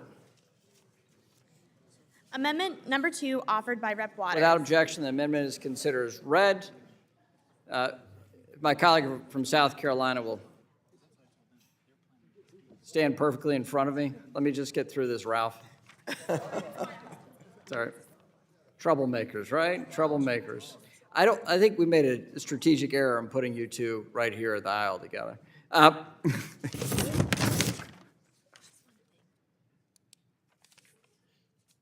The ranking member is recognized for 5 minutes. Thank you very much, Mr. Chairman. I told you we were close. This is our last amendment. So, Mr. Chairman, after discussions with you and your staff, I'm prepared to withdraw this amendment with the understanding that we will work together, this Congress, on legislation to protect the citizenship rights of Native American freedmen under relevant 1866 treaties.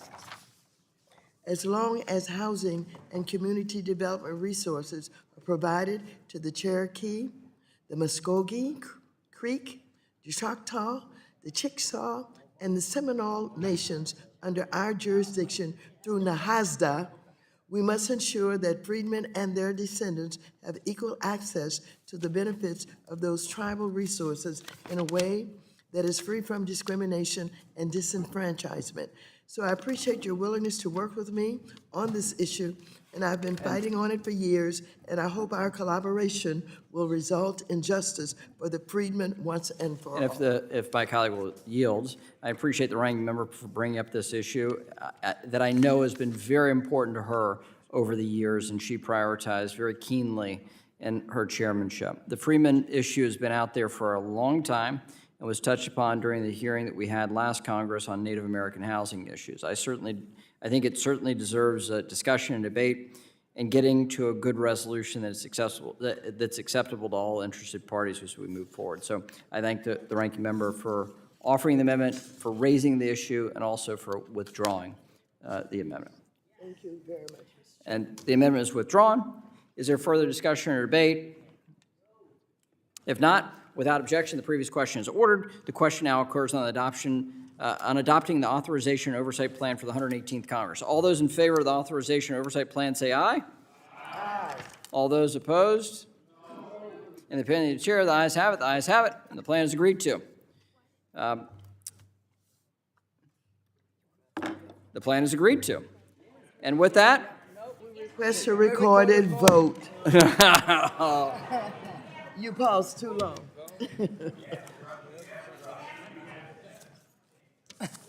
all those in favor of a recorded vote, raise your hands. Yes. Let's count the hands. Okay.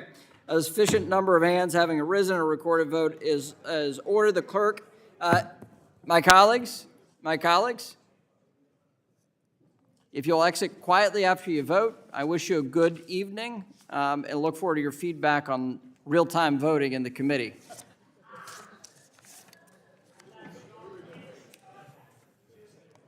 I would also counsel my colleagues, in the 3 hours that you have back tomorrow morning, think of this. The clerk will call the roll. Mr. Hill. Mr. Hill votes aye. Mr. Lucas. Mr. Lucas votes aye. Mr. Sessions. Mr. Sessions votes aye. Mr. Posey.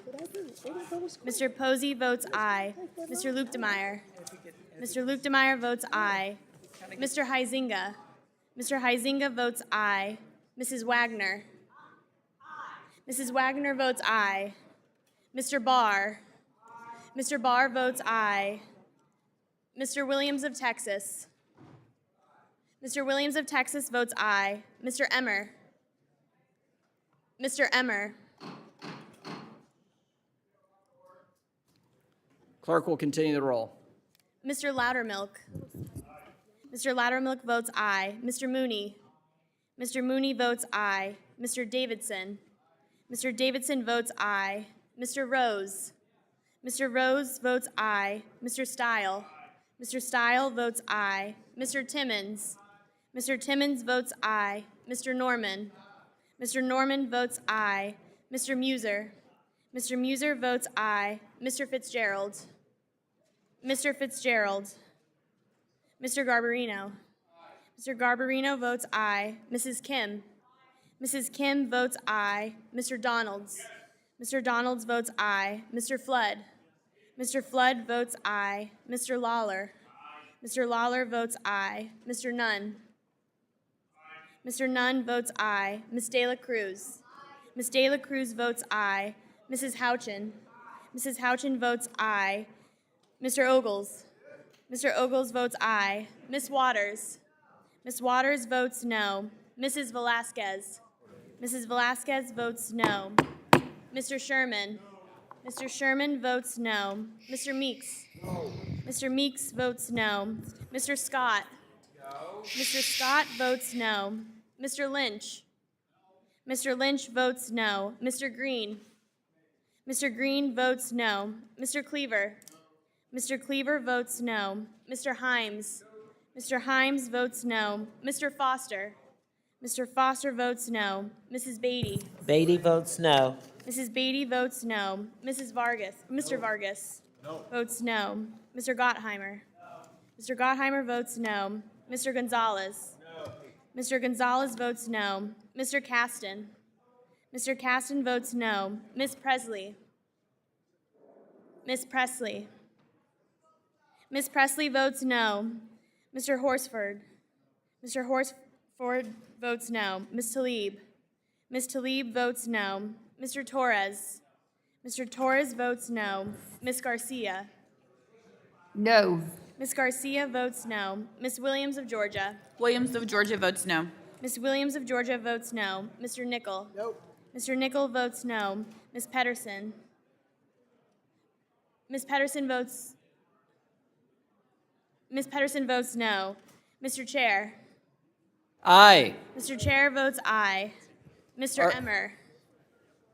Mr. Fitzgerald? Any member wishing to change his or her vote? If not, the clerk will report.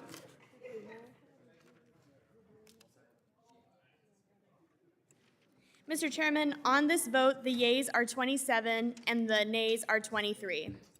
A majority of members having voted to agree to the authorization and oversight plan for the 118th Congress, the plan is adopted. Without objection, the motion to reconsider is laid on the table. The staff is authorized to make necessary technical and conforming changes to the plan considered today. Finally, as most of you know, the practice of our subcommittees has been to permit any member of the full committee to sit in on hearings and ask questions of witnesses, even when the member is not a member of the subcommittee. We've done it in various ways. For example, starting the 109th Congress, the chairman made a blanket unanimous consent request at the beginning of the Congress to make the subcommittees more efficient. The UC request today will not address the question of opening statements, which will still be subject to individual UC requests, but only to the questioning of witnesses. This reflects the routine committee practice.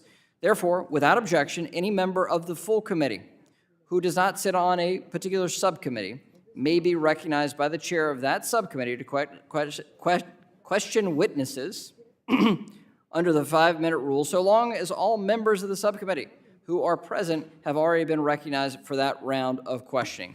Is there objection, other than to my mangling of words? Without objection, so ordered.